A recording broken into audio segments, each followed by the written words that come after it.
Chapter 1: The Malevolent Deity Born from Despair. Pain. Excruciating pain. The colossal beast possessed consciousness in the darkness. Su Yang's lolio penethies, only to find his body enveloped in a semi-transparent, gelatiner substance reminiscent of jelly. Do Jetton. He tempted to speak, butenly a series of strange noises emerged from his furcal apparatus. Ashes thoughts began to awaken. Ecoscadio Phidias flooded Su Yang's mind. Wait, I wasn't crushed beer jump truck while crossing the street. Why am I here? Splash, splash, splash. In his confusion, the pink cocoon quivered as Jetton larva tried to twist his body to observe itself. Perhaps due to shock, the low crystal sonnet's face, torso, and back emitted a blinding light. Jetton. Another bizarre roar escaped. Time passed, moment by moment. Su Yang finally accepted Thralitai Gathihard transmigrated into an inhuman entity. Hebirgan Toju Vaithuold around him. A cerulean sky stretched above, and before him lay rolling isles devoid of vegetation, with faint outline of a human city visible in the distance. As for his current birdie, it felt itch within, a sensation akin to half growth. Then the ruary hands. No, they could no longer be called hands, they were forelimbs. Like a thesi theli keepin dejasaphamantis, the tended and contracted withius. What about my legs? Wait, it seems I have a few too many legs. Su Yang gazed down in astonishment. At Otalo 5 pairs 10 legs each covered with as lowly hardening exoskeleton. Moreover, the most striking feature in his body was Jedon Clansicarnus low crystals. Given his physical condition and the environment found himself in, there was no doubt the hard transmigrated into the cocooned form of Hyperjetton. As a form of an after-kusatsu, Su Yang was all too familiar with the scene. Without transmigration and reincarnation unlike Happa novels. Hyperjetton, a significant antagonist in the Ultraman series. Manufactured by Betelgeuse aliens, it was one of the most formidable biological weapons in the history of Ultraman up to the point then. It's the etranged from Tanvibelmester star the abstracts despair and wails of humanity making it quite broad, earning it at least like god of cosmic destruction and demon of annihilation. Realizing this, Su Yang to herself deprecating grow from within the cocoon. Jetton. While Yethas transmigrated tobe come in nobiliroas Hosevathuold, he harbi kumi amonstras behemothate every one easer to destroy. Thought his monster seemed quite powerful. In the original story, the Betelgeuse alien shed killed a being from the cosmos to nurture Hyperjetton, even capturing monsters from various parallel universes to feed it. It could be said that Hyperjetton's formidable strength was proportional to the lives it consumed. Thus, it had drawn the attention of Ultraman. First, there was the cosmic drifter Diner, who, for some reason, wandered into this universe and, upon witnessing the devastation in Earth, sought to confront the cocooned Hyperjetton, old how he ultimately lost and turned to stone. His psychic connection across parallel universe brought forth to greater trouble Zero and Jinger. In fact, even when the three Ultramen joined forces, they were still suppressed by the larval Hyperjetton, both Ultramen possessed radiance, and the strongest metaphysical power in this universe. Ultimately, the outcome was that Zero, Diner, and Jinger, influenced by the power of miracles, fused into the mysterious for Ultra Saga. In the early stages, Hyperjetton and Saga showcase their high-caliber duel. Unfortunately, in themed, Saga sees an appealing tour of Hyperjetton swings, and it perished Arthur Hound soft Saga's ultimate punch. Not worth fighting, confronting the killed favor and I soon wise.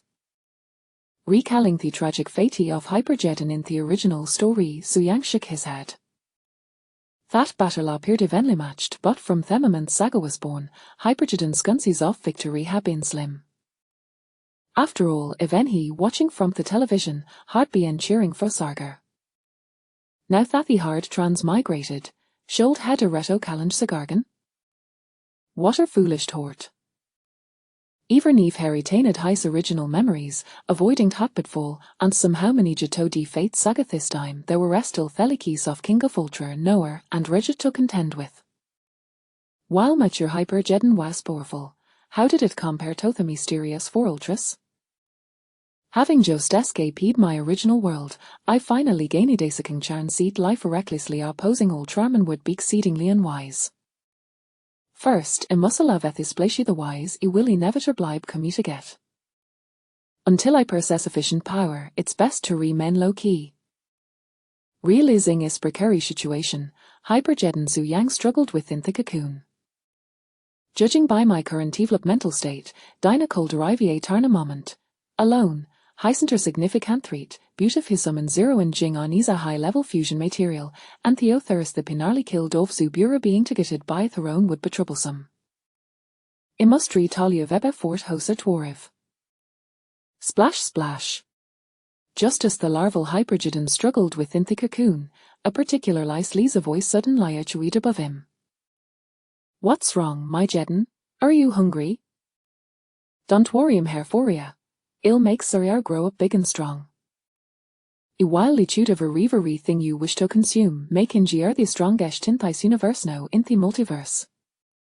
When Hatem comes, you will help me achieve my ambitions. Upon hearing this voice, Suyang lurked up to immersive a black, circular spacer ship overhang above a cocoon. They were emanated from within the ship. Unsurprisingly, the speaker was Nonia Thirthanth Beetle Jerselian her heart brought him into this universe. Inside the enormous spaceship, the Beetle Jerselian observed movements of Hyperjedon in the cocoon below mistaken jet for a senior for agreement, as Mila spreading across its face. You're watching me, you understand my words, don't you, my dear Jetton? Su Yang. Are nauseating. Inside the Thespa ship, the Beetle Jerselian continued to speak to Hyperjedoni that nurtured, treating it as I'd surely confident not long ago the infamous Belial wo had just established had the galactic empire in April universe was defeated by the rookie Ultraman Zero. I heard he assembled a robotic army, but guess what? Zero cut down most of time with facing less sword strike, har har har har. Ivy always said top your robot shave limited strength on biological weapons like ER, infused with very powerful gens, erythestringist. Su Yang. Jetton. Could I please stop your monologue? After talking for so long, isn't it time for some nourishment? Having fully adapted to this body, he was quite hungry. The Beetle Jerselian see me to sensi a shunja don't worry, my treasure I've caught some efresh food for these spice few days. Jiglong. The hatch of the circular spacer ship opened, and Acerus of roaring beasts were utters down, plummeting into the pink cocoon. Chapter 2 The Flourishing of Hyperjedon. As if a roll monstrous creatures fell into the cocoon that constituted his world, Suyang's Isletop. Deep sea monster Gavira, skeletal monster Red King, plant-like monster Zolar. Meat and vegetables, abalance diet. It's clear hath Beetle Jerselians truly care for us. However, high above, the Beetle Jerselian cord clear lies its little Jetton hesitating before feeding, seemingly dissatisfied with their days of rings. What's wrong, my little Jetton? Not to your liking? Ik know you enjoy eating spheres and synthetic beasts, but those rent some thing wecking kerch every day. Let's make do with this for now we'll find something better for you in a few days. How cold Iberto tria tupili, mydling. Inside the cocoon, Suyang felt der siege upon hearing the Beetle Jerselian's words. Wasn't this the evil shentus the hard seen in television? Thise was more leaky doting further, with each word more sentimental than the last. Moreover, he hadn't even started tingy thuas impliataler subartauto pro the writhing monsters before him. After Miller and Chef humane evolution, countless life experiences had accumulated, including the practice of cooking food before consumption to effectively kill viruses and bacteria and enhance digestibility. Though he hard transmigrated into Mester, he still a creature with aspirations. The Beetle Jerselian urged hurry and diet. Why being picky? This child. Inside the cocoon, Suyang Gray salute la shook hishid. As her former civilized being, even if you retter viter day, you'd rather be outside their cocoon than consume a raw meat while letting Ultraman blast him to pieces. Gurgle. Just as Su Yang was struggling to figure out her convey's desire forth beetle Jerseylian to cook his food, is empties der Mechel to the growl. At that moment, a deep sea monster Gavira, wrapped in black and white fishskin, floated close to his mouth. Faint fishy odour wafted into his nostrils. It wasn't particularly pleasant, beauty sparky an inexplicable craving within Su Yang. Thus, tentatively lowered the sheet, using his twoes melantenitogent lie grasped the writhing body of Gavira. Chomp! Ash bit down, blood spread through the cocoon, and firm fish flesh filled his mouth with either light full sweet and fishy flavour. Delicious! Do. The crystal sunt face of the larval hypergedona rupted in a joyous low light. High above, the beetle Jezielian watchers hyperjedden feasted haughtily, smiling yes, not being picky as what make his year my baby. Eat top. Ilgo kichosa memor food no. Bythway, when I revidelier, theship senses detect a daylight-eyed spies eat seems an overconfident Ultraman haska meto this universe. Little Jetton, be careful but worry im here, I want to lead Tanya harm you. Within the cocaine. Su Yang swallowed Gurviras quickly as sheckled, even devouring the drill or top it sheet. With eyes extraordinary riveting force, the drill had texture of crunchy bony after just afuchus, has swallow wetted down. Having consumed Gavira, Su Yang felt a newfound vigorous spirits lifted significantly. He watched dust beetle Jerseylian spaceship full way, contemplating her, such heartfelt words that almost makes Mirlik Tantaliov. As for the light appearing on this earth, it shy lily clee diner. Once I learns of my existence from those surviving humans, you'll undoubtedly come a looking form. In eater hasten me plans to leave at this place. Speaking of which, after eating a Gavira, my exoskeleton has sure to need considerably. I feel like semi-control over water hazels improved. Did he absorb the master straits while late of our invit? Never mindle that kami you big concob red king. Us the larval hyperjedden indel jedden hist. The surviving humans on this earth encountered the saviour. Whether by the beetle Jerseylians designate or not, the humans left on earth comprised mostly women and children. Recognizing that this group was the last remnant of humanity, the old girls banded together to form the final Earth Defense Force, Team U, to protect their agentoja vivine this desolate world. At this moment, members of Team U tasked with scavenging for supplies found themselves under attack by ferocious monster. Standing 60 meters tall, adorned with terrifying spikes and covered in rough, black spines, the beast Astro emerged from the ground. Dragonjit's massive body, weighing over 20,000 tons, each step it took triggered Minoriath quakes within a kilometer radius, relentlessly pursuing the members of Team U. Boom boom bam. On the trembling earth. The colossal beast closed in and the goals of Team U. In a critical moment, Captain Anna Pillar Ted a to divert Teamster's attention, attempting to draw her away alone. Unfortunately, Themika barely taken flight before each unexpected malfunctioned and crashed. As the captain was on the verge of being devoured by the beast, the heart so full Teamo members raced with dread. Captain! Vice Captain Mary shoot anxiously. We need to find a way to distract Teamster. The combatimber, Sorwer, racket her brain, frustrated light upping her head. It's too late. With the beast drawing nearer to Themic piloted by Anna, Myri felt her spare wash over her. At that moment, even Anna believed her fate was sealed.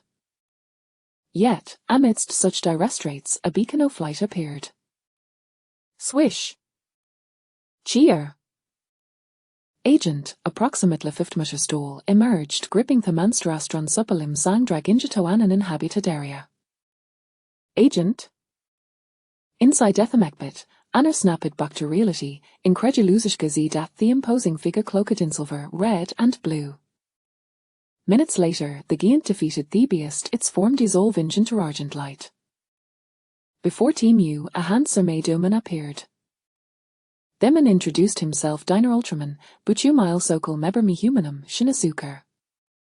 in a factory warehouse shiri abi the roadside.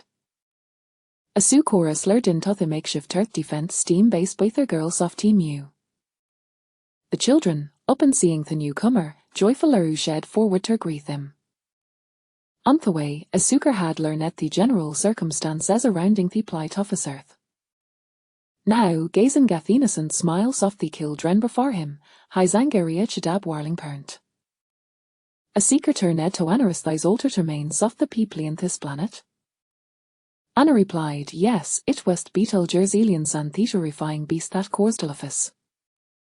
Chapter 3 Daner I will prevail. Upon learning of the tragic events occurring on this planet, Fainir resolved to eradicate the Batarians and the nefarious Jetton, restoring brightness to the earth.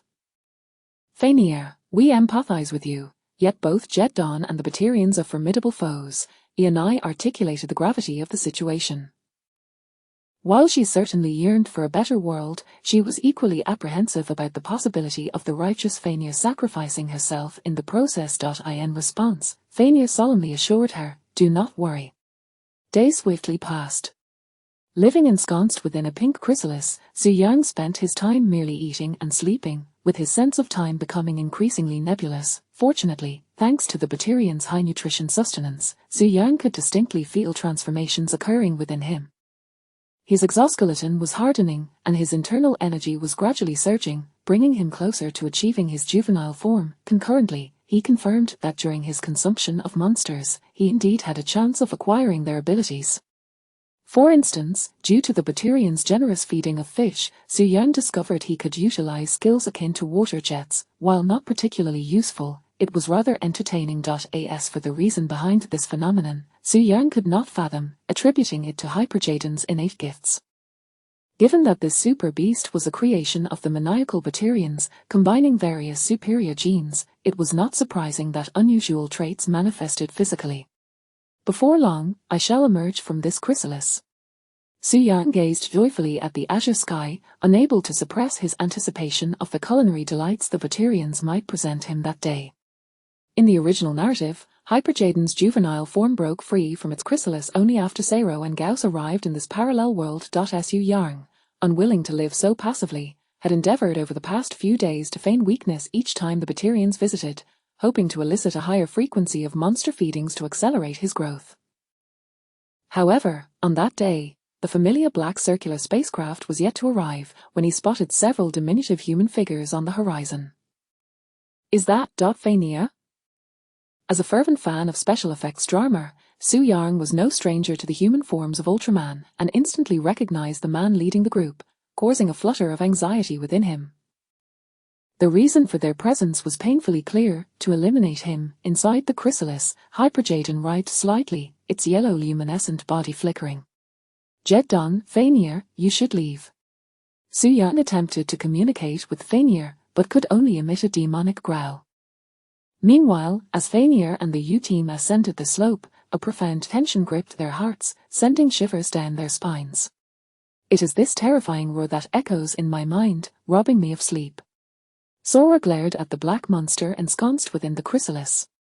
I will ensure you all sleep soundly, Fainir reassured the U-team, drawing forth his gleaming sword. Be cautious. We still have Reeser, and we all hope you return safely, Anai warned, fully aware that there was no stopping Fainir at this juncture. Before Fainir could respond, the monster within the chrysalis roared again. Jetton, Fainir, I do not wish to confront you. You should leave. Fainir bellowed defiantly, wretched beast, do you think I would cower in fear? Absolutely not. Within the chrysalis, Su Yang lamented silently, this is unjust, no one cherishes peace more than I, who wishes to survive. Will we win? The young boy, Xiao Wu, trembled as he gazed at the colossal monster in the distance. We shall, Fainir smiled, swinging his radiant sword. Swish! In a blaze of brilliance, Daner Ultraman made his entrance. The battle commenced. Daner Ultraman engaged on the front lines, while the intrepid U-team circled the chrysalis, waiting for opportunities to support Daner. Bang, bang, bang. A barrage of artillery rained down upon the chrysalis, failing even to breach its outermost shell. Witnessing this, Su Yang could not help but breathe a sigh of relief. However, Daner's cutting beam soon dispelled his ease. Swish! The azure blade pierced through the jello-like chrysalis, striking Hyperjaden's still developing form, causing Su Yang to shudder in pain. Nonetheless, it was but a minor discomfort. A bit painful, yet the damage is minimal, though I am not yet capable of breaking free. My physical strength has significantly increased, Su Yang murmured, glancing up at Daner, who was intent on his destruction. Given the present circumstances, negotiation was no longer feasible. It was time to take action. Pardon my intrusion. Su Yang's soliloquy, to the ears of Daner and the humans outside, sounded like furious roars and growls. Frustrated by the ineffectiveness of his cutting beam, Daner exclaimed, "You are an exceedingly tiresome monster." In the next instant, swish swish, several black tendrils extended from the chrysalis, enveloping the area where he stood. Thus began a protracted chase between Daner and Hyperjaden's tendrils extending from the chrysalis. That evening, beneath the setting sun, the colossal circular spacecraft reappeared above Hyperjaden's chrysalis, traversing the fabric of time and space.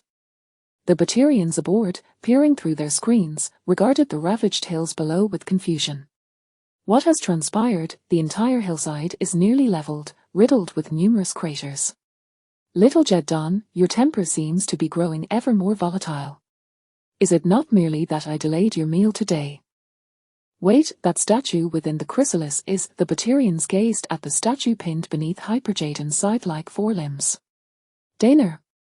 You vanquished Daner Ultraman. Truly, my meticulously cultivated ultimate biological weapon is worthy of praise. Har, splendid work. I shall reward you with extra rations. Initially, I intended to ration the newly captured monster's meat over several days, but today, I feel particularly generous. The hatch of the spacecraft opened. Whoosh whoosh whoosh.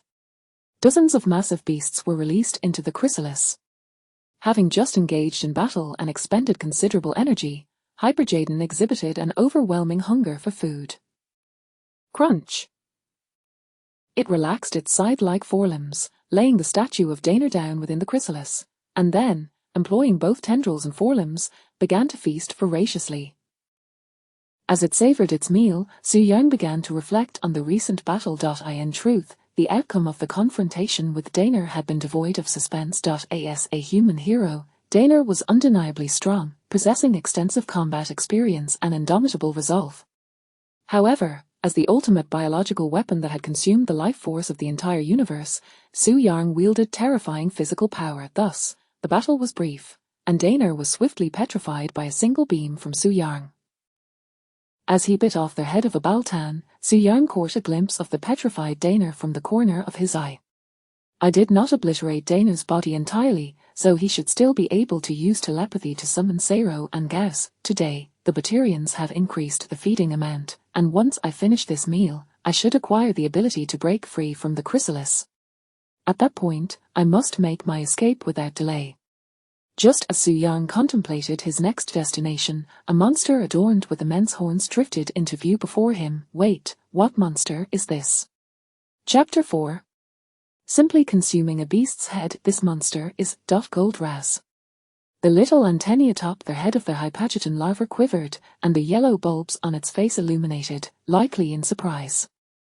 The superpowered monster Goldraz, first appearing in Ultraman Tiger, is a unique species residing in the temporal spatial realm, boasting a colossal weight of 80,000 tons and a height of 70 meters.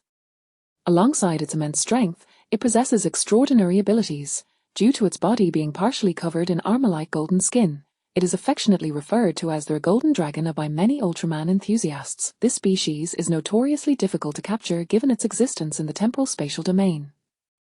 Truly a challenge for the Batarians, Su Yang remarked, before swiftly manipulating his two side-like forelimbs to ensnare the thrashing body of Goldraz. Inside the black, ring-shaped spacecraft above the massive cocoon, the Batarian had been observing the actions of the Hypageton. Upon witnessing his precious Jetton set down the Baltan, ready to consume Goldraz, he nodded in satisfaction. It seems your perception of energy far exceeds my expectations, as you can effortlessly discern the highest energy content among this batch of food. Devour it. This Goldraz was a rare catch from a parallel universe, secured using the strong magnetic field of the ring-shaped vessel to lock its temporal spatial traveling abilities. As the Bacterian spoke, the Hypageton larva had already brought Goldras's body to its mouth with its forelimbs. Crunch! The crisp sound of biting echoed as the larva's first bite severed the head adorned with goat-like horns from Goldras's body. Toot toot toot, Jetton. At this moment, it was evident that the larva was quite pleased with this dish, letting out a joyful howl, its luminous organs radiating a brilliant yellow glow. This ram's head is quite delectable. The only pity is the absence of soul juice, Su Yang mumbled while savoring the delicacy. Glop, accompanied by the rhythmic contractions of its esophagus, Goldras's head was completely swallowed by Su Yang. The supernatural powers contained within its twin horns sent a tingling sensation coursing through Su Yang. Just as the food settled in his stomach, a sudden tremor of his expression occurred. Was that an illusion? For a fleeting moment, I felt as though I glimpsed the scenes of time and space. Forget it, no need to dwell, let us eat, Su Yang thought. On the spaceship, the Bacterian grew increasingly fond of the voraciously consuming Jetton. This is how one should eat. Little Jetton is at the stage of growth. Since Goldraz has been consumed, I shall take my leave. The larva inside the cocoon responded. Jetton, that single utterance melted the Bacterian's heart. Reluctant to see me go? How could I bear to part with you, my precious Jetton? I must go find you new food, after all. Don't be too clingy, don't miss me too much. I shall return tomorrow to keep you company. Before long, the ring-shaped spaceship flew away once more. Inside the cocoon, the still feasting Hypageton larva kept its peripheral vision on the Bacterian's vessel. Su Yang remarked, who's reluctant to see you leave? I initially thought I would break out of this cocoon after this meal, but I miscalculated my growth rate. As I consume more monsters, the enhancement they bring to my body diminishes. At this rate, I'll need you to feed me for a while longer. My call was merely to encourage you to capture more nutrient-rich monsters. 10,000 meters away. On the massive black ring-shaped spacecraft. In the cockpit, the Bacterian hummed a cheerful tune. My Jetton has developed a dependency on me. Despite being a biological weapon, it possesses quite a rich emotional depth. This is advantageous, as it facilitates my control. In the following period, under the Bacterian's nurturing, the Hypageton larva flourished, its exoskeleton fully hardened, nearing maturity. On the day of a meal, Su Yang was experimenting with the new capabilities acquired from consuming Goldraz. ZZZ.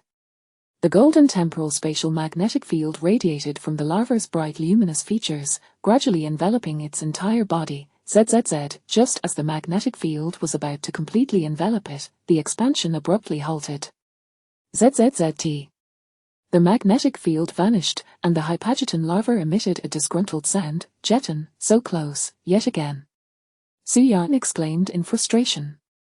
If only the temporal spatial magnetic field could envelop his entire form, the peace-seeking aspect of himself could depart this realm and find a place to mature leisurely. Alas, the magnetic field consistently dissipated midway. Perhaps it was due to his unfamiliarity with the skill, or perhaps his body was still immature, inadequate for full manifestation. At this moment, Su Yang appeared somewhat anxious. Before long, Sero and Gauss will be arriving. Before he could finish his thought, his gaze traversed the translucent pink cocoon membrane before him, catching sight of an anomaly in the sky several thousand meters away. Swish! A hole suddenly appeared in the azure sky. Following that, a silvery figure clad in armor surged forth from it.as. A fan of tokusatsu, Su Yang was all too familiar with this unexpected visitor. Sero Ultraman, the new generation B-class warrior, son of 7 Ultraman, recognized by Noah as a young fighter, the strongest among the younger generation of the Land of Light. Thankfully, Sero hasn't noticed me yet. Watching Sero land, Su Yang gradually calmed. In a one-on-one encounter, he wouldn't shy away from Sero. The crux of the matter was Sero's formidable support system. Why hasn't the Bacterian arrived yet? There's only a smidgen of energy left before I can break free from this cocoon. I need a quick refuel to escape. Su Yang muttered to himself. As he spoke, his eyes began to gleam. For the Bacterian's vast ring-shaped spaceship had indeed appeared above the distant city at his summons, but soon, his expression fell once more. The good news was that the Bacterian had arrived to feed him. The bad news was that he was caught up in a brawl with Sero. Jetton, forget him, feed me first, your Jetton baby is still hungry. You wouldn't want me to cosplay as a Sunny doll, would you?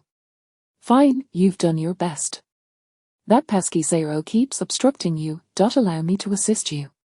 In a bid to consume today's meal more swiftly, Su Yang prepared to provide remote fire support to the Batarian. Toot toot toot. The yellow luminescent feature on the back of the Hypageton larva began to accumulate energy. Then, swish! An orange-red fireball, reaching temperatures of 1,000,000 degrees, erupted from the luminous feature, hurtling towards the distant city. Within the city. As Zero engaged in battle with the Batarian spacecraft, he dodged and weaved, questioning, what exactly is your goal? No sooner had the words left his mouth than he sensed an intense heat from above. Two suns. Chapter 5. The escape plan of Hypageton. As a seasoned warrior of countless battles, Zero swiftly discerned that the second sun heralded ill intentions. Whoosh! He glanced up at the fireball hurtling towards him and promptly sidestepped to evade the impending impact. Simultaneously, the colossal circular spacecraft controlled by the Beta race unleashed hundreds of small fighter jets. Boom! Moments later, a fireball of 1,000,000,000 degrees struck the ground, resulting in a tremendous explosion that reduced the surrounding city to rubble, sending Zero, who was hovering above, reeling from the force. Rat-a-tat-tat. Seizing the opportunity, the squadron of fighter jets unleashed a barrage of fire upon Zero, the explosions lighting up the sky in successive bursts. On board the massive circular vessel, the Beta aliens wore expressions of delight. Jetton is performing admirably. I didn't even issue a command, yet it autonomously provides support. My efforts in raising such a multitude of monsters have not been in vain. Our bond has indeed deepened. Then, the Beta aliens activated the ship's loudspeakers, addressing Zero, who was engulfed in artillery fire. So, you are Zero Ultraman, are you? I have heard tales of your exploits. Your victory over Belial was merely due to his foolishness. I am not so easily trifled with. Har. Zero burst forth from the encirclement of cannon fire, the recent onslaught having left him relatively unscathed.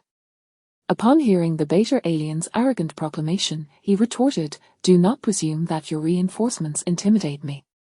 To defeat me, you would need to wait another 20,000 years. With that, the green aimrim beam atop Zero's head blazed to life. Zing! A slender beam of aimrim energy shot forth, sweeping across the approaching swarm of fighter jets. Boom, boom, boom. In an instant, the drones manufactured by the Betas exploded like firecrackers, creating a magnificent display of destruction. Within the colossal cocoon on the hillside, Su Yang was rendered speechless by the Betas' antics. Just as he had begun to gain an advantage, they chose to flaunt their bravado instead of providing assistance. Did they truly believe their meager drones posed any threat? It was well known that Zero had dispatched entire legions of monsters in the graveyard of beasts with ease. After observing the battle from a distance for a while, Su Yang occasionally launched a few trillion-degree fireballs to provide support. Nonetheless, the Beta's massive ship, lacking effective offensive capabilities, struggled to maintain its ground, suffering continuous setbacks, particularly in the latter stages of the battle. The arrival of Gas Ultraman hastened the Beta's downfall. In the cocoon, Su Yang lamented, to say the Betas lack intelligence is one thing, yet they have managed to create the formidable monster Hypageton. To suggest they possess intellect is another. Look how poorly they handle this battle. Whoosh. Bang. Just as Su Yang finished speaking, a downed drone crashed heavily onto their hillside. Su Yang, this has now become a threat to my safety, and the Betas show no sign of intervening. Wait, I am merely a fraction of energy away from breaking free from this cocoon. Perhaps I can draw upon the energy within that drone. Not long ago, I consumed a golden bridge.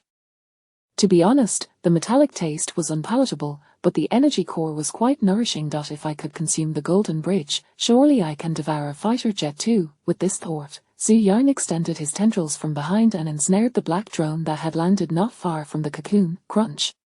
The first bite confirmed his expectations.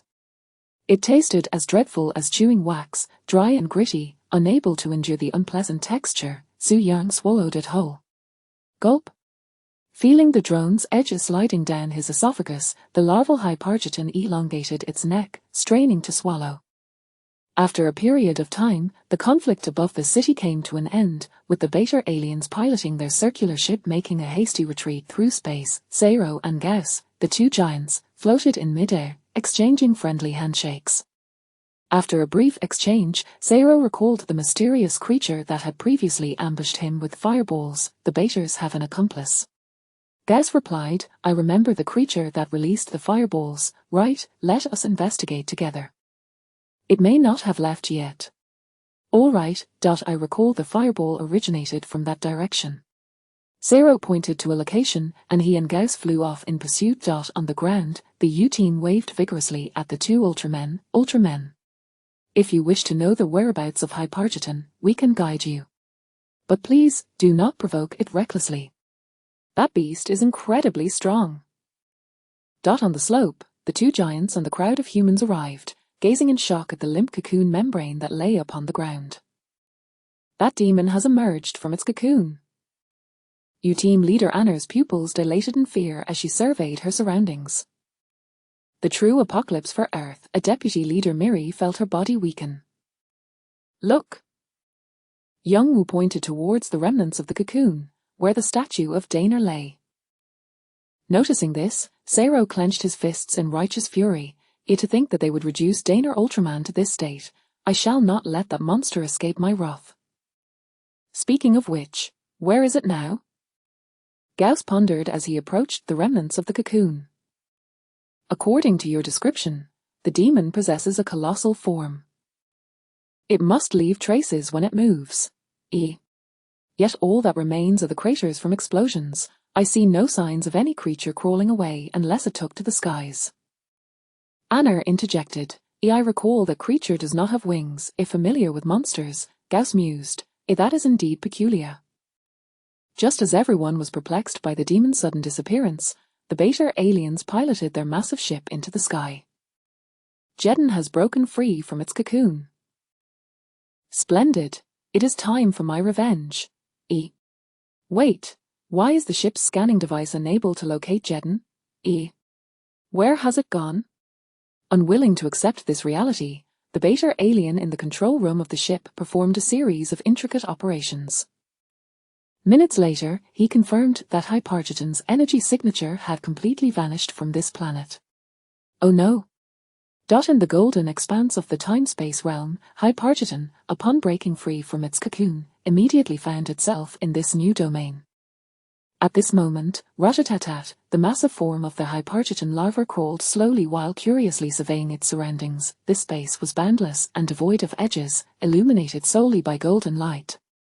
Feeling visually fatigued, Zhu Yang remarked, no wonder Hilbegan and Goldraz refused to dwell here. It is so monotonous it would drive any monster to madness. After traversing further, Zhu Yang still found nothing else in this realm, leading to a sense of disappointment. Logically speaking, the time-space realm connects different times and spaces, yet everything here appears identical. How can I ascertain the current time and spatial coordinates? Perhaps I should just open a door and step outside. With that thought, Zhu Yang attempted to communicate with the time-space realm's magnetic field, seeking to extricate his form from the entirety of this dimension. Chapter 6, The Birth of Chaos. The golden light and shadow before Zhu Yang became increasingly elusive. His body successfully detached from the temporal rift and arrived on an unknown land. Surrounding him were lifeless, dark brown rocks, devoid of vitality. After stretching his limbs, Zhu Yang commenced his exploration. The spatial traversal ability of Goldraz is indeed useful, albeit rather difficult to control. It appears I have been transported to a dead star. I wonder what time it is now. I'm so hungry. With the absence of the Betelgeusians, I will have to hunt for myself from now on today. I've only consumed a ghastly aircraft, and after such a prolonged journey through the temporal realm, I feel as though I might faint from starvation. As Zhu Yang pondered where to find sustenance, heavy footsteps echoed from ahead. Thud. Thud, thud. Judging by the sound, the approaching creature was substantial, at the very least, not human. Thus, with his stomach pressed against his back, Zhu Yang readied himself for his inaugural hunt, seeking refuge behind a large stone that could conceal his form. After waiting for a considerable time, the owner of the footsteps finally came into view. Oh boo! Su Yang recognized the identity of the towering red giant, Obu Ultraman, a valiant warrior in the service of the 50 Planets Ring of Light, a new generation king of Det. At present, Obu maintained his black and red primal form, gazing up at the towering black mountains ahead, relaxed in posture. This place truly allows one to find peace. Following Obu's line of sight, Su Yang noticed a mountain he had previously overlooked, and the small antenna atop his head quivered slightly. Given Obu's demeanor, it seemed that the nearby peak was indeed the pinnacle of warriors, and he, it appeared, had arrived at one of the birthplaces of the Ultramen, 50. Is this fortune or misfortune? Su Yang's thoughts raced, his expression a complex tapestry of emotions, revealing inner turmoil. I'm so hungry. Should I make a move on Obu, right at the base of the pinnacle of warriors? The Ring of Light will surely take notice. I'm somewhat reluctant. Just as he contemplated his course of action, a resounding crack echoed as a massive hind limb moved backward, crushing a stone. The noise was subtle, but it did not escape the keen senses of the Ultraman. Who goes there? Obu, ever vigilant, turned toward the direction of the black boulder, drawing his holy sword and instantly entering a combat stance. Behind the boulder, a slightly nervous Su Yang prepared to strike. Beep beep beep, Jetton, the luminescent organ on the back of Hyper Jetton flickered, emitting a peculiar howl, preparing to unleash a fireball of 1,000,000 degrees. Almost simultaneously. Buzz, a massive black spatial vortex materialized in the sky. Two dark figures descended from the whirling void. Another two. Obu Ultraman stepped back a couple of paces, remaining alert to both the sky and the source of the earlier noise. Boom boom. The black giants that emerged from the spatial vortex landed and, without hesitation, launched an assault on Obu Ultraman. At this moment, Obu, ready for battle, recognized the two incoming giants, Jetton and X. How could you have transformed like this? Behind the boulder, upon witnessing the two dark warriors, Su Yang finally determined the temporal context in which he found himself. As anticipated, these two dark warriors were likely created by the Ultraman Dark Killer using killer plasma, possessing abilities identical to their originals. The Ultraman Dark Killer had only appeared a handful of times throughout the series, indicating that Su Yang was currently situated in the timeline of Ultraman Galaxy Fight. New Generation Heroes. I've traversed through the temporal realm to the future, Su Yang murmured. Fortunately, I am a devoted Ultraman fan. Regardless of whether it's the future or the past, I have already perused the script. Since there are new dishes, let Obu live for now, serving as my reserve food. Jetton. Having resolved not to harm Obu, Su Yang felt a wave of relief wash over him. After all, he was a warrior he had admired in the past, and the prospect of consuming him carried a psychological burden. Beep beep beep. Swish swish. The 1,000,000 degree fireballs, long accumulated on the back of Hyper Jetton, were launched. The two fireballs streaked across the dark brown terrain, igniting the entire expanse in a fiery red hue. Following this, under the watchful gaze of Obu Ultraman, they struck the two dark giants. Boom. Boom. The fireballs detonated, unleashing a terrifying wave of heat that swept across the dark brown land. Crack crack crack. The surrounding protruding stones were shattered by the shock waves of the explosion, collapsing a considerable area. The enormous form of Hyper Jetton revealed itself at this moment, upon seeing the colossal beast that had been hidden behind the stone. Obu, now in his dark radiant form, nearly had his bulbous eyes pop from shock. Huh. So this was the creature that had emitted the earlier noise. How could such a massive bug have been concealed behind the stone without his notice? While 50 is indeed a melting pot of various races, he was certain that such a gigantic beast should not exist here. Even more perplexing was the fact that this enormous monster seemed to be assisting him. Jetton. The luminescent organ on Hyper Jetton's face flickered, seemingly attempting to communicate with Obu Ultraman. However, the strange sounds it emitted left Obu scratching his head in confusion. Never mind. Su Yang abandoned the idea of conversing with the Ultraman and focused on his hunt. Swish swish. He extended several tentacle-like appendages from behind, sweeping toward the two dark giants. Dark X and Dark Jetton, still incapacitated from the earlier 1,000,000-degree fireball, lay on the ground, making it easy for Su Yang to seize them. Thank you. Seeing his two formidable adversaries being captured by the unknown giant, and noting that the creature had no intention of attacking him, Obu reverted to his primal form, hesitatingly expressing his gratitude. While most monsters engage in nefarious deeds, one cannot label the entire race as evil. Each life deserves respect. It is actions, not lineage or appearance, that should define good and evil. Obu's expression of thanks significantly enhanced Su Yang's fondness for the warrior, Jetton. Indeed, while I may consume beasts without a second thought, and had just contemplated attacking you, I am, at heart, a good creature. How did you come to be here? Obu Ultraman attempted to communicate with the giant beast. Yet at that moment, Su Yang was entirely engrossed in his own world, offering no response. Hungry. How should I consume this Dark Ultraman? Forget it, these two are creations of the Ultraman Dark Killer utilizing plasma and the essence of their originals, so there's no need for culinary finesse. I'll send them straight to my mouth. Swish. The tentacles enveloped the two Dark Ultraman warriors and brought them to the moor of Hyper Jetton. Crunch.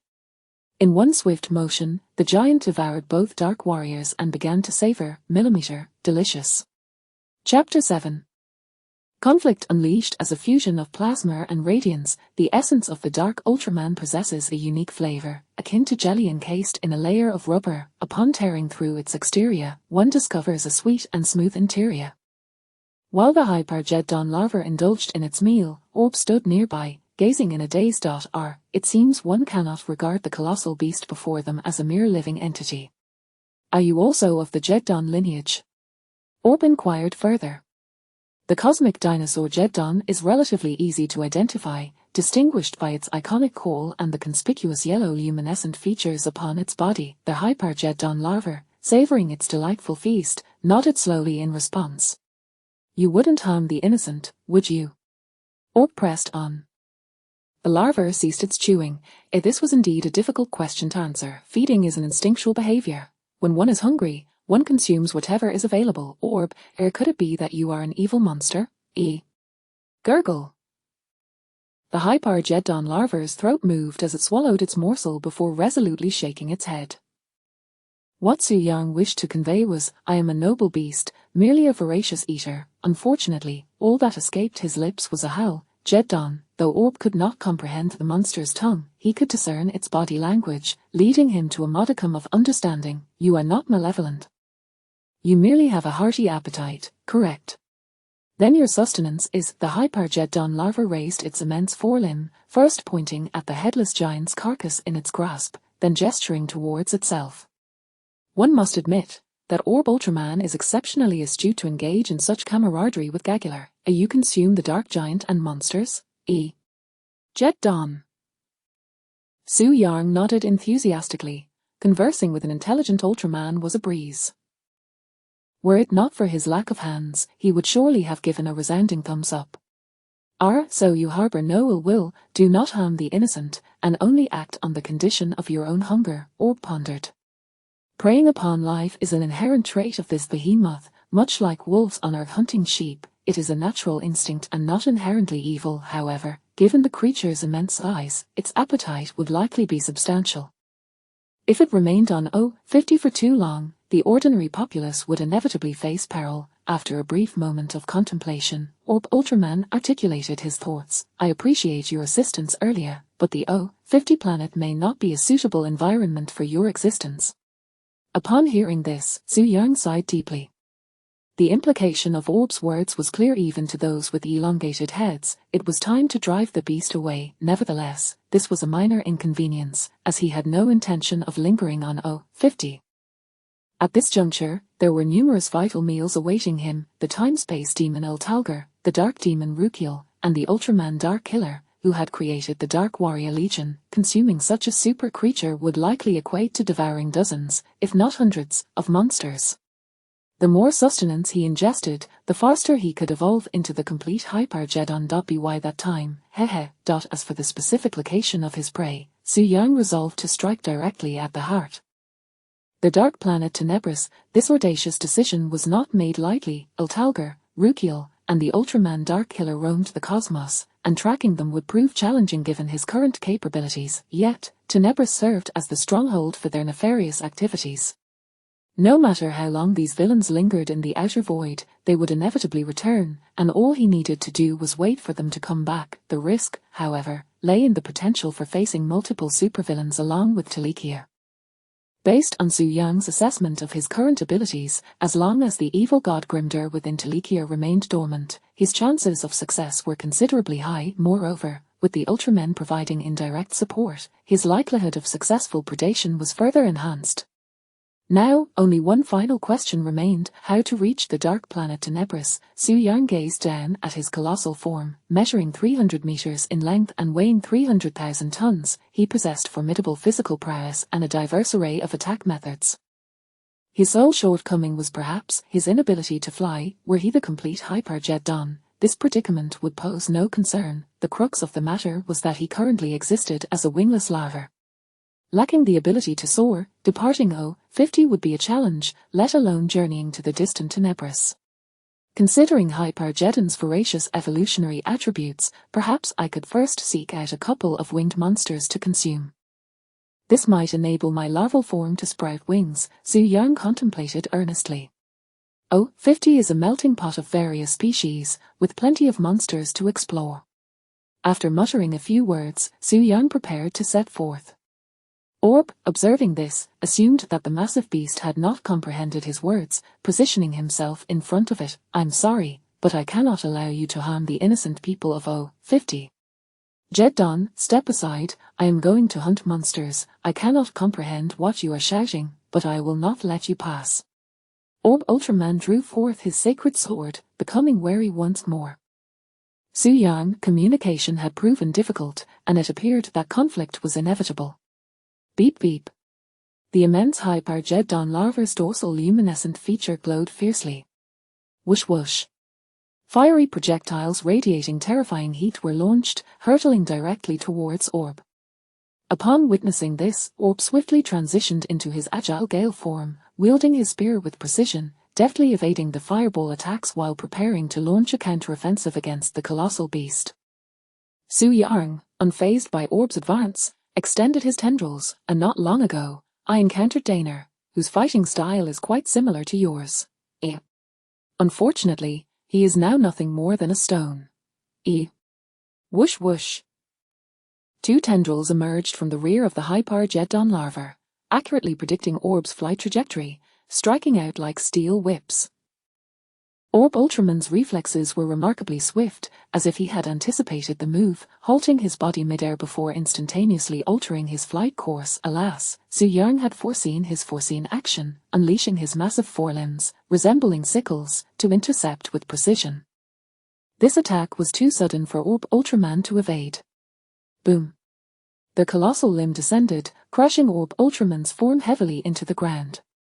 Crack crack crack. Su Yang flexed his 10 limbs, advancing towards Orb Ultraman, casting a towering shadow over him. Jetton, I truly desire peace. Why must you always obstruct me? Orb, however, was completely oblivious to this. He struggled to rise against the colossal silhouette before him, unyielding in spirit, transforming into his dark radiance form, ready to engage once more. I will not allow you to succeed. At that moment, the small antennae of the Jetton larva twitched twice. Buzz, a purplish-black petrifying beam shot forth, instantly turning Orb into stone. Ultimately, Su Yang refrained from delivering a lethal blow. Instead, he merely immobilized Orb's movements, preventing him from obstructing his path. On the dark brown earth, the Jetton larva slowly crawled away, massive and solitary. Meanwhile, atop the summit of warriors. A brilliant ring of light emanated, rippling with waves of luminosity. Chapter 8, King of the Arena. Shortly after the immense Jetton larva departed, Victory Ultraman arrived at the foot of the warriors' pinnacle, having rushed to provide support upon receiving urgent news. As the quaking earth settled, Victory approached the now petrified Orb, his eyes filled with sorrow as he gazed upon his fallen comrade. I never imagined Orb would. The dark assassin, along with the malevolent agents executing this mission, shall surely pay for their blood debts in kind. M78 Nebular Land of Light. The defractor beam emanating from the plasma spark tower rendered the entire planet a distant crystalline spectacle. Above the Land of Light floated the grand headquarters of the Cosmic Guard. Within the assembly hall of the headquarters, Taro, one of the Ultraman brothers, received a communique from Victory Ultraman. Orb Ultraman has turned to stone, Taro uttered gravely. Beside him, the original Ultraman sighed deeply, his gaze contemplative as he began to piece together the events surrounding the recent Dark Forces activities. The Dark Warriors created by the Dark Assassin initially struck at the outskirts of Andromeda, assaulting X and Jed, before proceeding to O-50, where they severely injured Orb. Moreover, since the Dark Assassin's visit to Earth, Seiro and Grigio have also gone missing. This Dark Force operates on multiple fronts, aiming to target the new generation of warriors. The situation is becoming increasingly dire.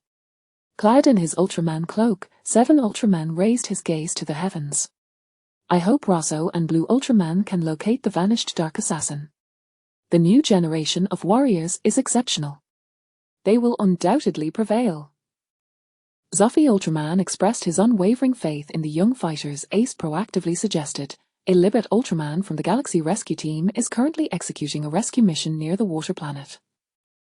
We could summon him for assistance. Taro nodded in agreement. I shall contact him at once. Meanwhile, deep beneath the O-50 planet, Su Yang, utilizing his keen senses, sought new prey. The ability to burrow is incredibly useful. Otherwise, my sizable form would be quite difficult to conceal. In the subterranean depths, Su Yang nestled within a vast underground cavern, exclaiming in wonder, most terrestrial monsters possess the ability to traverse the earth, and during his time within the cocoon, he had been well fed by the Batarians, making subterranean activities second nature. After traversing through the underground for some time, Su Yang finally detected the sounds of monstrous activity, estimating that there was more than one. The colossal arena of O-50. Life inherently finds excitement in the novel and exhilarating. As long as sentient beings exist, the allure of spectacle remains irresistible. On Earth, this excitement can manifest as battles between individuals, creatures, or even between man and beast. However, in O-50, intelligent beings from various planets and races have access to an even more thrilling spectacle: monster battles. With an average height exceeding 50 meters, supergiants clash fiercely within the comparatively modest arena. Each roar and tremor caused by their movements pushes the boundaries of sensory stimulation for the spectators. Adding an element of wagering further enhances the immersive experience. This has directly contributed to the flourishing monster fighting industry in O-50. At this moment, in the central expanse of the massive arena, the skeletal beast Red King and the volcanic avian Barton fought fiercely amidst the cheers of countless tiny lives. The sounds of collision, roars, and jubilant cries amalgamated into a frenzied scene. Barton will undoubtedly triumph. From what I know, Zophy, the captain of the Cosmic Guard, has previously fallen to this very lineage, proclaimed a fish-headed extraterrestrial from the water planet, analyzing the situation earnestly. Beside him, a magma star being scoffed. Even among the same lineage, individual differences are vast. I place my bets on Red King, whose physical prowess is superior. You favor Red King only because you wagered on its victory. Barton is the strongest, retorted the fish-headed alien defiantly. Are you not the same? Having bet on Barton as well, I fail to see any winning potential in that decrepit bird. The magma star being shot back, rolling his eyes. Nearby, an insect-like martingale alien interjected, wait, do you not feel that the tremors in the arena today are somewhat peculiar? The magma star being derided, isn't it merely a greater amplitude of trembling? It only heightens the immersion. You martingale aliens are truly timid. Rest assured, an invisible defensive network surrounds the arena. No matter how intense the tremors, the monsters cannot harm you. Of course, I am aware of this. The martingale alien, somewhat embarrassed, averted his gaze, changing the subject. I find these two monsters in the arena rather weak. They lack the necessary impact. How I wish we could capture 2 Ultramen for a bout. I truly desire to witness Ultramen battling amongst themselves. The magma star being, well versed in Ultraman history, recounted, years ago, there was indeed a betrayal. Belial once encased the entire Land of Light in ice, but I digress. Suffice to say, in your lifetime, you are unlikely to witness an Ultraman in the arena. ear. However, formidable monsters are a possibility. I have heard that the arena's oversoy has managed to capture a cosmic dinosaur, Jetton. Such creatures are typically employed as weapons, capable of incinerating the entire arena with a mere fireball. Watching it battle would surely be exhilarating. Do you know when Jetton will make its appearance? The fish-headed alien suddenly poked the magma star being, his lifeless eyes fixated on the arena's center, as though he had spotted something extraordinary. Dead fish, your eyes are about to pop out, the magma star being remarked disdainfully at his companion seated beside him. On the other side, the already timid martingale alien was also pointing towards the arena, his insect-like eyes wide with terror. Seeing this, the magma star being began to wonder, whether Red King or Barton wins is not surprising. There is no need to be this astonished, is there? Unless Red King delivers a single punch that, as he spoke, the magma star being turned to gaze at the arena's center, and upon comprehending the unfolding events, his body froze in shock, exploded. After a brief moment of silence, help. What a massive monster. Is that Jetton? Nobody informed me it would be this enormous. We're ruined, I wagered everything on Red King. The arena descended into chaos. At that moment, in the center of the arena, the Hypageton larva emerged from the depths, clutching a severed portion of Red King's body in its maw. Perhaps due to the ferocity of its last bite, the organs and blood of Red King were splattered everywhere. The familiar taste, so satisfying, Su Yang remarked, his face reflecting sheer delight. Chapter 9 The Wings of the Hypageton Larva. AJ. Done. The monstrous sound emitted by the colossal beast reverberated throughout the entire arena. The Hypageton larva, measuring 300 meters in length, stood serenely at the center of the Colosseum, its sheer presence delivering an overwhelmingly powerful visual impact. Moreover, it held a creature in its mouth, while at its feet lay a Barton, whose height was insignificant compared to the length of its legs. I do enjoy weaving little lies. My previous claims of being unafraid of monsters were mere fabrications, but this one, I genuinely fear. What is there to fear? There are barriers all around, it can't charge at us. Look, it has finished with the King of Red and is about to make a move on the Barton. No, it is already striking. At the center of the arena, Su Yang swallowed the morsel he had in his mouth, greedily casting his gaze towards the cornered Barton, unable to take flight. Yip! The Barton let out a desperate cry, its back pressed against the transparent protective net of the arena, huddled in a corner with wide, terrified eyes, frozen in fear. Do not be afraid, it will be over soon. Su Yang observed the battered Barton, scarred from its battle with the King of Red, and resolved to hasten its end. Yippee! The Barton's beak opened, its voice quivering in a plea for mercy, a silent request for the monstrous adversary to spare its life. Su Yang understood the creature's cries, yet he offered no response, merely muttering to himself, "Let us feast on roasted bird." Whoosh! A flame ignited from the luminous yellow mass on the back of the Hypageton larva. Immediately after, an orange-red fireball shot forth. Boom! At the moment the fireball materialized, the temperature within the arena soared to unimaginable heights. The fish-headed inhabitants of the water planet, accustomed to their aquatic environment, perished from dehydration. No, this, the magma inhabitant watched in shock as his fish-headed companion collapsed beside him. Moments later, bang! The fireball descended, striking the trembling Barton, the explosive flames instantly incinerating its feathers. A subtle aroma of roasted flesh wafted through the arena, now reduced to ruins by the fireball's impact. With the emergence of the unknown beast causing chaos, the arena activated its emergency protocol, evacuating spectators while deploying the prepared laser cannons, the ominous black barrels aimed at the dark behemoth at the center of the arena. Boom! Boom boom! Several beams of colorful light erupted from the cannon's mouth. Within the arena, the Hypageton larva, poised to devour its roasted prey, was struck by the laser fire yet remained utterly unfazed. These laser weapons are woefully ineffective, far inferior to a single slicing beam from Daner. Su Yang shuddered, expressing his disdain. Then, undeterred by the onslaught of laser fire, He brazenly dragged the Barton's roasted body underground before the astonished eyes of the crowd. In the midst of the beast's rampage, the O50 planet, under the protection of Ultraman, had not witnessed such turmoil for many years. The actions of the Hypargeton larva immediately caught the attention of the O50 United Government, which commenced extensive underground searches throughout the city and sought the aid of the Ultra Warriors. In response, Su Yang felt no fear. Even in the face of the O50 military's mobilization, he launched a second assault on the monster habitat within the arena, preying upon 2 flying beasts.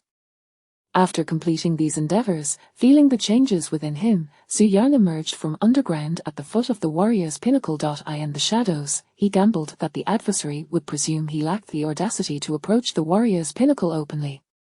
At that moment, the statue of Ultraman, once standing firm at the foot of the mountain, had already been removed by victory. Ultraman. Su Yang extended his 10 legs, slowly climbing atop a massive rock. As he crawled, an eerie rustling sound emanated from his back, as if something were attempting to break free. 2 minutes later, he reached the summit of the giant rock, intently sensing the flow of air surrounding him. Behind him, the once layered, heavy carapace had now fused into a singular form. After a short while, crack. A vertical fissure appeared in the carapace of the Hypargeton larva. Su Yang controlled his body, attempting to open the shell. With a swift motion, the fused carapace split apart, resembling the unfolding elytra of a beetle. Beneath the elytra lay membranous hindwings. The Hypargeton began to shake its body, for the first time unfurling its translucent membranous wings. The wings were not particularly large, merely sufficient to cover most of the Hypargeton's body. However, given the distinct flight mechanism of beetles compared to birds, this size was already adequate. As the Hypargeton larva attempted to fly for the first time, it began to flap its wings at high speed. Whoosh! The immense wing stirred a tempest, sweeping away sand and small stones within a 2-kilometer radius. The Hypargeton larva slowly ascended, buoyed by the lift generated by its wings' rapid flapping. Life, in its entirety, is a quest for the unknown. At that moment, as Su Yang soared into the sky for the first time, his excitement overflowed, and he could not restrain a mighty roar. Jetton! Their colossal cry resonated throughout the expanse, even reaching cities dozens of kilometers away. Thus, the wanted Hypargeton larva once again captured the attention of the military. That immense Jetton has taken flight. Bring it down. Whoosh, whoosh, whoosh. A torrential downpour of artillery shells rained down upon Su Yang. Due to his lack of proficiency in maneuvering his wings, Su Yang opted not to engage them for long. After launching 2 fireballs of unimaginable intensity, he soared straight into the heavens. On the surface of O50, the military commander glared furiously at the retreating behemoth. Our strength remains woefully insufficient. A subordinate inquired, Shall we pursue? The commander shook his head. Never mind, a creature of such size, even Ultraman and Windhorse might struggle to conquer it, let alone us. This beast is rather peculiar. Despite its capacity for carnage, it has continually eluded us. What other concerns might it possess? By the way, where have Ultraman and Windhorse gone? Why can we not reach them? The subordinate speculated they may have been dispatched on a mission by the Ring of Light. Beyond the O50 planet, the Hypargeton larva flapped its wings, achieving a flight speed surpassing 10 Mach within the cosmos, yet Su Yang still felt it was insufficiently swift. The universe is vast and boundless. Even between 2 neighboring planets, the distance spans billions of kilometers. At such distances, his current flight speed seemed utterly inadequate. If only I could move as swiftly as Ultraman when he travels through space by transforming into a light sphere. Wait a moment. The Beta race regards the Hypargeton as their most perfect creation. They must have considered interstellar travel. Perhaps I truly can. With this thought, Su Yang attempted to harness the dark energy within him to envelop himself. On the water planet, the galactic rescue team's Libert Ultraman was engaged in combat against the peace-disrupting beast, Sandrias. With me here, I will ensure your safety. As Libert comforted the indigenous people of the water planet, he unleashed a powerful net to ensnare Sandrias. Just as the formidable net was about to fully materialize, whoosh! A black meteor descended from the heavens. Chapter 10, Libert, a friendly monster. Boom. A colossal black fireball struck the ground, creating a massive crater on the verdant water planet. Within the depths of the crater, Su Yang wielded his scythe-like forelimbs, attempting to disperse the swirling dust before him. Indeed, controlling subliminal travel in the cosmos proves to be quite challenging. One careless moment could lead to a collision with a celestial body. For Su Yang, this incident was merely a minor flying mishap. However, for Libert, who was on a mission on the water planet, it represented a catastrophic planetary disaster, an invasion of darkness. The enormous fireball shattered the Earth, and amidst the rising dust, a towering black silhouette, reaching heights of 300 meters, emanated a sinister yellow glow. Simultaneously, from the impact site, a roar akin to demonic whispers reverberated. Was this not an event of monstrous invasion? At that moment, Libert, having just received word from the security team to assist the new generation of heroes, felt the urge to call for reinforcements himself. Although he had yet to discern the full extent of the monster's presence, the sheer volume of the roars and the resounding impact made it evident that this creature was formidable. Who goes there? Libert brandished his shield in his left hand and the spear of Splider in his right, paying no heed to the chaos caused by Sandria's earlier, instead focusing his vigilance on the dust-enshrouded crater. Meanwhile, the two indigenous inhabitants of the water planet, Lagan, emitted sharp cries while retreating behind Libert for cover. Shortly after Libert's exclamation, a sinister voice echoed once more, Jetton. Concurrently, a series of rapid, grinding sounds emanated from the crater, reminiscent of the amplified footsteps of a multi-legged arthropod. Soon, Libert beheld the enormous scythe-like forelimbs of the Hypogeddon larva emerging from the dust, followed by its gleaming head and massive body. Upon recognizing the true form of this super beast, Libert's eyes widened in shock, blinking more frequently than an alarm light. Having served in the Cosmic Security Force for many years, he possessed extensive experience in battling monsters and was well acquainted with the various malevolent species that frequently roamed the cosmos. Thus, he immediately discerned that the creature before him likely belonged to the Jetton clan, the cosmic dinosaur Jetton, a biological weapon engineered by the universe's inhabitants to execute nefarious schemes, boasted combat abilities that surpassed even those of ordinary Ultramen. And this creature, of such immense size, one could easily surmise its strength. Although uncertainty lingered in his heart, the righteous Ultraman has always dared to confront darkness and injustice. Libert brandished his spear of Splider, shouting, "This planet does not welcome you." As Libert observed the Hypogeddon larva, Su Yang was likewise scrutinizing the giant before him. Libert, initially designated as a planetary civilization observer, had since joined the galactic rescue team, wielding a light spear and shield gifted by Ultraman Pawat and Ultraman Grey. It is well known that planetary civilization observers in the Land of Light are not mere figures of insignificance. Therefore, the transformation of Libert from a civil servant to a martial champion endowed him with commendable combat prowess. However, this prowess was only relative to ordinary monsters. Su Yang felt that if he were to engage, victory would merely be a matter of time, yet, it was unnecessary. After casting a glance around Libert, Su Yang immediately focused on Sandrias, ensnared in a powerful net behind him, a smile forming in his eyes. The flying monster Sandrias, resembling a winged rodent, could emit destructive rays from its eyes and mouth and could soar at 10 times the speed of sound under normal planetary gravity. The creature before him, trapped within a robust net, was akin to a self-service feast waiting to be devoured. To refrain from indulging would be quite impolite. Thus, the salivating Su Yang lifted his enormous scythe-like right forelimb and reached towards Sandrias. On the ground, Libert looked up to see the enormous Jetton scythe-like forelimbs glinting like blades under the stellar radiance. "Since you are prepared to launch an attack, do not blame me for being ungracious." Libert took flight, hovering before the Jetton's imposing visage, raising his shield and thrusting his spear. Almost simultaneously. Whoosh! The scythe-like forelimbs of the Hypogeddon larva extended and rebounded, plummeting rapidly. Crack! The sharp tips of its forelimbs effortlessly tore through the powerful net ensnaring Sandrias. Subsequently, they accurately pierced into Sandrias's chest. Swoosh! The slender, razor-sharp forelimbs penetrated through Sandrias's front, emerging from its back, skewering it completely. The creature, previously struggling to escape, fell silent with that single blow. Meanwhile, Libert's thrust was narrowly evaded by the Hypogeddon larva as it tilted its head, the spear tip barely grazing its body, inflicting no harm. At this moment, Libert sensed something amiss. Why had this ferocious monster not retaliated against him? Just moments ago, it had clearly raised its forelimb. Hence, filled with confusion, Libert turned to behold the pierced sandrias.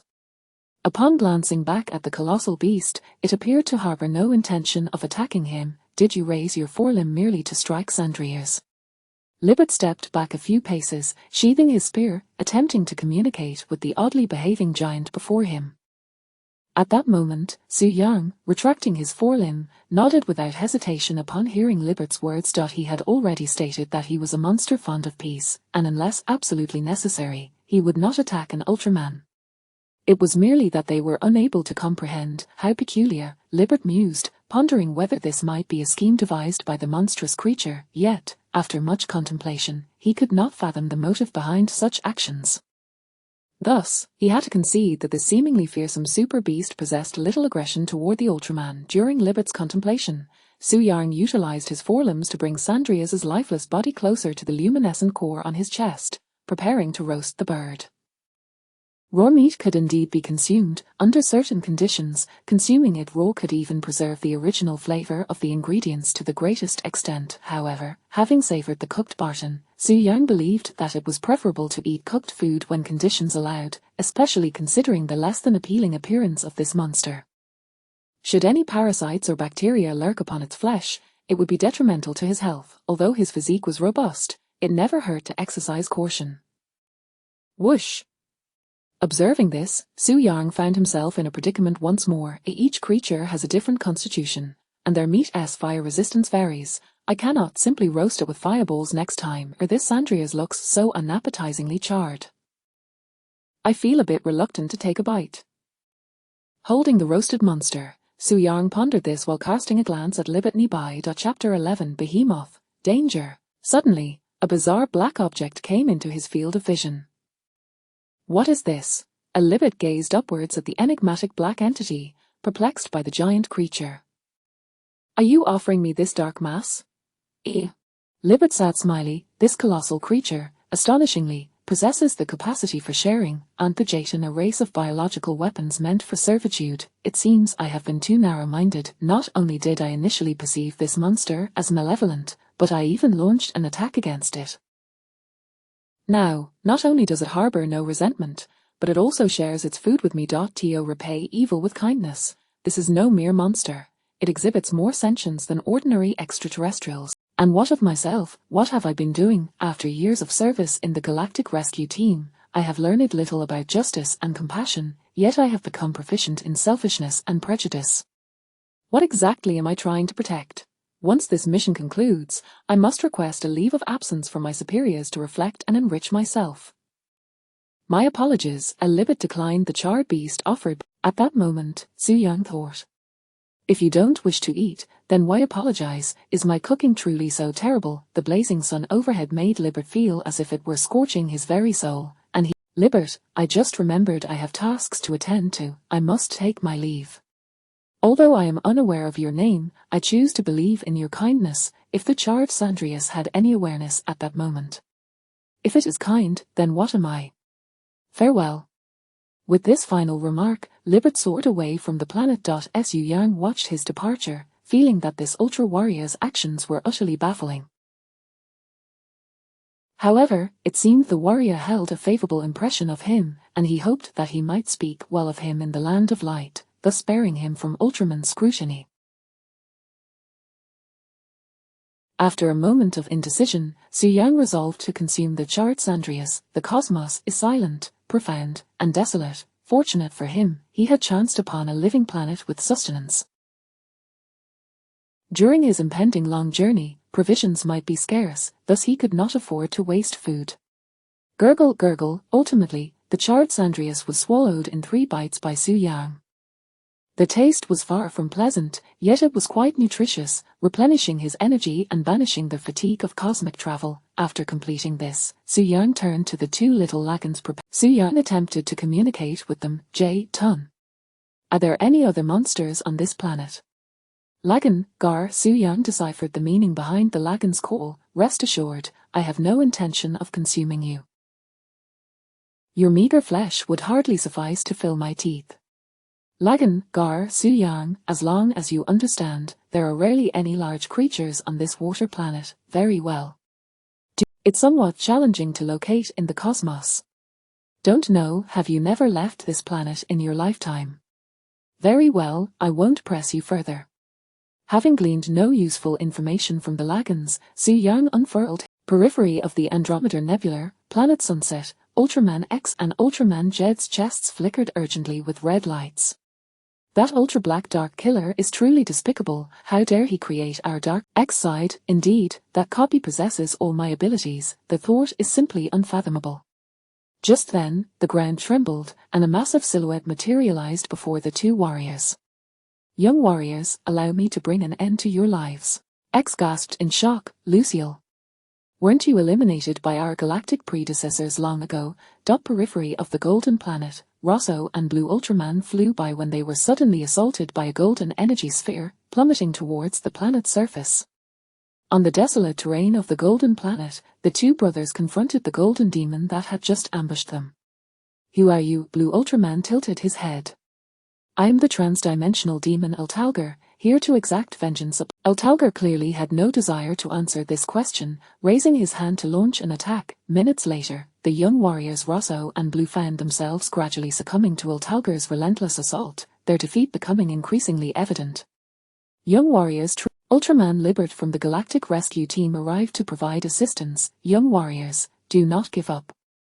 In the pitch-black cosmos. Su Yang, enveloped in dark energy as he traversed at superluminal speeds, ultimately, fatigued from his flight, he halted amidst a belt of asteroids, resting against one. The void of space is vast. Having exited the water planet and flown through the cosmos for so long, I have encountered no life forms to inquire for directions. I must acquire a navigation device at the earliest opportunity. After flying for so long, I'm still hungry. Superluminal travel is quite energy-intensive. If only some food would fortuitously collide with my mouth right now. Su Yang clutched his empty stomach. At that moment, the tremor of a nearby asteroid captured his attention. Is there something nearby?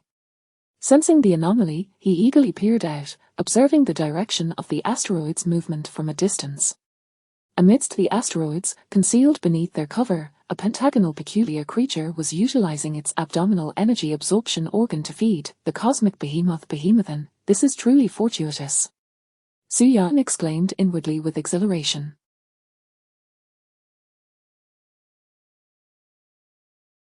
The cosmic behemoth Behemothon, one of the exemplary species in the monster realm, was immensely popular in its original world due to its pentagonal shape and somewhat endearing appearance.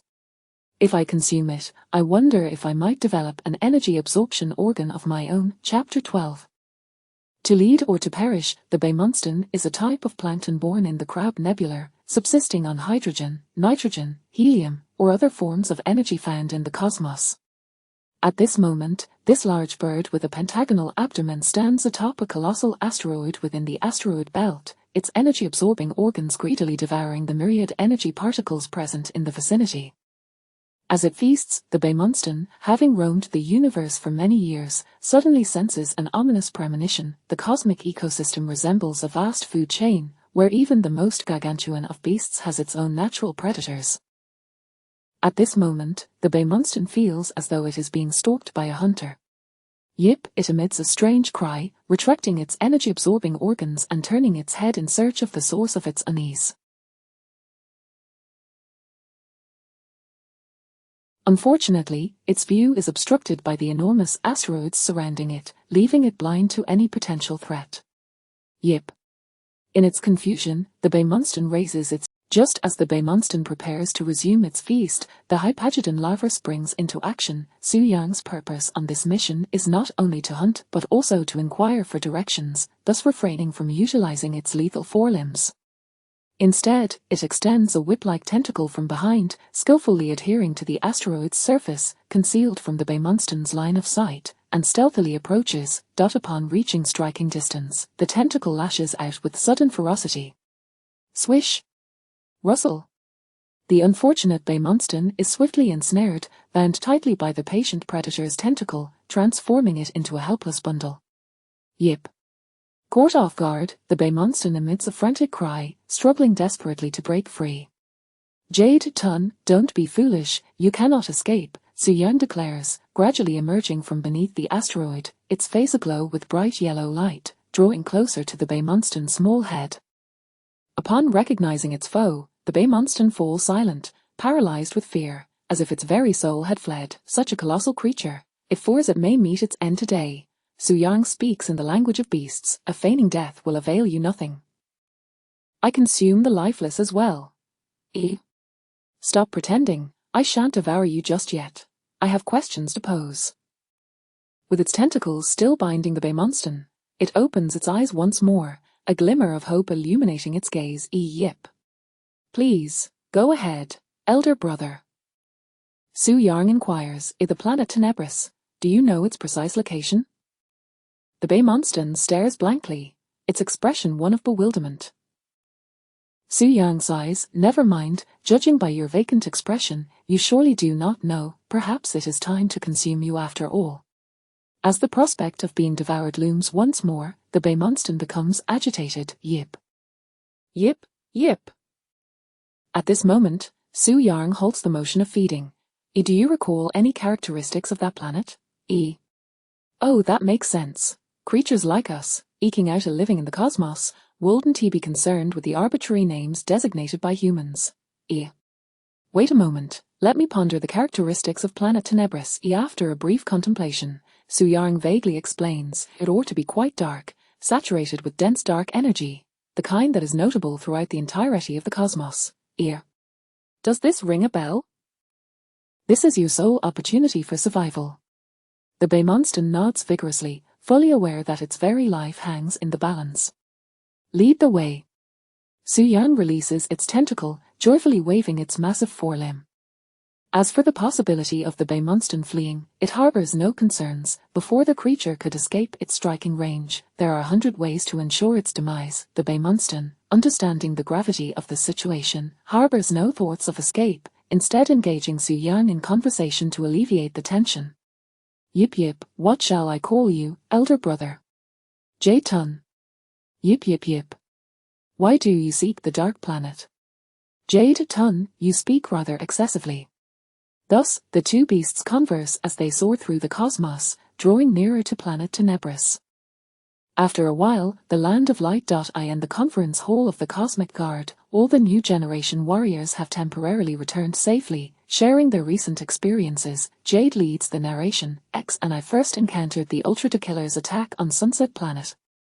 It used our energy to create 2 Dark Warriors. X adds, the Dark Warriors possessed energy identical to ours, and gradually, Jade and I found ourselves overwhelmed. Strangely enough, the victorious Dark Warriors suddenly departed afterward, as though receiving new orders. Subsequently, Jade and I rested on Sunset Planet for a time when Lucille reappeared, intent on our annihilation. It was the timely arrival of our elder from the galaxy that facilitated our escape. We too, the vivacious Rob interjects after X concludes. It was Ultraman Ribbert who suddenly appeared, rescuing my brother and me from a Talgar. Thank you, the Rob brothers express, nodding in gratitude towards Ribbert. Ribbert smiles, you're too kind, it is my duty. Ultraman Taro turns to Jade and X, so, you were the first to be attacked. Following that, the Ultraman headed directly to Earth, assaulting Ultraman Bliju. I dispatched Seiro to assist, and Seiro has since gone missing, and those 2 Dark Warriors went to planet O50, directly resulting in Ultraman Orb's petrification. Ultraman Victory, who brought Orb's statue back to the Land of Light, nods, that is correct. When I arrived, Orb had already been turned to stone. What is Orb's current condition? Galaxy inquires with concern. The first Ultraman reassures, do not worry, Hikari is already researching it, I believe Orb will recover soon. The new generation warriors feel a sense of relief, that is reassuring, just as the warriors prepare to discuss their forthcoming strategic plans. Zoffy, seated at the head of the conference hall, displays a flicker of doubt in his eyes. Hikari sent an Ultraman signature.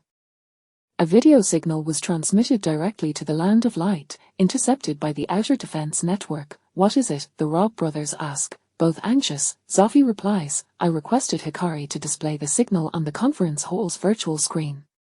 You may observe it for yourselves. Before long, the Science and Technology Bureau completed the signal connection.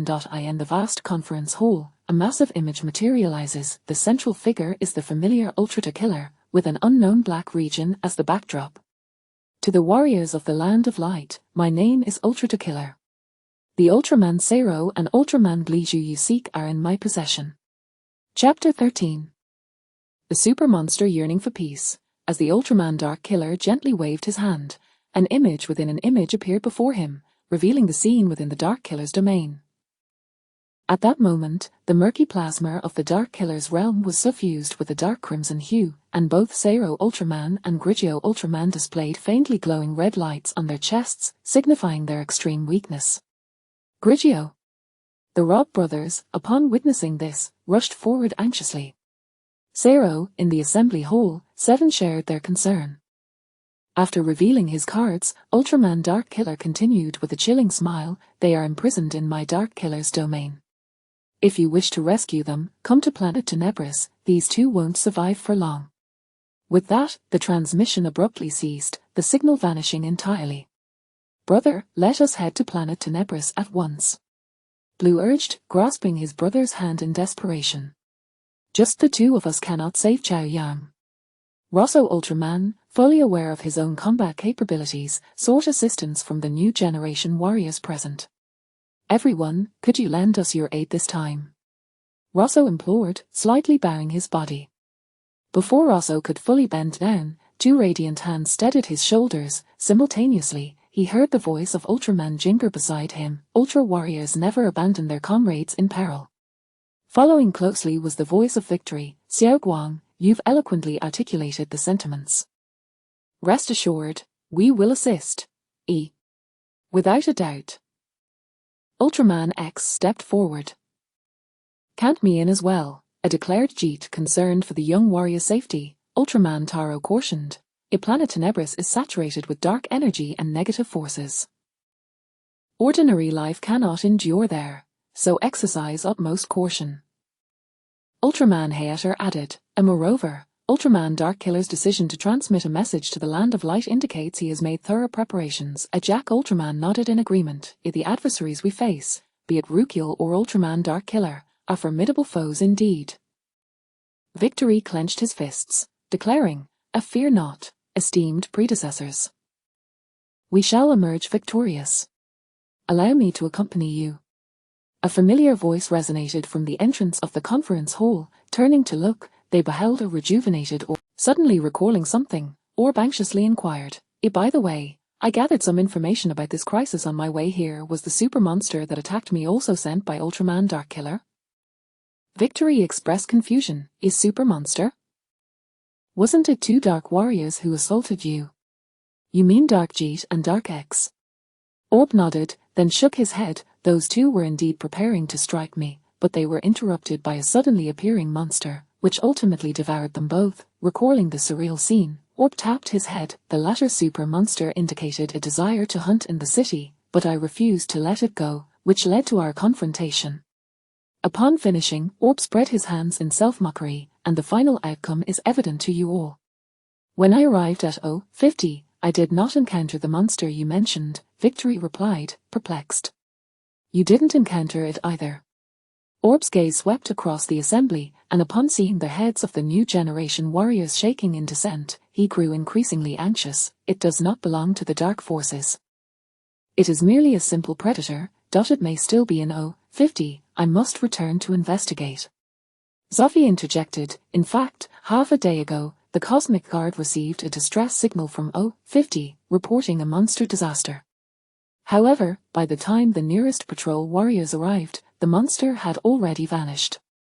On another note, the previously silent Ribbert Ultraman earnestly inquired, is the monster you described covered in a thick shell, approximately 300 meters tall, resembling an insect with numerous legs and a pair of unforgettable scythe-like forelimbs?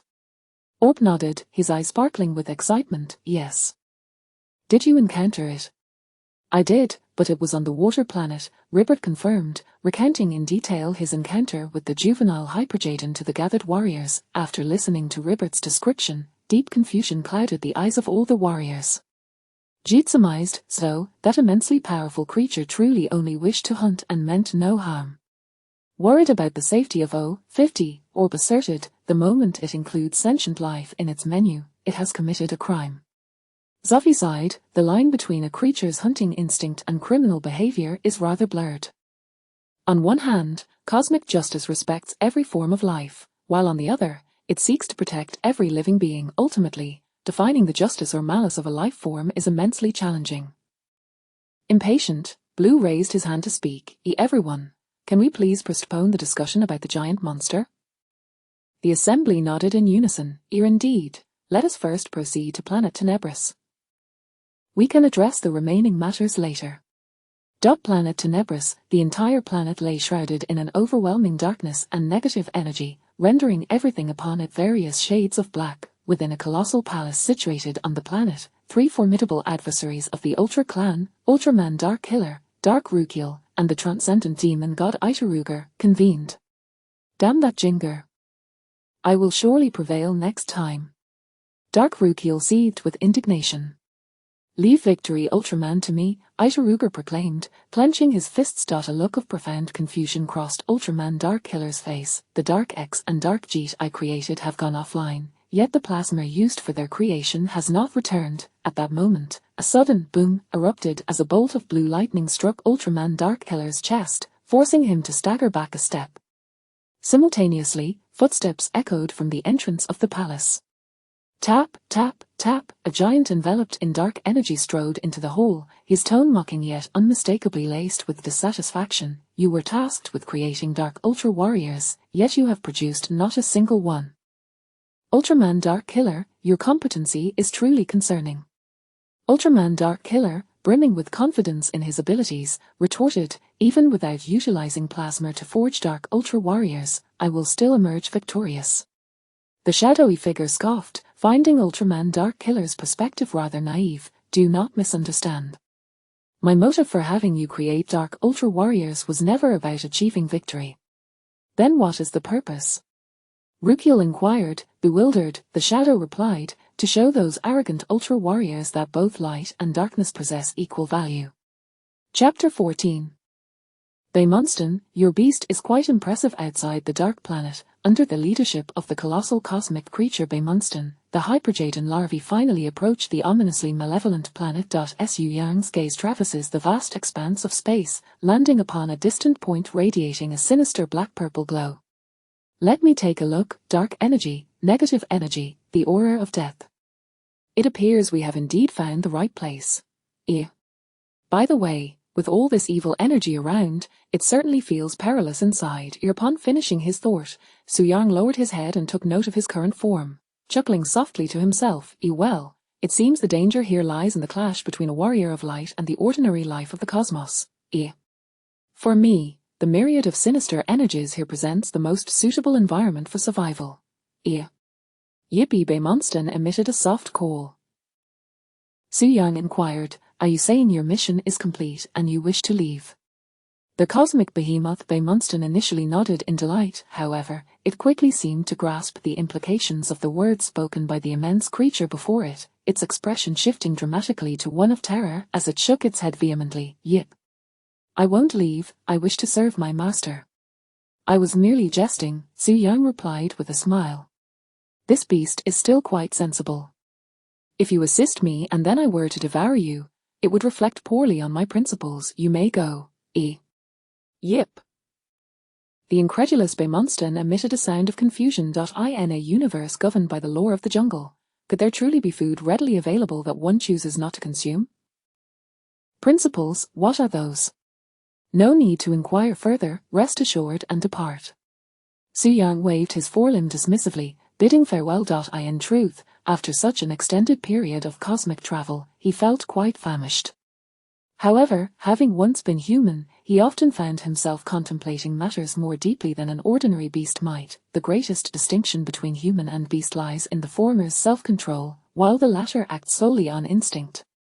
Yip, upon receiving affirmation, Bemunsten let out an excited call and turned to soar away. Jetton. Just as it had not flown far, a familiar roar echoed once more, causing Bemunsten to halt abruptly in fright. It turned back, gazing fearfully at the position of its elder brother, Yip. Indeed, it seemed unwilling to let it depart. It appeared that becoming prey for its kin was its fated conclusion. Yip! Bemunsten issued a high-pitched cry. Although it knew the odds of victory were slim, it still felt compelled to resist. Just as Bemunsten prepared to launch an assault on the Hyperjetton larvae, its keen gaze suddenly shifted to one of bewilderment. At that moment, a fireball emanating a terrifying heat, akin to that of the sun, materialized between it and the larvae. On the opposite side, Su-yang gently nudged the fireball he had just conjured forward. Don't just stand there. This is for you to consume. Bemunsten responded, Yip. Assisting its elder brother comes with a reward. Surviving alone would already be an immense blessing. You can absorb energy, this fireball should suffice. With that, Su-yang turned and soared toward the dark planet. Watching his elder brother depart, Bemunsten excitedly drifted toward the immense fireball. Rich in various energies, was this not the perfect sustenance for it? It slowly opened its energy absorption organ in its abdomen, tentatively attempting to devour a small portion. Yip! As the high-energy substance entered its belly, Bemunsten immediately let out an exhilarated shriek. 99%, a rare delicacy, the silky texture, the exquisite flavor, and the abundant energy, the finest sustenance it had ever tasted in its lifetime. The hardships of its previous existence seemed to fade away. As it recalled its past struggles, the corners of Bemunsten's eyes gradually moistened. Soon, the fireball, though not large, was entirely consumed. Having feasted to its heart's content, it contentedly patted its belly with its hooked claws, casting a complex gaze toward the dark planet ahead. That elder brother of its was quite commendable. One could only wonder what purpose lay within the dark planet. If only it could continue to stay with its elder brother, having such food every day. On the dark planet Tenebris, Su-yang's massive form descended onto the pitch-black terrain, retracting his enormous wings, and curiously surveyed his surroundings. Just as he had surmised, this place was indeed a dead planet, silent, desolate, devoid of life, and shrouded in eternal darkness. However, the dark energy here seems to nourish me quite effectively. Su-yang shook his colossal body, feeling every joint and bone within him relax, akin to the first stretch one takes after a restful slumber, an exhilarating sensation. Perhaps I could make this my home. The only drawback might be the limited efficiency of energy absorption. It cannot be relied upon for sustenance, and this dead planet is sparsely populated with life, making hunting a challenge. As he pondered, he began to crawl forward slowly. On a planet where life has yet to emerge, the ultra-dark killers are the sole inhabitants.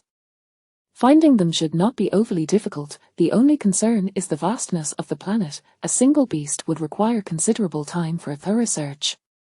Wait a moment, Hyperjetton is a malevolent deity born from darkness and death. At the very least, it should enhance my perception, right? Let's give it a try. Having grasped this crucial point, Su-yang held his breath and concentrated, using dark energy as a medium to sense everything on this planet. His consciousness traversed hills, valleys, and plains, gradually enveloping the entirety of the planet through the dark energy. In a vast clearing, he spotted a magnificent and towering edifice. Within the structure, a dense aura of evil energy intertwined with life energy radiated forth. Found it. Confirming the location of the immense dark palace, the yellow lights on Hyperjetton's face flickered like flowing water as he spread his wings, which he had just retracted, and flapped them vigorously, soaring away once more. Inside the dark palace, a gathering of villains looked on in confusion at the shadow that had resurrected them. Was the aim to create a dark ultra-warrior to contend against the ultra-warriors to validate the equivalence of good and evil? I failed to do not mistake my intentions. As the instigator of the war that swept across the multiverse, Luigi Arya could not afford to lose his momentum, stepping forward to cast a cold gaze upon the shadow. Are we about to witness infighting? Itelger interjected timely. Rather than dwell on this, we should strategize on how to ensnare the ultra-warriors when they arrive. Speaking of which, within the killer space, Zero's energy has already been sufficiently gathered. The ultra-dark killer raised his hand, releasing a black-red plasma of killers. Whoosh! A vast expanse of killer plasma, in a state of light particles, coalesced and gradually solidified. The Dark Zero makes his entrance. As this new book unfolds, remember to read the latest chapters daily. Do not neglect it, as it may diminish the rate of completion and affect the volume.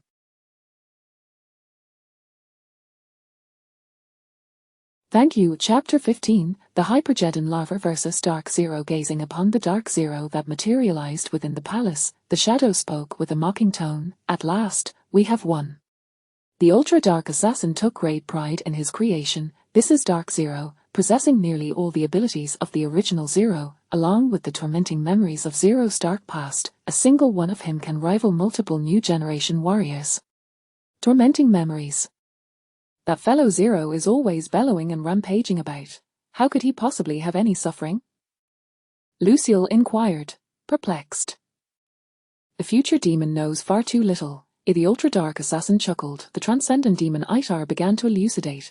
In the final battle between Zero and Belial, his body was overtaken by Belial, transforming into Dark Zero, who annihilated all his comrades.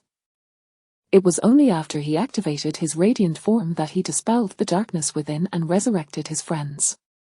Lucille turned to the ultra-dark assassin. So, what you just implied is that this Dark Zero before us possesses the abilities of Zero when Belial occupied his body. That is a possibility, the ultra-dark assassin nodded. As the assembly of villains conversed, the shadow abruptly pivoted, his gaze fixated beyond the grand hall. Lucille and his companions instantly became alert. What? Has an ultra-warrior arrived so swiftly? No, it is another creature that has come. The shadow mused, his crimson eyes reflecting contemplation, seemingly perplexed as to why other life forms would manifest on the dark planet. 2 seconds later, the shadow turned to the ultra-dark assassin. Send Dark Zero forth. It is an opportune moment for us to witness his capabilities. Very well, I shall utilize the killer plasma to transmit his battle footage in real time, allowing you to fully appreciate the might of Dark Zero. The ultra-dark assassin waved his hand lightly, and Dark Zero immediately soared forth. Simultaneously, within the palace, a virtual display emerged, showcasing everything from Dark Zero's perspective. Thousands of meters away from the Dark Palace. As Su Yang approached the palace at supersonic speed, he suddenly halted, gazing quizzically at the shadowy figure before him. With a body of black and red, 2 head spikes atop, and a fierce glare, it must be Dark Zero. By the way, what brings you here? The individuals within the Dark Palace have been monitoring my movements. Are you here to thwart me? Inside the Dark Palace. Your multitude of villains stared in bewilderment at the pitch-black colossal beast within the display, the sinister sounds echoing from the imagery rendering them momentarily speechless. This, Itar pointed at the screen, seemingly on the verge of a sarcastic remark. Lucille exclaimed, where did this monster come from? We did not notice such a creature when we entered the Dark Palace. The shadow pondered thoughtfully. It must have arrived only recently, however, judging by its flight trajectory, it is undoubtedly heading towards us. Moreover, considering the appearance of this creature, it resembles Jetton, does it not? Who has constructed such a massive biological weapon? I have ordered an attack. It might just be a mere Fa-8, easily pierced through. The ultra-dark assassin dismissed the concern nonchalantly. In the aerial battlefield, after a brief stalemate, Dark Zero extended his arms. Swish, swish, swish. The 2 head spikes atop his head detached autonomously, controlled by his will, hurtling towards the colossal beast. Facing the minuscule projectile attack, Su Yang did not flinch or evade, instead raising his massive forelimb. Whoosh! Clang! The scythe-like forelimb swept past effortlessly, sending the head spikes flying. Having completed this action, the momentum of his forelimb continued, slicing towards Dark Zero's position. Perhaps wishing to test the strength of the giant before him, Dark Zero similarly chose not to dodge, summoning back the 2 head spikes to brace against the incoming attack. Whoosh! Clang!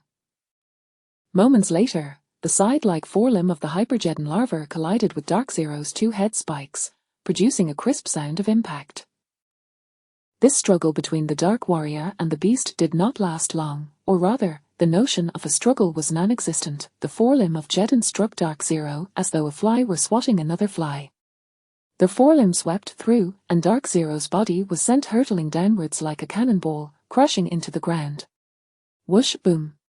Their collision, akin to an asteroid striking the Earth, created a crater with a diameter of a kilometer on the vast plain, accompanied by minor tremors. The battlefield was not far from the Dark Palace, causing the villains within to feel the quaking beneath their feet. Is this your prized creation? The shadow gazed at the ultra-dark assassin, disappointment evident in his eyes. A rare look of embarrassment appeared on the ultra-dark assassin's face. If that was merely an accident, how was I to know that Dark Zero would choose to contend with such a massive creature, perhaps due to his inherited intellect from Zero, ere I shall devise a strategy for him.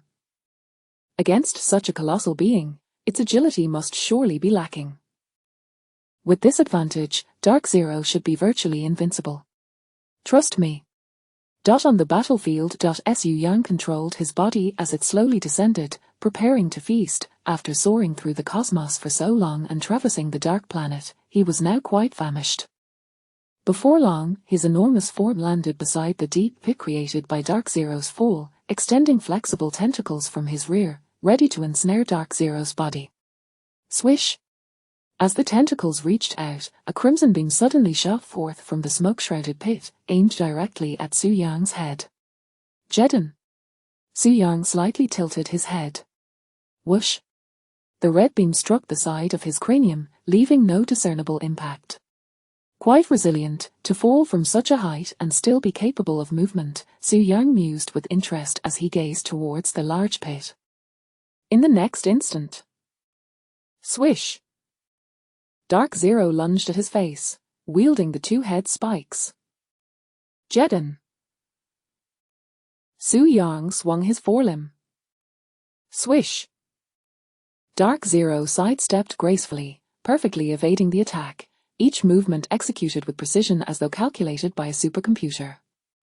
Intriguing, Su Yang became slightly more serious, utilizing his tentacles to restrict Dark Zero's movements while initiating an offensive with his forelimbs. This battle did not endure for long. 1 minute later, Dark Zero lay defeated upon the ground, a side-like forelimb of the Hyperjetton larva embedded in his chest, lamentably vanquished. I haven't even used my fireball yet. You are lacking indeed, as Su Yang chuckled at Dark Zero, uncertain whether the creature could comprehend his taunt. Goo goo where at this moment, his stomach emitted another peculiar sound, with hunger gnawing at him. Su Yang no longer hesitated, promptly using his forelimbs to lift Dark Zero's body, directing it towards his mouth. Within the Dark Palace, the visage of the colossal beast rapidly magnified on the screen, delivering an intense visual impact that caused all present to instinctively hold their breath. 2 seconds later, the image vanished. Itar solemnly remarked, "It is dead, consumed." Lucille added, "This monster is indeed quite formidable." Chapter 16, Slaying the Demon God. At this moment, the transcendent demon god, Itaruger, felt an overwhelming sense of humiliation. The Ultra Warrior has yet to arrive, and we are being struck at the very doorstep of our headquarters by a mere beast. What is the meaning of this? What is the origin of this colossal creature? An entity of such magnitude should not be obscure in this universe, pondered the dark Lucille. Enough of this. We must first restrain it. The shadow's gaze swept over the gathered assembly, silently inquiring. Who will address this threat? Allow me to take charge. If we resolve this swiftly, we can concentrate our efforts on the Ultraman. Itaruger stepped forward with determination. The shadow, however, seemed to have other considerations. If we could establish communication with this beast and persuade it to join our ranks, it would be a significant advantage. I am the most suitable candidate for this, Itaruger volunteered, bowing slightly, his demeanor graceful. The ultra-dark killer was a mere amalgamation of resentment, its mind singularly focused on annihilating the Ultra Warriors. As for the dark Lucille, there was little need to elaborate. His thoughts were consumed by the desire to halt the very passage of time for all. Only Itaruger, the master of the City of Twilight, possessed a prodigious intellect and a talent for disguise. The shadow evidently shared Itaruga's sentiments, nodding in agreement. Very well. What a nuisance, it has slain my Dark Zero, wouldn't it be better to make it pay with its life? The ultra-dark killer scoffed. Outside the Dark Palace, on the dusky, brown earth, the gigantic juvenile Hyperjaden had completely engulfed the body of Dark Zero. The plasma body of the killer is rather succulent, remarked Su Yang, a satisfied expression upon his face. Though the head is somewhat tough. After savoring the moment, Su Yang rose and resolutely made his way toward the towering Dark Palace. At that precise moment, click, the grand doors of the Dark Palace swung open, revealing a golden figure that stood in stark contrast against the ashen world. Greetings, Itaruga called out, noticing the immense beast gazing in his direction. Jetton, Su Yang replied with a howl that Itaruga could not comprehend.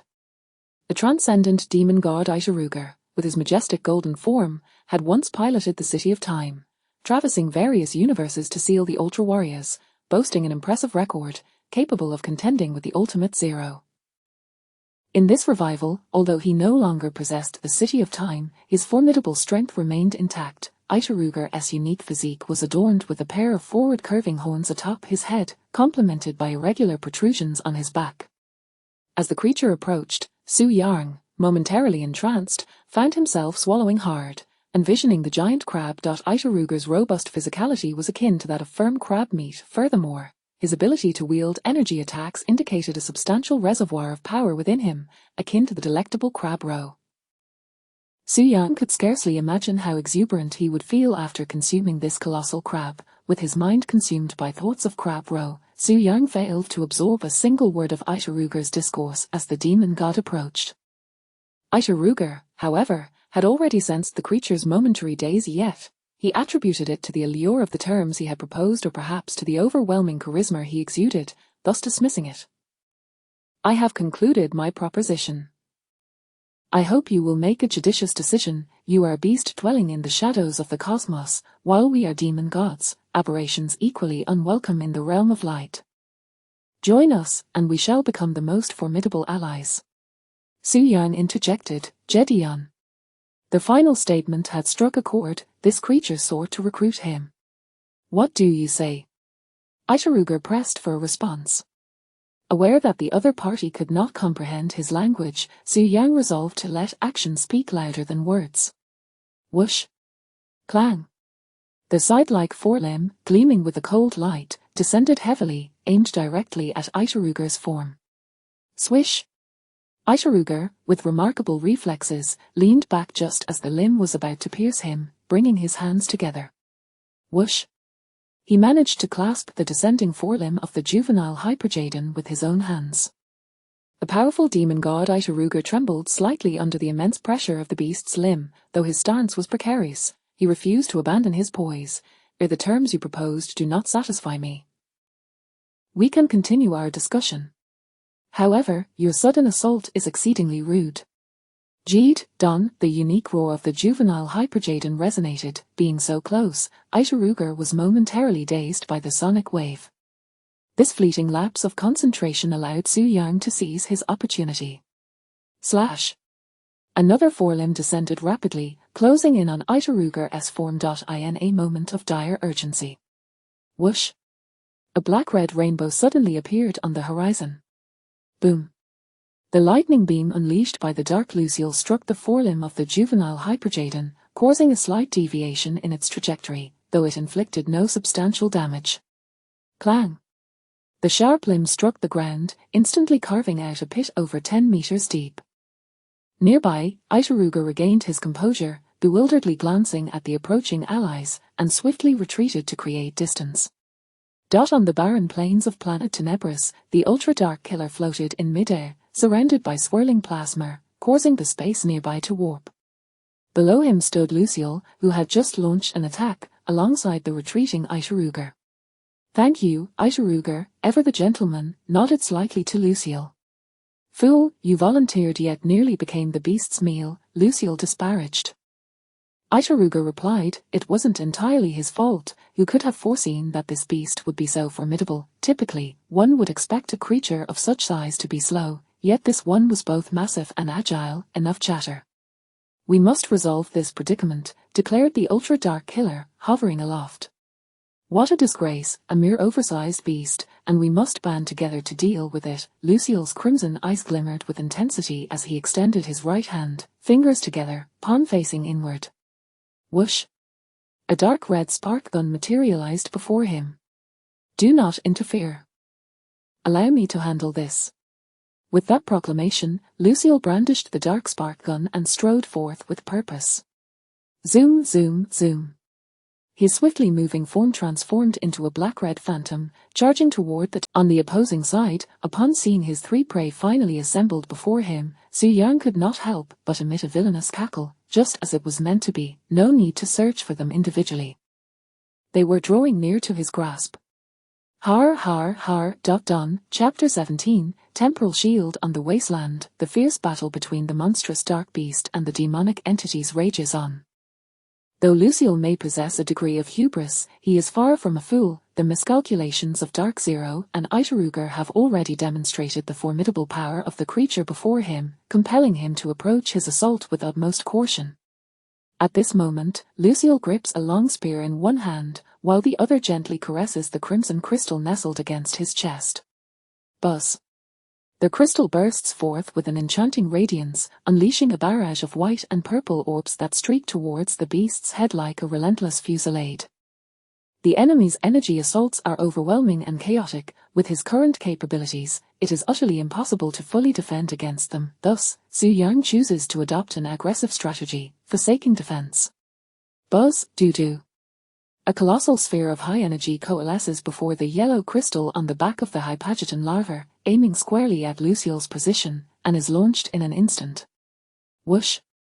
The orange-red fireball, imbued with terrifying heat, intercepts a significant portion of Lucille's previously launched light projectiles, subsequently striking the ground beside him with precision. Had Lucille not reacted swiftly to evade, he would have been toppled by the explosion of the fireball. Nevertheless, even in the absence of a direct hit, Lucille is still swept off balance by the gusts of hot wind and energy waves generated by the blast. Doo-doo. Seizing the opportunity, Su Yang's side-like forelimbs descend once more. This time, he has learned from experience. While launching the attack, he keeps a watchful eye on the distant figures of the Ultra-Dark Slayer and Itaruger. Indeed, as his forelimbs swing, both Itaruger and the Ultra-Dark Slayer are already gathering energy for long-range support. In response to this situation, the solution is not particularly complex. If they are preoccupied with their own survival, they will have no leisure to assist others. Swish, swish, swish, a series of dozens of small, dispersed high-heat. However, this time, the sharp edge is tainted with the dark energy emanating from Lucille's body. Beside the point of impact, Lucille's severed arm lies in stark evidence. Whoosh, whoosh, whoosh. Having achieved his goal, Su Yang unleashes several black tendrils from behind, surging towards the body of Lucille, now deprived of an arm. Lucille has never felt such humiliation before. His defeat to the galaxy was due to his former connection with it. What authority does this mindless beast possess? A senseless creature. What gives it the right? Do not underestimate me.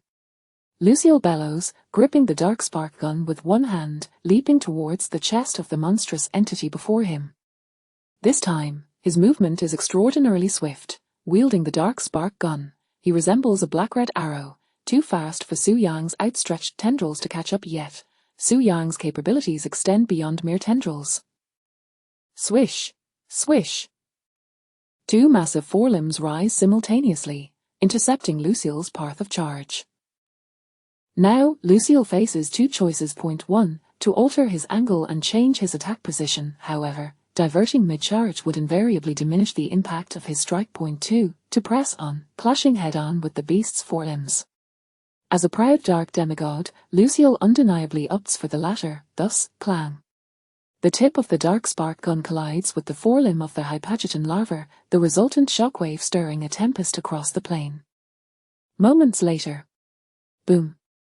Lucille's strength proves insufficient against the Hypageton larva, and he is forcefully pinned to the ground. Following this, the tendrils of the Hypageton larva reach him, their razor-sharp edges penetrating Lucille's body. 2 seconds later, the tendrils bring Lucille's motionless form to the maw of the Hypageton larva. Without hesitation, Su Yang bites down towards Lucille's head. Crunch! The surge of energy explodes within Su Yang's mouth, enveloping his form and eliciting a triumphant roar. Jetton. Across the battlefield, the Ultra-Dark Slayer and Itaruger, having just narrowly escaped the barrage of fireballs from the Hypageton larva, behold the headless corpse of Lucille. The two antagonists stand frozen, as if struck by lightning. Is Lucille truly gone just like that? Itaruger utters in disbelief. In contrast, the Ultra-Dark Slayer remains significantly more composed. Only the head is missing, the body remains. Well then, now the body has been consumed by the beast. Itaruger laments, this is quite strange. From whence did this creature emerge, and why does it oppose us? Why does it not attack the Ultras of the Light Kingdom? Do you not see it yet? The Ultra-Dark Slayer's narrow eyes glint with insight. We are its sustenance. Itaruger shudders, have I become the prey? There is no need for astonishment. The laws of the universe dictate that the strong prey upon the weak. The Ultra-Dark Slayer scoffs, leading the charge. Engaging with it is a waste of time. The Ultra Warriors could arrive at any moment, and the situation would only worsen for us. Once I confine it within my Dark Slayer space, the Slayer plasma will gradually sap its strength. As he speaks, the Ultra-Dark Slayer extends his hands forward. Whoosh! A thick beam of dark purple space energy bursts forth from his palms. Recognizing the Ultra-Dark Slayer's space beam, Su Yang has no intention of submitting. However, the abilities currently at his disposal cannot effectively counter the beam. In a moment of desperation, Su Yang resolves to take a gamble and releases the temporal magnetic field. Whoosh! ZZZ. The golden temporal magnetic field envelops the enormous form of the Hypageton larva just before the Ultra-Dark Slayer's space beam strikes, gradually expanding outward. Buzz, whoosh, whoosh, whoosh. Within the confines of the magnetic field, vast expanses of anomalous structures and various unknown mechanical devices materialize, not belonging to this universe or even this realm. Within the magnetic field's radius, the massive body of the Hypageton larva conceals itself behind a plethora of bizarre edifices and devices. It is confirmed, the temporal magnetic field is indeed an effective defensive measure.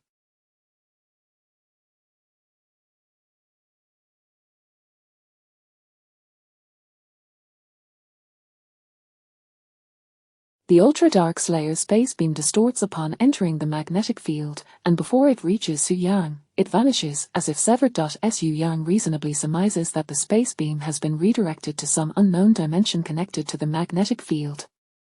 In the past. On the desolate Earth, the Betelgeusians stand in impotent fury before the remnants of the cocoon from which the Hypageton larva has emerged. Damn it, my Jetton baby, how could you abandon me like this? No sooner have the words left his lips than a golden magnetic field materializes before the Betelgeusian, and dark purple beams of spatial energy shoot forth. The ill-fated Betelgeusian. Chapter 18, The Bacterians, the Despicable Ultraman, the Dark Killer Space. Ding ding ding. Zero quietly maintained the light of Grigio with his own radiance, shielding him from the encroachment of the killer plasma, causing the timer on his chest to flicker rapidly due to the excessive consumption of energy. Clearly, the energy within him was on the brink of depletion. My brothers will surely come to rescue us, Mr. Zero, Grigio said, gazing into the chaotic space before him, clenching his fists and continually encouraging himself. Indeed, the Robb brothers are exceptionally skilled warriors, Zero replied with a smile, though his voice was weak. Mr. Zero, why do you look so? Grigio noticed Zero's unusual condition and turned around, his expression puzzled. The Ultraman Zero had long been renowned across the universe. It was evident that his physique was far superior to his own. How was it that he appeared even weaker than Grigio, who was also trapped in the dark killer space? Soon, the astute Grigio observed the faint glow enveloping him. Mr. Zero, are you using your own brilliance to protect me? There's no need for that. Although I am not adept at combat, I can protect myself well enough. If something were to happen to you, I would fail my mission, Zero said, his tone brooking no argument. But your current condition, Grigio's face was filled with concern. Fear not, for I am Zero. It would take at least 20,000 years for this killer space to wear me down. With that, to alleviate Grigio's worries, Zero extended 2 fingers and struck his signature pose. Just as the 2 warriors trapped in the dark killer space awaited support, swish, a sudden wave of spatial distortion emerged around them, and the black-red killer plasma seethed like boiling water. It seems that fellow has once again activated the spatial teleportation beam. Zero instinctively stepped forward, shielding Grigio behind him. I wonder who will be trapped in the dark killer space this time. Grigio speculated, could it be my brothers? She knew her brothers would surely come to rescue her, but if even Zero was ensnared, it would be challenging for her brothers to contend with the Ultraman Dark Killer. As her words fell, whoosh! An alien clad in a cloak, sporting 2 small antennae, abruptly appeared in the dark killer space. Upon seeing this alien, Zero quickly pulled Grigio back. A Bacterian? The Bacterian also recognized the warrior before him. Zero? His voice brimmed with anger. You teleported me here. This must be the plot of your Ultraman warriors. Since arriving on Earth, Zero's Jetton had already fled. Now, he was thrust into this inexplicable world due to the sudden energy wave. It was hard not to suspect that the self-proclaimed righteous Ultraman was the mastermind behind all these events. What are you talking about? I don't understand, Zero replied, bewildered. Don't you know who sent you here? Well, the already furious Bacterian clenched his fists, his body trembling. I know all too well. Die, Zero. You will pay for my Jetton's life. Zero moved his body, though his energy was low. If the Bacterian insisted on a fight, he would not remain passive. I have never even seen Jetton. Who exactly are you, Bacterian? Your origins are utterly mysterious. Outside the dark killer space. In the wasteland beside the palace of planet Tenebris, the Ultraman Dark Killer gazed in astonishment at the golden magnetic field enveloping the giant beast. Beside him, the well-traveled and knowledgeable Italgar remarked, this is a temporal magnetic field, a unique ability of the monster species residing within the temporal realm. In the magnetic field, both time and space are distorted. Only the creature controlling it can ensure its own stability. What kind of biological genes did the creator of this giant beast infuse into it? It's utterly insane. Just as he finished speaking, whoosh! 2 sharply pointed tendrils extended from the temporal magnetic field, lunging toward Italgar outside the magnetic field. Swish! Italgar quickly enveloped himself in radiant energy, executing a high-speed maneuver, solely to evade the impending attack. Phew! On the dark earth, the golden light flashed past. Successfully dodging the tendril attack, Italgar felt a sense of embarrassment. I never imagined that one day my Italgar Hellfire would be used for retreat. The Ultraman Dark Killer shouted in fury, pull it out from within. Italgar shook his head. Unless it chooses to emerge on its own, it will be difficult for us to deliver an effective strike while it remains hidden in the temporal magnetic field. And do not think about recklessly entering the temporal realm. In that chaotic magnetic field, you have no idea where you might end up when you try to come back out. Is there really nothing we can do about it? The Ultraman Dark Killer turned to ask. No, if it truly intends to prey on us, we will distance ourselves from its attack range. It will naturally emerge in pursuit. Italgar's mind raced. The Ultraman Dark Killer queried, what if it remains inside and does not come out? Italgar smiled, then it's even simpler, we just keep our distance. With this temporal magnetic field and the beast within that seeks to devour living beings, if we utilize it wisely, it might even assist us in defeating the Ultraman warriors. Inside the temporal magnetic field. Su Yang observed Italgar and the Ultraman Dark Killer retreating beyond the reach of his tendril attack, and he decisively pursued. He remained hidden within the magnetic field not to be struck by the Ultraman Dark Killer's spatial light attack. Being transported into the killer space would make escape difficult, however. With the death of Luigi Aria, the situation was favorable, and the probability of his successful predation was quite high. No, today this giant crab was definitely his meal. Tap tap tap, as the golden temporal magnetic field slowly contracted, Su Yang swiftly advanced on his 10 legs. Simultaneously, the yellow luminescent body on his back flickered incessantly. Swish swish swish. Dozens of small fireballs rained down upon the Ultraman Dark Killer and Italgar. Moments later, on the Dark Planet, a rain of fireballs began to fall.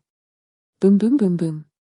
Amidst the incessantly falling fireballs, Italgar and the Ultraman Dark Killer swiftly maneuvered closer to the position of the giant beast. Dark pursuit.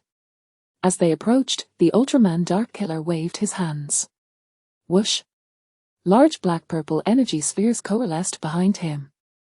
In that instant, these energy spheres were faces and a semblance of life, emitting chilling, piercing shrieks, akin to soundtracking hunting hounds, as they flew towards the giant beast's head. Chapter 19, The Time of the Universe is in Distress. Whoosh! The cacophony of the energy sphere cluster's flight approached Su Yang's face with an overwhelming intensity. The Dark Hunter's unique skill, a manifestation of vengeful spirits, summoned shadowy creatures akin to hounds, relentless in their pursuit to bite their foes. Upon a successful strike, they could unleash electric shocks, causing moderate damage while possessing an element of control. Jetton, at this moment, confronted by a swarm of dark entities hurtling towards him, Su Yang did not flinch or evade. Instead, he released a formidable roar. The essence of his call was simple. He commanded these shadowy beings to surrender, to become his allies. If they possessed any semblance of intelligence, they would surely perceive the disparity in strength and make the appropriate choice. Indeed, these hound-like energy creatures exhibited a flicker of awareness. Upon hearing the call of the Hyper-Jetton larva, their assault noticeably slowed, yet their intellect was limited. Obey my command. The Dark Hunter, witnessing this hesitation, bellowed in exasperation. Under his control, the wavering dark creatures charged once more. Observing this, Su Yang could only shake his head in resignation, as a fireball erupted from the luminous orb upon his chest. Boom! The searing fireball soared through the air, obliterating a multitude of dark entities in its wake. Only a handful managed to escape the fiery onslaught, desperately latching onto the exterior shell of the colossal beast. Sizzle!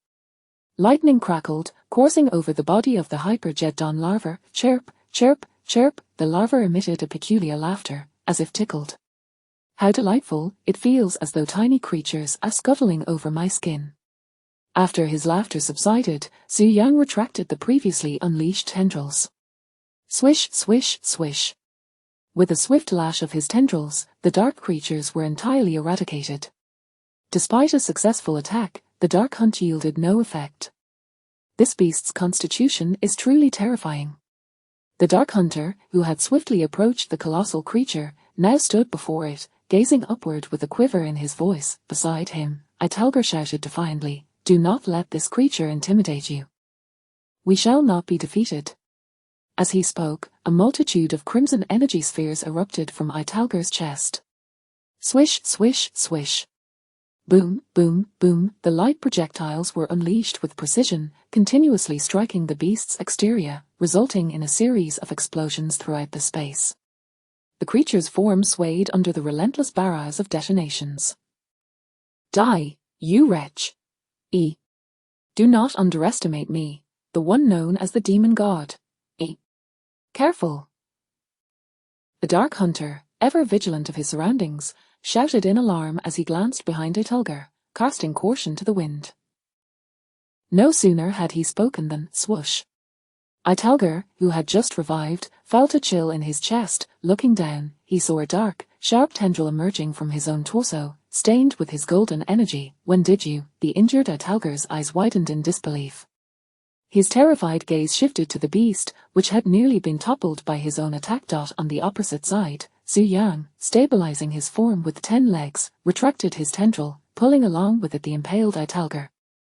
When had he made his move? A proficient predator, consumed by the thrill of the hunt, seizes every opportunity to attack. As Italgar, with fervor, launched his assault, the opening in his defenses was exploited by a tendril's swift maneuver. Swish! As the tendril retracted, Su Yang extended a front limb in a timely manner. Swoosh! The scythe-like appendage pierced Italgar's body, pinning him down. While the tendrils were sufficiently agile and flexible, they lacked defensive prowess, making them prone to being severed. In contrast, Su Yang's forelimbs were armored, boasting nearly the same defensive capabilities as his torso. This maneuver of left hand to right hand was a clear indication of Su Yang's dominance over Eitalgar. To prevent the prize from slipping away, he could indulge while simultaneously vanquishing his foe. Swish! The folded forelimb retracted, and the Hyper-Jetton larva brought Eitalgar to its moor. At this moment, Eitalgar, still conscious, helplessly watched as the radiant visage of the colossal beast loomed ever closer, his emotions a tumultuous blend of despair and humiliation. This is a demeaning end. It is a world governed by the principle of survival of the fittest. These were Eitalgar's final words, laced with desperation, resentment, and profound confusion. In the next instant, crunch. His head was consumed by the Hyper-Jetton larva. Su Yang remarked, "The taste is rather mediocre. Chew, perhaps it's due to the fact that the head is predominantly bone, lacking the anticipated flavor. Chew. I hope his body does not disappoint." After hastily swallowing Eitalgar's head, Su Yang commenced feasting upon the remainder of his form. During this interval, the Dark Hunter stood beneath him, unrelenting in his assault. Assassin swarm. A barrage of purple energy projectiles rained upon the beast. Finding energy attacks ineffective against its defenses, the Dark Hunter resorted to physical combat. Dark Fist. Assassin's Head Spear. "You wretch, I will see you dead." How tiresome. While indulging in his meal, Su Yang disdainfully regarded the incessant attacks of the Dark Hunter. He abruptly pivoted his massive form, swinging another forelimb. Swish! The shadowy giant's limb swept through the air as the Dark Hunter nimbly evaded, continuing his assault. Bang, bang, bang. The sound of their clash crescendoed. The Dark Hunter's strikes were indeed painful, forcing Su Yang to utilize all his legs to create distance. However, this retreat was merely temporary. Once he had fully consumed Eitalgar's body, he readied his claws to address this final course with utmost seriousness. Jetton. Su Yang declared, "I have tasted Eitalgar, and I found him rather lackluster.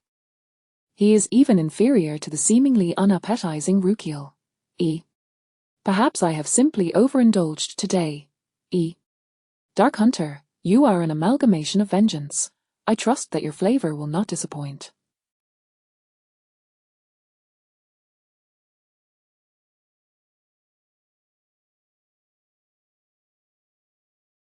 Within the Dark Palace, a shadow quietly observed the battle unfolding in the wilderness as the dark aura surrounding him gradually dissipated, revealing his towering form.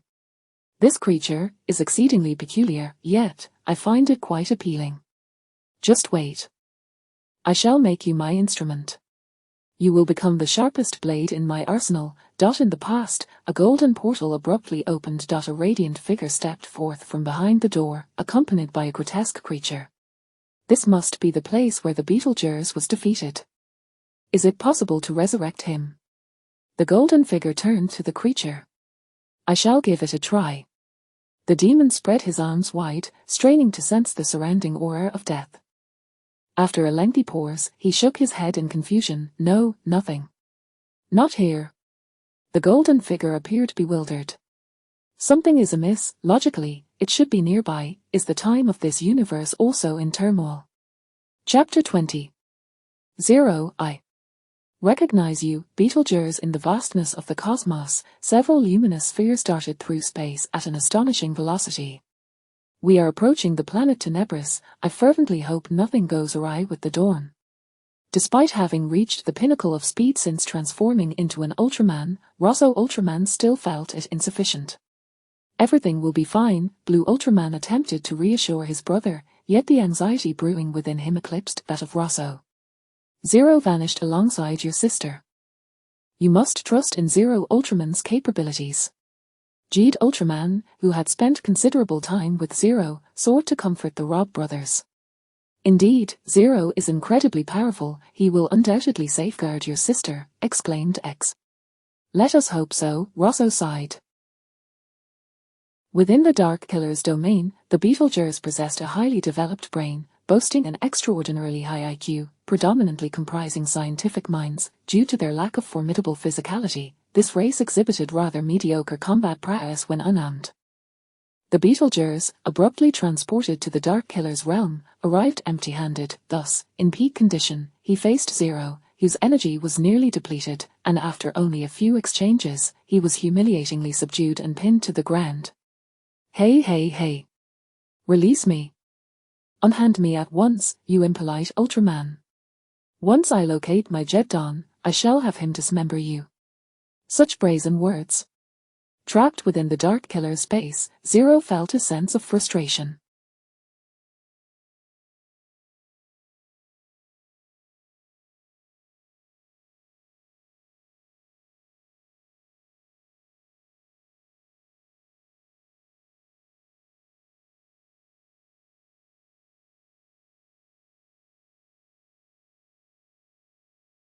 Now, confronted by this reckless and boastful Beetlejuice, he chose to vent his anger. With a resounding thud, Zero's fist struck, causing the Beetlejuice to see stars and lose consciousness. Is he all right?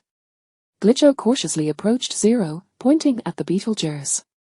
He is fine, not dead yet, but I believe it would be better if he were, Zero replied, raising his tightly clenched fist once more.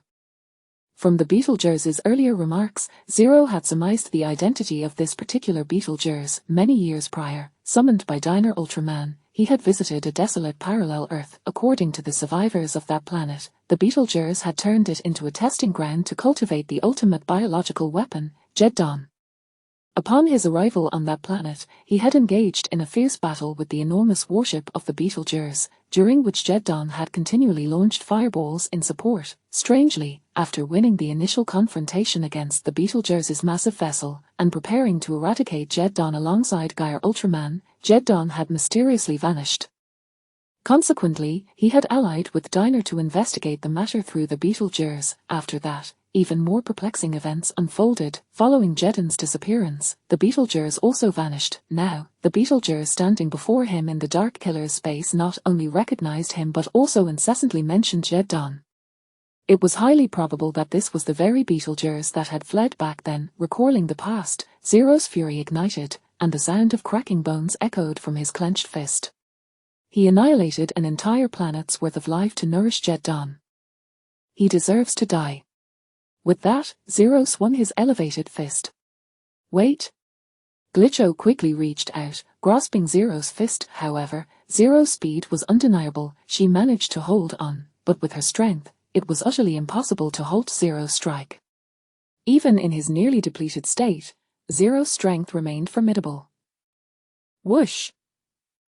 The immense force coursed through his arm, propelling Glitcho away like a rag doll. In mid-air, Glitcho still sought to stop Zero. Zero. Hey! Glitcho!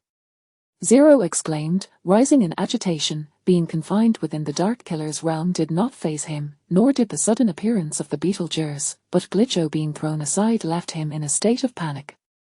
After having protected Glitcho for so long, allowing her to be harmed because of him felt utterly unacceptable. Moments later, Zero cradled Glitcho's fallen form. Why did you do something so foolish? That Beetlejuice deserves death. Why did you stop me? Glitcho weakly replied, but his identity has yet to be confirmed, and he currently poses no threat. If he has indeed committed such heinous crimes, I trust that the laws of the Land of Light will punish him. Kindness is commendable, but Zero hesitated, eventually shaking his head. Forget it. This Beetlejuice will be kept alive for the time being. I knew you would be the best, Mr. Zero. Glitcho, seemingly unscathed, rose cheerfully, waving her small hands. Zero, one hand on his hip and the other on his forehead, wore an expression of exasperation. I am not doing this for you. It is because I can extract useful information from this Beetlejuice. After all, if my assumptions are correct, he is the creator of the demons and the only one who might know their whereabouts. However, if we find ourselves in dire straits, he must die. Understood. Glitcho nodded. Nearby, Zero, who was not particularly adept at dealing with girls, shook his head. On the desolate plains outside the palace of the planet Tenebris, after the giant crab Italgar was devoured, Su Yang's prey was reduced to just one remaining target. The Ultraman Dark Killer was a dark giant born from the resentments of the defeated monsters and extraterrestrial beings at the hands of the 6 Ultramen. Whether it be resentment or sinister energy, it served as excellent nourishment for the juvenile Jetton, especially since the entity before him was a collective embodiment of resentment. Though its appearance left much to be desired, Su Yang was willing to take a bite. "It seems you are quite eager to consume me." The Ultraman Dark Killer fixed his gaze upon the colossal beast. Even though the current battle favored him not, the embodiment of resentment remained undaunted. "I am not like those two worthless fools." With a thunderous roar, the Ultraman Dark Killer spread his arms wide, attempting to stretch his form. On either side of his body, red and blue energy orbs emerged. ZZZZ. The blinding energy orbs slowly converged toward the timer embedded in his chest. Moments later, the two orbs swirled together. The purple timer on the Ultraman Dark Killer's chest radiated with brilliant light. Virum. A powerful wave of purple energy surged forth. The tremendous recoil caused even the robust Ultraman Dark Killer to stagger several paces back. Simultaneously, the moment the energy wave erupted, a scorching wind swept across the vicinity, stirring up sand and debris. Dark Killer shot. On the other side, Su Yang's yellow luminescent form reflected the rapidly approaching purple beam. "You wish to eliminate me? Very well, let us see if this beam possesses the destructive power of Zero's ultimate bow of light." Chapter 21, New Tactics. Diverting disaster. Su Yang possessed an unwavering confidence in his physical defenses. Yet, that did not imply he would be foolish enough to withstand the full force of the Ultra Dark Killer's most formidable strike with his body alone. Beep beep beep, swish swish swish.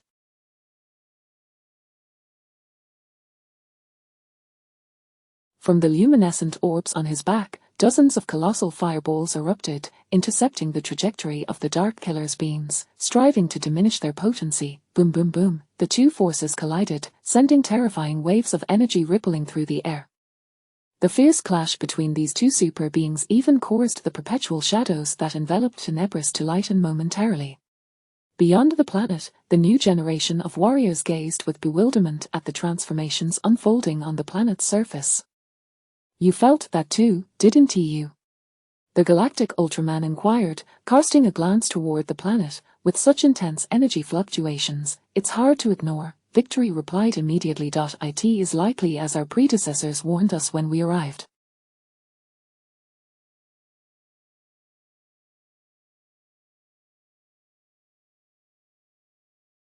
"The Ultra Dark Killer has set an ambush within," Ultraman X declared, donning his behemoth armor, ready for battle. "With such terrifying energy, he certainly regards us with a degree of respect," Orb scoffed. Galactic Ultraman rallied, "Let us not dwell on our concerns, regardless of what awaits us within the Dark Planet. As long as we stand united, we shall discover a solution. Zero and Grigio are nearing their limits. We are their only hope." Understood. The new generation of warriors felt their spirits invigorated, just as the warriors, enveloped in brilliance, prepared to soar into the Dark Planet. Ultraman Jeet caught a glimpse of a creature moving near the planet. He pointed, puzzled, at the bewildered behemoth. "Why is the cosmic beast behemoth appearing beside the planet Tenebris?" Victory had already drawn his Shepparton sword, declaring, "It's highly probable that it is a spy arranged by the Ultra Dark Killer. We must deal with it first." Not far away, the behemoth, caught in a dilemma about entering the Dark Planet, felt its body tense as it realized it had attracted the attention of multiple Ultra Warriors. "Is my brother entering the Dark Planet just to wait for these Ultra Warriors? Indeed, my brother is remarkable, with so many on the side of justice. I tremble at the sight." While he remains poised. "Oh no, that group of Ultra Warriors is charging toward me." "Brother, I intended to surrender to you, but circumstances have changed. I wish you well." The behemoth's thoughts were tumultuous as it emitted a cry. It attempted to scare off the Ultra Warriors intent on its demise, yet the young Ultra Warriors showed no fear. It seemed the louder it cried, the more exhilarated they became. Thus, the cosmic beast behemoth decisively flapped its diminutive wings and fled. As the behemoth soared away, Galactic Ultraman grasped his friend Victory's arm. "Do not pursue. We have more pressing matters at hand. Let us focus on what lies ahead." "Very well, I shall let this creature go for now, but I hope never to encounter it again in the cosmos." Victory glared in the direction of the behemoth's disappearance, simmering with indignation. "You tend to lose sight of priorities when the battle begins," Galactic Ultraman said, somewhat exasperated at the forefront of the new generation team.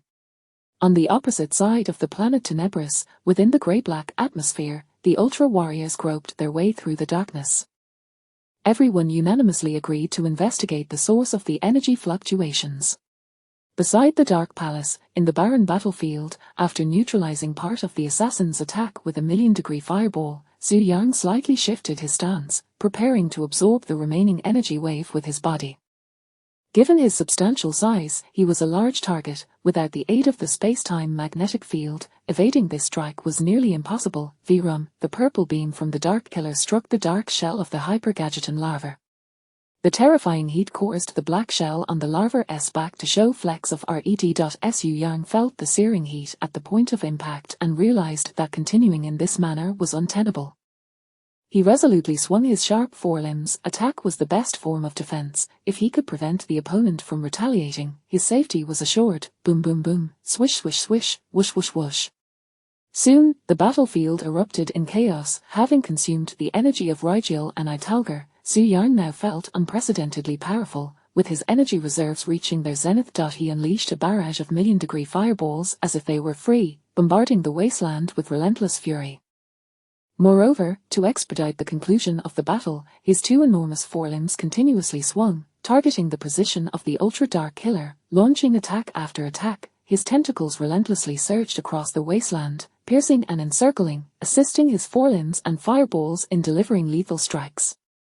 Inside the Dark Palace, the blue giant observed the battle unfolding outside, stroking his chin thoughtfully. Not good. If this continues, it's only a matter of time before the ultra-dark killer is defeated.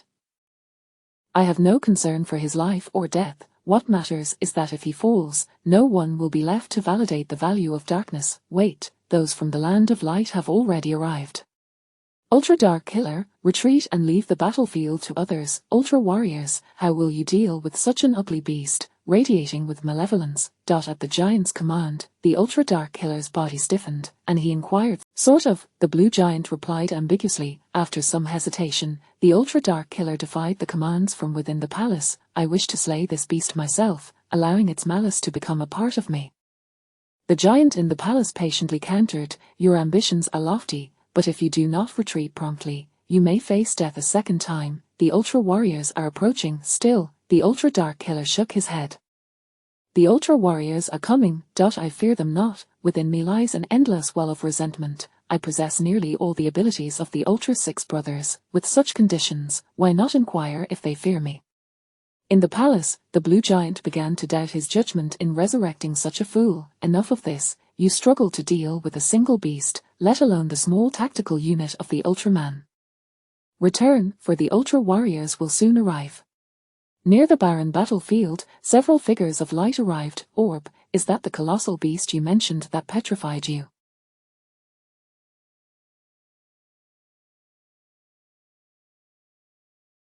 Rosso Ultraman asked, pointing at the towering black beast in the distance. Indeed, in the cosmos, few creatures possess such a size. It's quite recognizable, Blue Ultraman added, having previously questioned the beast's intentions. Ultraman X was astonished. Am I seeing things? Is it battling the ultra-dark killer? What allegiance does it hold? After some contemplation, Orb ventured his hypothesis. Perhaps it is hunting. Blue Ultraman pondered seriously. Hunting the dark energy present on Tenebris, this energy is indeed quite suitable for a dark beast to absorb. Orb clarified. No, what it seeks is viable prey. It is hunting the ultra-dark killer. The new generation of warriors exclaimed, Hunting the Dark Warrior. Chapter 22, the small cup transforms into a gigantic one. Prophets abound. Having roughly discerned the intentions of the colossal beast, the younger generation of warriors exchanged knowing glances. Who shall we strike first? Presently, the malevolent factions were engaged in a fierce conflict amongst themselves, remaining stagnant as they awaited the inevitable self-destruction of both sides. This was undoubtedly the most prudent strategy. The only dilemma was that Zero and Grigio were ensnared within the assassin's realm, uncertain of how much longer they could endure. Assist the gigantic beast in confronting the ultra-dark assassin, proclaimed Galaxy Ultraman, taking the initiative.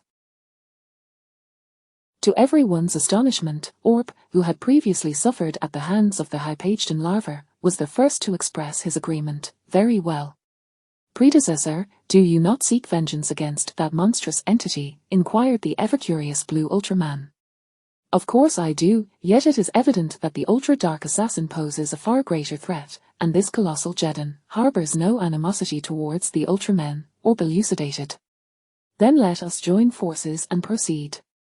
Victory, Ultraman declared, brandishing the Jetton sacred sword as he flexed his wrist. Within the Dark Palace, the blue-black giant observed the unfolding events outside with keen interest. Upon witnessing the younger generation of warriors entering the fray to assist the colossal beast in its predatory endeavors, he could only place a hand upon his forehead in resignation. The ultra-dark assassin is truly a fool. Currently, on the planet Tenebris, the three factions were. Had the ultra-dark assassin retreated in a timely manner, it was highly probable that the younger generation of warriors would have turned their attention towards the gigantic beast, allowing his faction to reap the benefits. Who could have foreseen that the obstinate ultra-dark assassin would insist on clashing with the beast? Even the ultra-warriors, despite their naivety, understood the necessity of prioritizing the greater threat. The situation had begun to shift unfavorably for his side. No, it was evident that ever since the emergence of the enigmatic colossal beast, the prospects of this undertaking had been doomed from the start. On the desolate battlefield, the ultra-dark assassin found himself retreating in the face of the united assault from the younger generation of warriors and the colossal beast. Ultra-warriors, you have finally recognized that I am the true beast.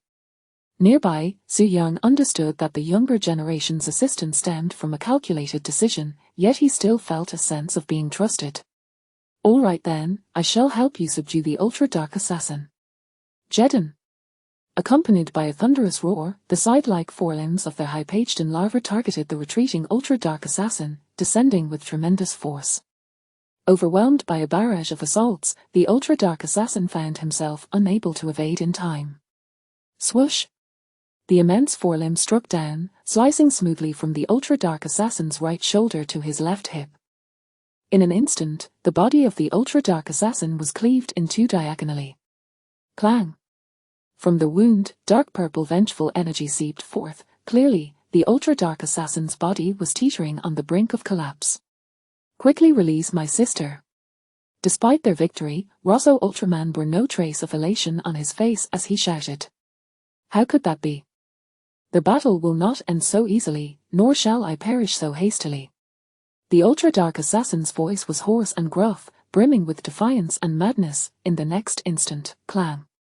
A torrent of dark energy erupted from within the ultra-dark assassin. Under the influence of this power, his body swelled uncontrollably. Before long, the ultra-dark assassin surged from his original height of 50 to 60 meters to over 200 meters, nearly matching the standing height of the Hypageddon larva. With his colossal form and the ever-increasing dark energy surrounding him, he appeared akin to a descending demon. Simultaneously, the horrific wounds inflicted by the Hypageddon larva began to heal at an astonishing rate. I am the embodiment of vengeance. As long as the resentment within this universe endures, I shall never perish. With his body restored to peak condition, the ultra-dark assassin let out a triumphant roar. Victory, Ultraman remarked, to survive such a transformation is utterly unfair. Blue Ultraman added, a final surge of potential before death. I thought such abilities were exclusive to the Ultra-Warriors. Such thinking is rather narrow-minded. Rosso Ultraman chided his brother. Orb Ultraman, undoubtedly the eldest among the assembled warriors of justice, spoke with a maturity that contrasted sharply. Let us cease this idle discussion. Our primary objective now is to eliminate this super monster. Hey, look at the expression on that giant beast, it's rather peculiar, Axe observed keenly, pointing towards the dark behemoth nearby. After a moment of observation, Jed Ultraman concluded, the crystals upon its face are flickering incessantly. Is it? Smiling, it appears quite pleased. Yet what could possibly be pleasing about an enemy growing stronger? Orb Ultraman remarked, the thought processes of monsters diverge significantly from those of ordinary beings. Nearby, Su Yang's expression was one of bewilderment.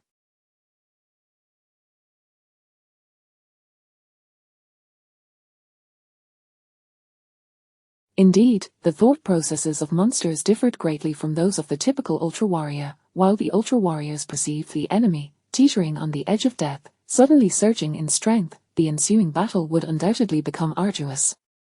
Su Yang, however, viewed it as the prey exhibiting resilience, fearing that he might not be satiated. A small portion had upgraded to a larger one. Regarding the challenges of predation, Su Yang had not even considered the matter. No matter how formidable the ultra-dark assassin proved to be, he would not surpass his own strength. As a Hypageddon, he possessed that very confidence. Now that our sizes are comparable, are you afraid? The ultra-dark assassin gazed down at the terrified colossal beast, his demeanor haughty. Jetton!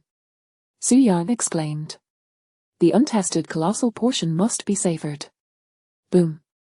Their Hypageddon larva initiated the attack, calling out as it unleashed a barrage of fireballs. Whoosh whoosh whoosh. Like a machine gun, the relentless fireballs struck the ultra-dark assassin, forcing the latter to retreat repeatedly. In its smaller form, the ultra-dark assassin had been able to evade attacks with its diminutive stature. However, now that it had grown larger, it was essentially a living target.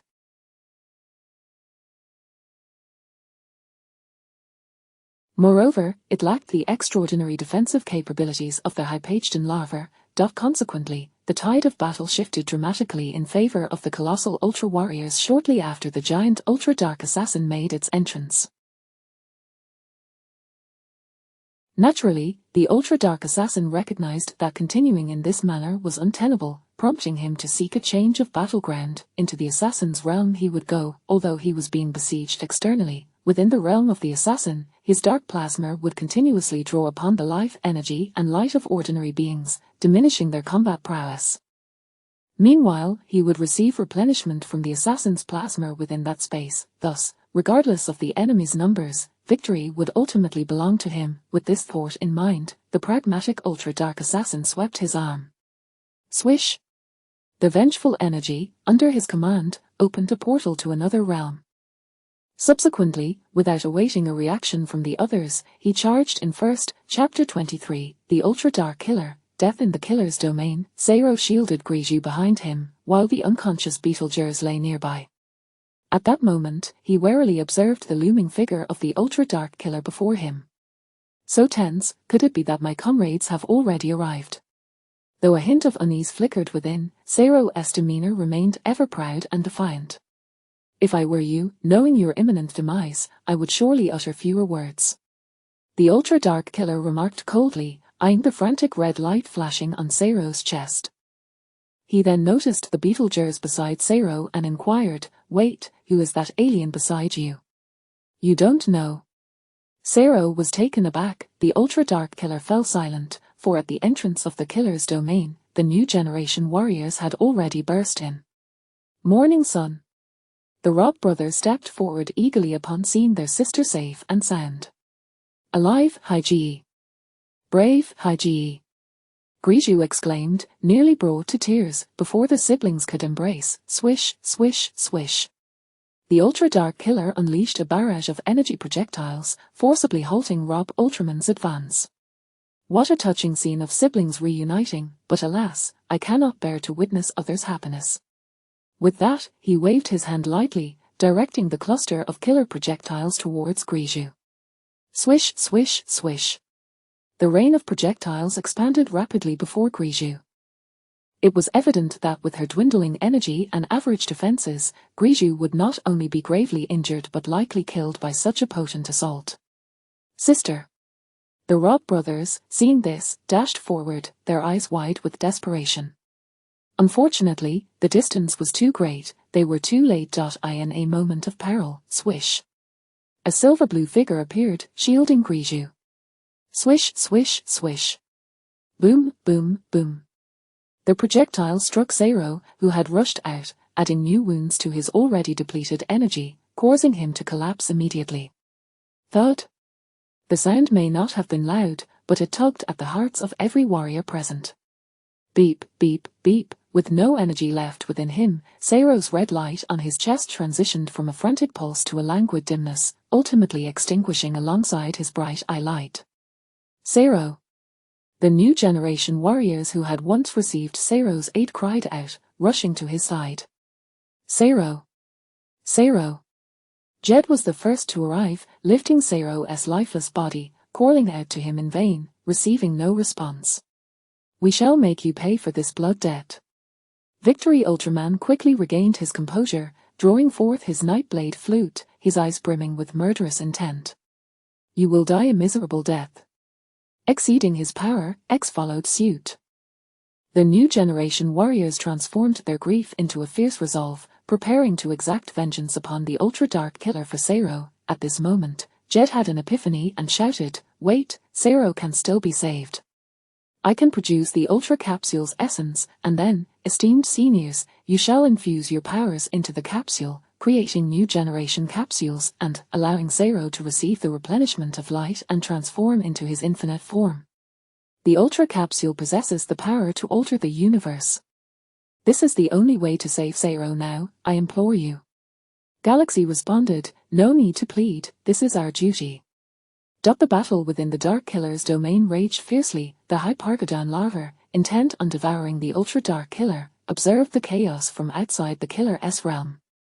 Given the unpredictable nature of the situation and his overwhelming strength, Xu Yang deemed it unnecessary to venture into the perilous domain. Caution is the mother of safety. While I do wish to consume the ultra-dark killer, if it involves risking my neck, perhaps. Just because the new generation warriors have yet to strike does not mean they won't act later. As Xu Yang pondered finding cover, a luminous point appeared in the dark sky of planet Tenebris. From several thousand meters away, Xu Yang, aided by the Hypargodon larva's keen eyesight, discerned the nature of the light point.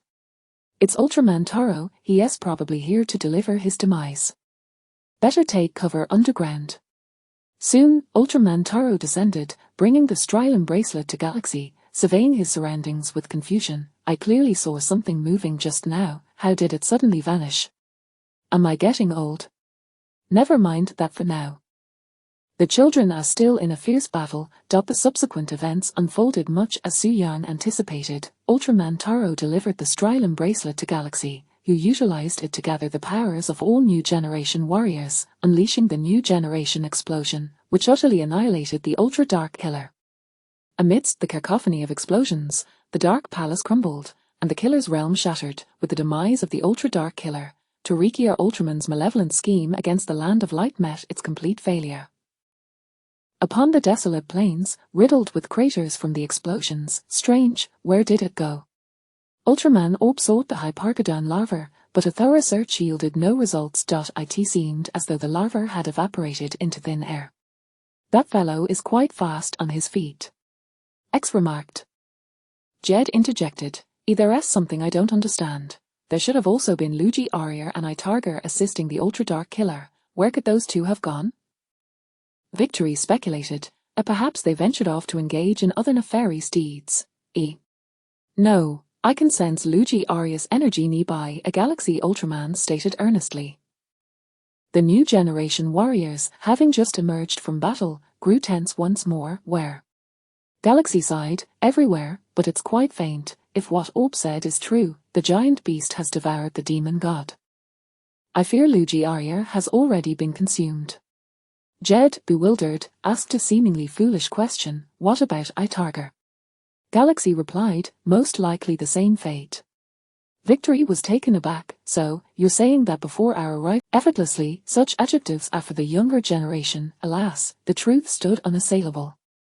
What on earth are you all discussing? Zero, nearby, inquired, perplexed.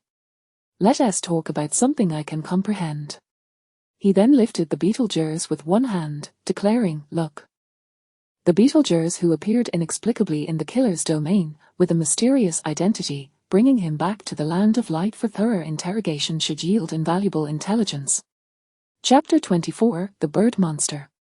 The little brother's wandering life, regretting not encountering a wise sovereign upon sensing that the Ultra Warriors had departed, the larval form of Hyperjaden emerged from the depths of the earth. At last, they are gone. Now it is time for me to feast. Xu Yang jubilantly strode forth on his 10 legs, crunch, crunch, as he hurried towards the ruins of the Dark Palace. Beside the Dark Palace, a colossal beast opened its maw, greedily absorbing the residual energy of the ultra-dark killer. Too insipid, akin to drinking unsweetened millet porridge. Indeed, I have arrived too late. After a considerable time, the Hyperjaden larva smacked its lips, finding the taste rather unsatisfactory.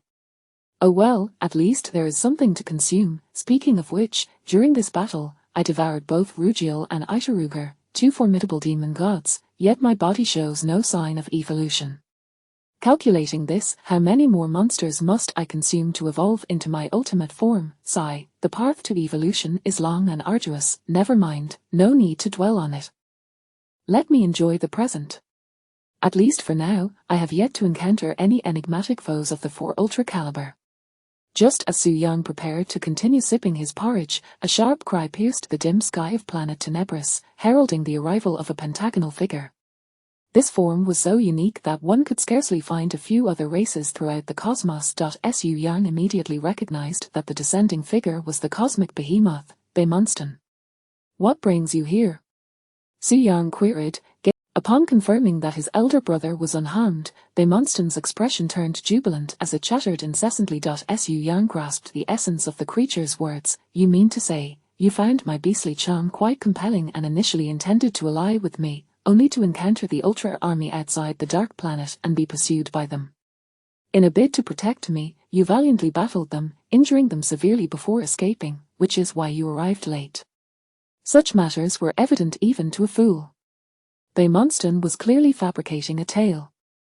The larval Hyperjaden-esque crystalline visage glowed, its massive head slightly bowing as it gazed down upon Beimonstan, exuding an aura of intimidation. Has no one ever informed you that lying is not a commendable trait? Beimonstan promptly fell silent. Yip. Su Yang nodded approvingly. Now that is more like it. You were frightened off by the Ultramen, and, after confirming their departure, circled the planet extensively before seeking me out. That aligns with your biological instincts. What was that? Did you just say you wish to accompany me in the future? Su Yang scoffed. Do not be foolish, little bird. I consume monsters. To accompany me means you would be my reserve food source. However, after receiving another response from Beimonstan, he was taken aback.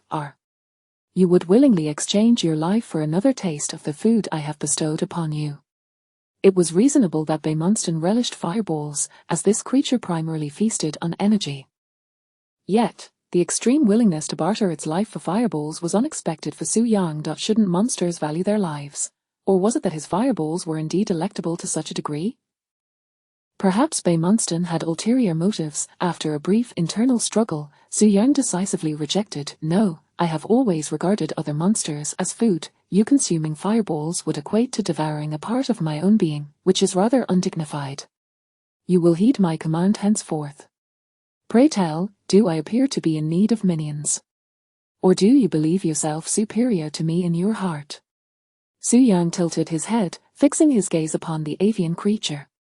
Under Su Yang's scrutiny, Beimonstan, far from being flustered, commenced a slow approach towards the ruins of the Dark Palace. Subsequently, under Su Yang's watchful eye, it opened its pentagonal feeding organ, voraciously drawing in the residual particles of the fallen ultra-dark killer, then manipulating gravitational forces to coalesce them into clusters. Before long, a sizable particle mass materialized before Beimonstan. After completing this task, the astute creature turned to the larval Hyperjaden. Yip. Su Yang, taken aback, inquired, you mean to say that upon descending from the heavens, you observed me absorbing energy nearby and deduced that this unidentifiable energy was what I sought, thus utilizing your own power to assist in gathering it to enhance my feeding efficiency? Such emotional intelligence. No sooner had he finished speaking than Beimonstan nodded affirmatively. With a mix of skepticism, Su Yang opened his mouth and consumed one of the particle spheres meticulously formed by Beimonstan. The flavor remained rather bland, yet it was no longer as diluted as before, resembling a white rice dumpling. Although the taste left much to be desired, the enhancement to his physique was unmistakable. After consuming several, Su Yang could distinctly feel a rise in the negative energy within him. Although the increase was modest, the growth of energy required gradual accumulation. It could not be achieved in a single leap. Satisfied with such an improvement, Su Yang offered a slight nod to Beimonstan, signifying his temporary acceptance of the little brother's request. Very well, each has their expertise. You indeed excel in the realm of energy accumulation. However, should you choose to accompany me, be prepared mentally, for when I am famished, I shall indeed consume beasts. Upon the approval of their friendship, Beimonstan emitted a joyful chirp. Yip. On another front, within the interrogation department of the Cosmic Police, the Batarian was firmly secured to a chair, glaring furiously at the Ultra Warrior interrogating him. I have already stated, I do not know where Jetton is. Why can you not comprehend this? Is he not a bioweapon of your creation? With such a strong desire for control, would you truly be unaware? Zero, Anzakimbo, clearly did not believe the assertion. But I genuinely do not know. I am even uncertain how I arrived in this dimension. The Batarian was now quite overwhelmed. As a nefarious scientist, he found himself perplexed by numerous matters. According to you, we met many years ago, yet I distinctly remember we have only just encountered each other. If what you say is true, then I must have traversed from the past to the future. This is utterly illogical. Your sense of logic is as bewildering as mine. You had better be telling the truth about having traveled through time, for should I discover you are lying, your demise will be most gruesome. Zero clenched his fists, recalling the toll of an entire planet's life hanging in the balance. Let the Scientific Bureau investigate this matter further. For now, let us return to the bioweapon, Jetton.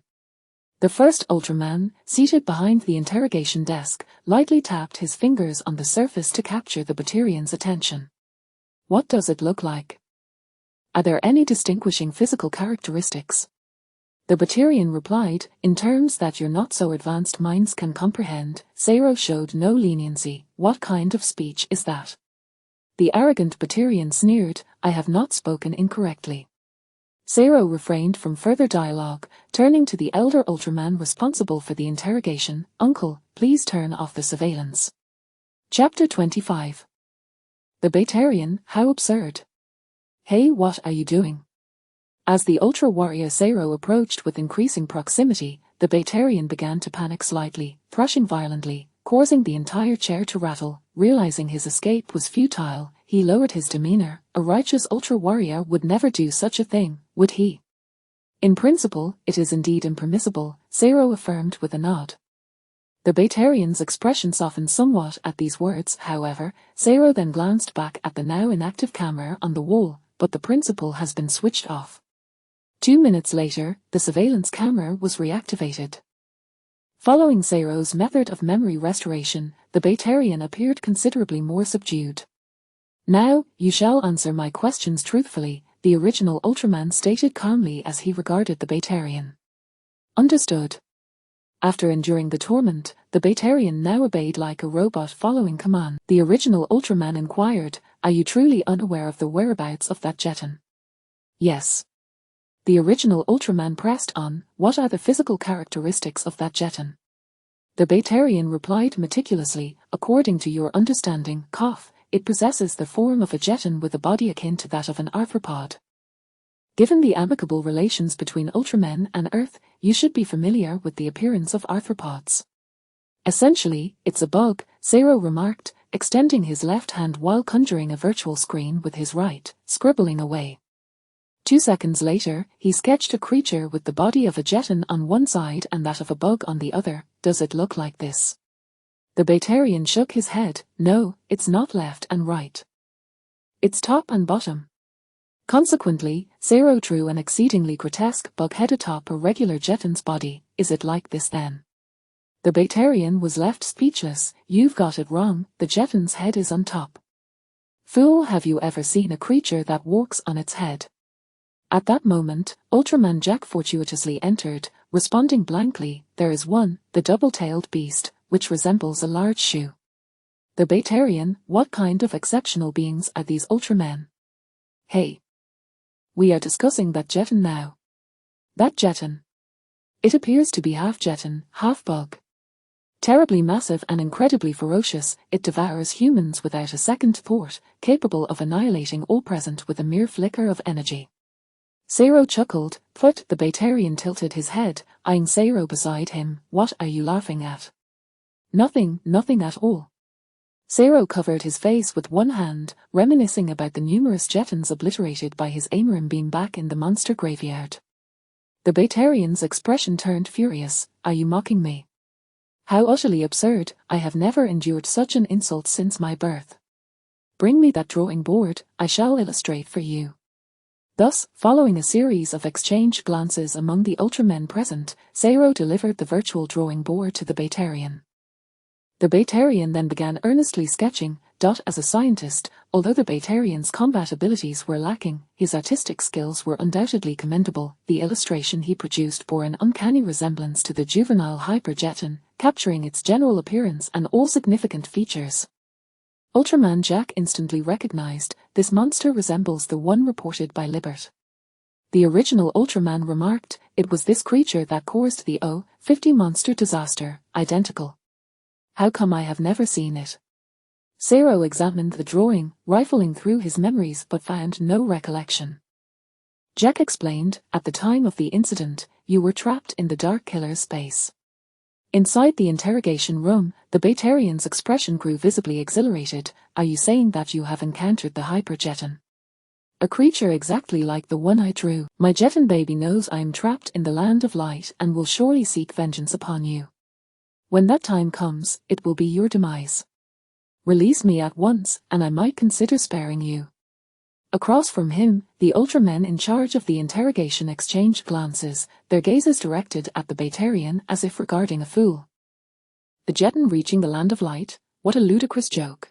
With 1,000,000 cosmic patrol warriors, each possessing extraordinary skills, merely approaching the star system of the Land of Light would be a remarkable feat for a Jetton. It seems you are not fully aware of the gravity of the situation. The Batarian discerned the Ultraman's expressions and scoffed. He was not in a hurry to prove himself with words, for he knew that the ultimate biological weapon he had cultivated would demonstrate the truth of his claims through sheer might. The original Ultraman recounted, you may not yet realize, but your Jetton baby was also present on planet Tenebris, where it preyed upon the demon gods Rukiel and Italgar, posing no threat to the Ultramen. Rukiel and Italgar, are they the new villains that have emerged in recent years? I have not heard of them. The Batarian initially displayed a puzzled expression.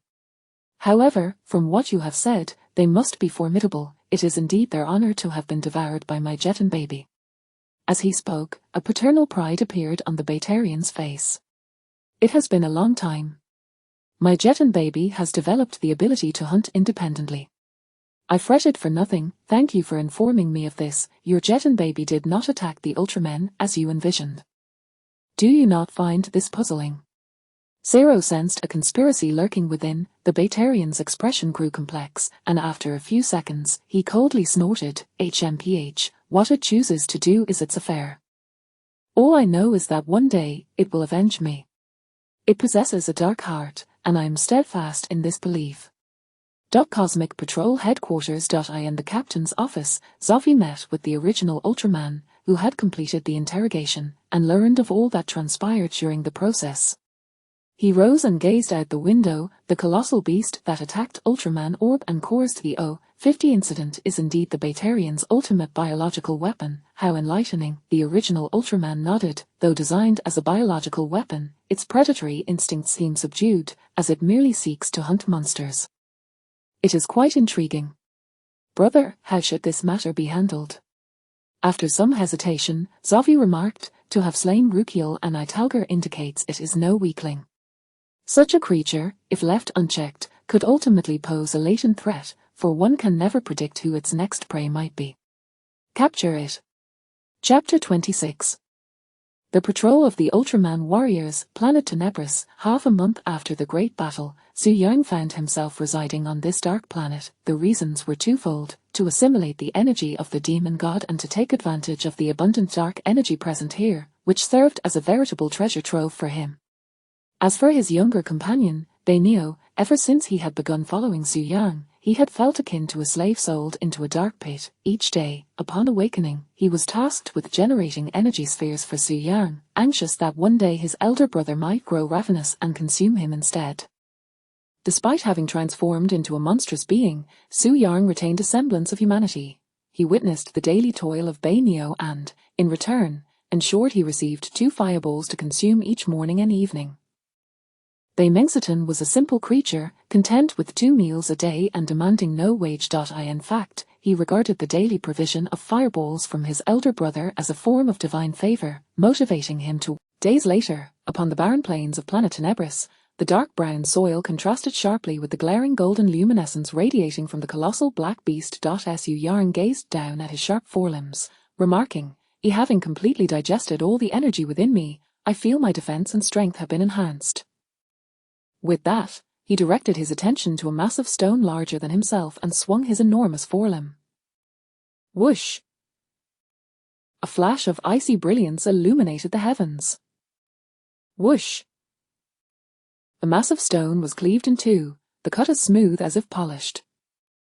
Nearby, Mengzitan, who had been preparing to beg for scraps from his elder brother, fell into silence. Smiley, watching how effortlessly his brother sliced through stone, he realized that cutting him would be even easier. Yet, such a powerful elder brother was still willing to share his sustenance. Is this not care? Is this not love? With his elder brother tending to him, Neo felt a sense of obligation to understand Su Yang's efforts. 2 meals a day felt excessive. On the opposite side, after severing the stone, Su Yang looked contentedly at his forelimbs, which were far superior to his previous human body. A flicker of guilt crossed Su Yang's mind. This little creature was essentially working for free, receiving just 2 meals in return, an exploitation akin to that of a tyrannical capitalist in his former life, deserving of scorn. Reflecting on this, the yellow crystal on Su Yang's body glowed, slowly coalescing into 2 enormous fireballs before him. He called out, "A little Bei, today I'm treating you to an extra meal." "Will 2 be enough?" Mengzitan sat smiley, winky face. In the past, he could only manage 1 small fireball per meal, but now he was being offered 2 large ones. This truly felt like... Indeed, over the past 2 days, the energy he could gather for Su Yang had dwindled significantly, rendering him nearly useless. However, this was an unavoidable circumstance. The residual energy from the Ultraman Dark Killers had been nearly depleted after their annihilation, and he had scavenged all he could in these intense days. "What are you dawdling for? Why aren't you eating?" Su Yang, thinking Neo was simply dazed from fatigue, inquired with concern. Yip, accompanied by a mournful cry reminiscent of farewells, "Have you already anticipated my next course of action?" Su Yang regarded the oddly behaving little Bei with curiosity. As Mengzitan utilized his abdominal feeding organ to consume, he let out a bitter laugh. Yip, finally, they had broached this topic. Before Mengzitan could elaborate, Su Yang shared his intentions. "I have completely digested the demon god I consumed earlier, and the residual energy of the Ultraman Dark Killers on this planet is now scarce. Thanks to your efforts in gathering it, edible sustenance is exceedingly scarce. Thus, I plan to relocate." "You just said farewell, do you intend to part ways here?" Su Yang asked curiously. Before Mengzitan could respond, Su Yang nodded to himself. "Very well, I respect your decision and appreciate all you have contributed during these days." Having traversed this journey for some time, Mengzitan had become his first close companion. Though he had succumbed to Su Yang's strength, he was undeniably amusing. Moreover, after cohabiting for so long, even if Mengzitan were a mere cockroach, Su Yang would still harbor feelings of attachment and reluctance. On the dim and oppressive plains of planet Tenebris, a gentle breeze rustled against Mengzitan's now still face. Living on this dark planet for so long, he had never felt such refreshing relief, as if his mind and heart had suddenly been cleared. His elder brother had no intention of consuming him, he merely wished to find a new place to live. At the moment of his greatest need, Su Yang thought to seek a new hunting ground rather than resort to cannibalism. He was even grateful for Mengzitan's contributions in recent days. Indeed, Su Yang cared for him. Yip, the sentimental Mengzitan gently wiped his tear-streaked eyes with his tiny claws, emitting a quivering cry. Across from him, the luminescent entity of the Hypageton larva flickered. "What did you say, little Bei? You wish to accompany me and follow me in the next life?" Isn't it a bit unconvincing to speak such words while wiping away tears? "It feels like I'm forcing you." "Are you sure? Then let us depart together tomorrow." The following day, after a night of rest, Su Yang and Mengzitan soared away from the dark planet they had inhabited for half a month. In the vast and profound universe, Su Yang, after deliberating with Mengzitan the previous night, decided that their next hunting ground would be planet Sojin. It was a world renowned across the universe for its monstrous inhabitants, teeming with diverse life forms, a true paradise for his hunting endeavors. Most importantly, Jetton knew the waypoint 2 days later. Su Yang glanced back at his rapidly flapping wings, feeling the strain in his muscles. How much longer must we fly? Jetton, yip, understanding the response, Su Yang sighed, so, at this speed, we still have 7 days to go. Su Yang sighed again, is it truly that far? Why can't you transform into an energy sphere to fly through the cosmos? That way, our journey would be swifter. Don't apologize, it's a minor matter. As the elder brother, I must naturally be accommodating to my younger sibling. Shall we rest on that planet ahead? Su Yang rambled on, abruptly lifting. Su Yang exclaimed in shock, is that an Ultraman army? Jetton replied, yip, don't worry, elder brother, the Ultraman warriors are merely on routine patrol and will not harm ordinary monsters. We should seek refuge on the nearby snowstorm planet. Chapter 27, Satyr, I am the chosen one, near the snowy planet of the G72 star system, Andromeda Nebula. Satyr Ultraman, recently inducted into the reserve of the Cosmic Guard, is engaged in patrol practice alongside his esteemed predecessors. When do you think Master Zero will finally agree to take me as his disciple? Satyr inquires while soaring through the cosmos. After all these years of calling him master, and he still hasn't consented. Satyr, perhaps it's time to let go, a blue-clad warrior from the reserve advises. Another soldier echoes, who doesn't know that Zero's prowess is unparalleled in the land of light. Few warriors can catch his eye, and not a single one has become his disciple thus far. Am I not exceptional? Satyr questions, his spirit shaken. A profound silence envelops his companions. Truth be told, the question pierces Satyr's heart. They cannot utter falsehoods, yet their conscience forbids them from voicing the uncomfortable truth, leaving them with no choice but to remain silent. Well, since you all choose to be silent whenever I pose this question, I shall take it as your tacit agreement, Satyr declares proudly, raising his head high.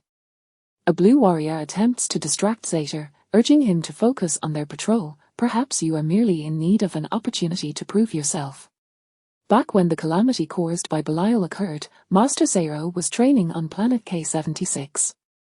Indeed, while Belial's invasion was a disaster, it inadvertently shaped Master Zero into the valiant warrior he is today, marking his debut as the most distinguished member of the Cosmic Guard in the history of the Land of Light. That makes sense. Satyr wholeheartedly agrees.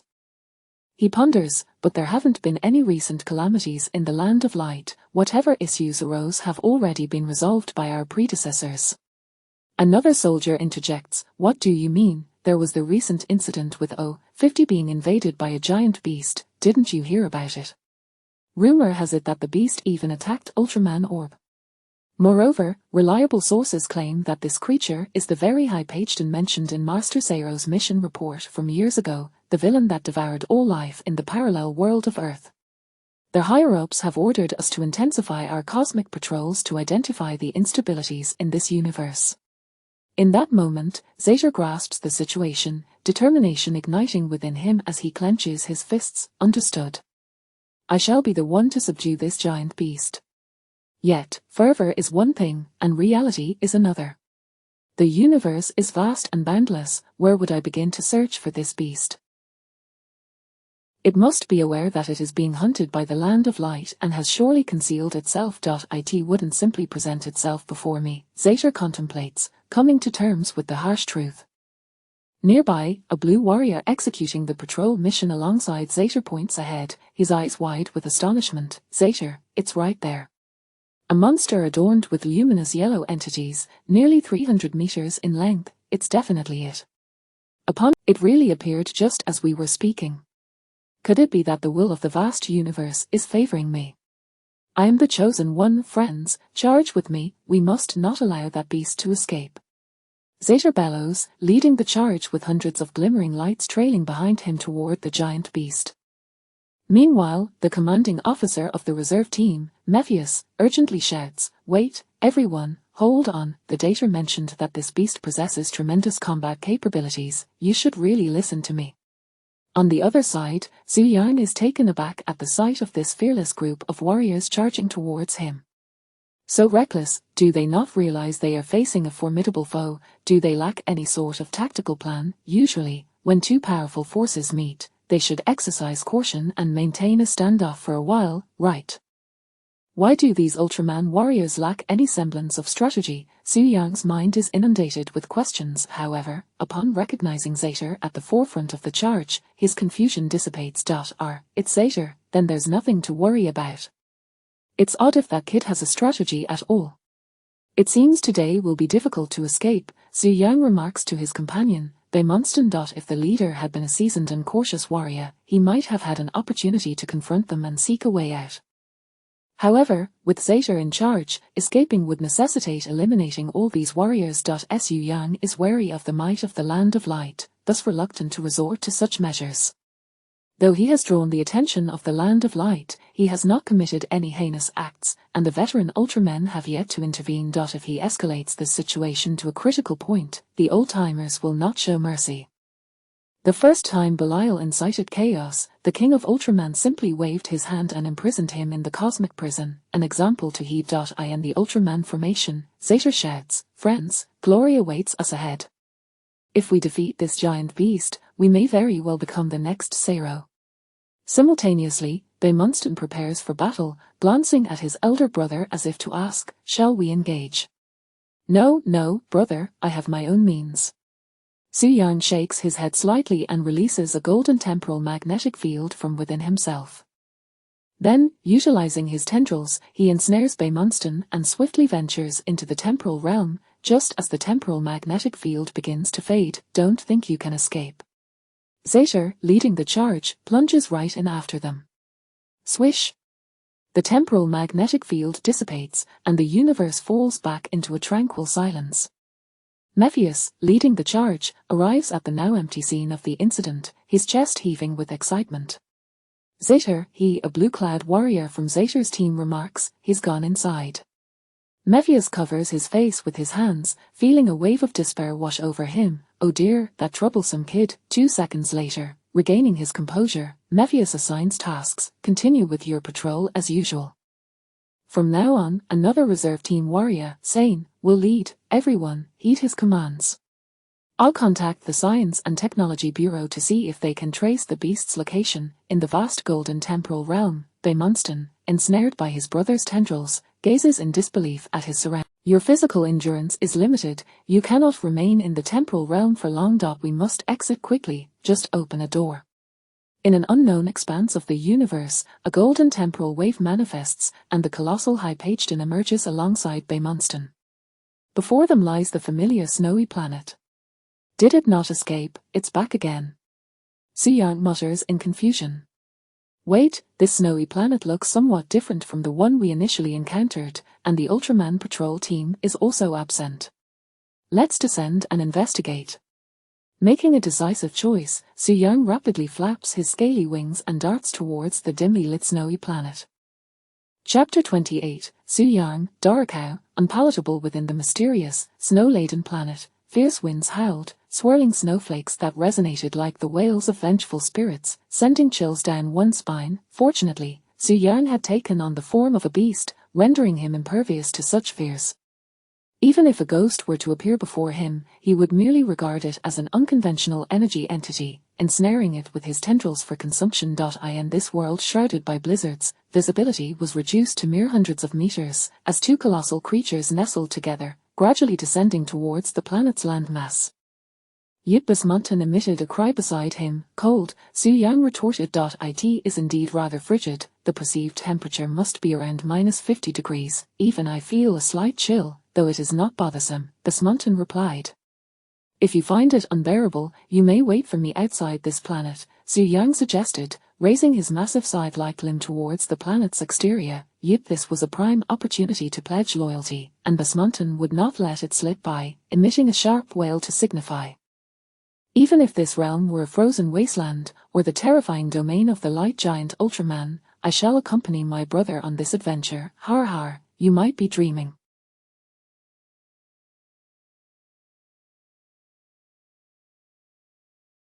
The Land of Light boasts plasma spark towers and the warm rays of Defalater. It shall never descend into a frozen hell. Su Yang chuckled at Beimonston's response. Let us continue our descent and see if there are any original monsters on this planet. During our stroll through the time-space continuum, I have grown somewhat hungry. Just as the two beasts communicated through their roars, Su Yang acutely sensed a disturbance in the surrounding airflow.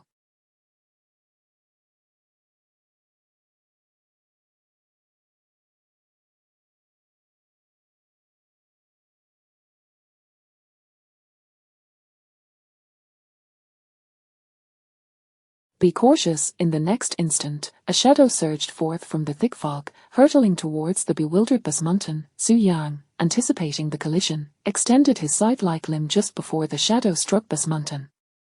Swish! The elongated appendage of the Hypageddon larva possessed an attack range far exceeding that of ordinary beasts. Thus, when the mysterious shadow was still 50 to 60 meters away from Basmuntan, it was deftly intercepted by the larva's outstretched limb.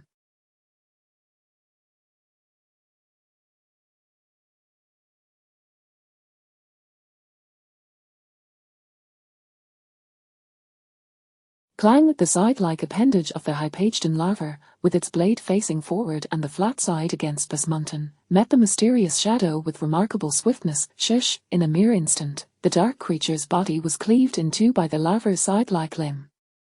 Su Yang, quick to react, fearing he might lose half of his meal, hastily extended his tendrils, ensnaring the two halves of the shadowy corpse and slowly bringing them to him. Doo-doo! In the pale grey world, the larva's crystalline visage glimmered, accompanied by sharp, resonant sounds, as if it were laughing. Monster Doricao. Su Yang identified the black beast's remains, speaking to Basmuntan beside him. The comet monster Doricao resembled a black meteorite, adorned with two ultra-thin wings on its back, granting it commendable flying speed. Furthermore, its scythe-like claws allowed for formidable physical attacks, I shall sample the flavor of this monster, Su Yang declared, using his tendrils to grasp Doricao's upper body and delivering it directly to his mouth. A creature of his kind typically devours their head first, a habit Su Yang had developed after consuming numerous monsters. The rationale behind this practice might stem from the smaller meat yield and the abundance of bones in the head, rendering it less delectable than the body. Su Yang preferred to save the tastier morsels for later. Naturally, there were exceptions where the head was more appetizing or even where the essence lay within, but such instances were rare. Crunch! As he bit into Doricao's head, the luminous surface of the Hypageddon larva dimmed slightly, indicating its disappointment with the taste. Su Yang had assumed that the heads of Italgar and Rukiel were already quite unpalatable. Little did he know that Doricao would be an even greater challenge. While the two demon gods had a lackluster flavor, their bodies were rich in energy. Even if they tasted like refuse, they were gilded refuse. Doricao, however, was a different story, purely distasteful, consisting solely of bones. Its black exterior had the texture akin to chewing on craft paper. As Su Yang chewed, he felt as though he were gnawing on an unwrapped sausage. Were it not for his need to absorb energy, he would have been tempted to expel this abomination. Gulp!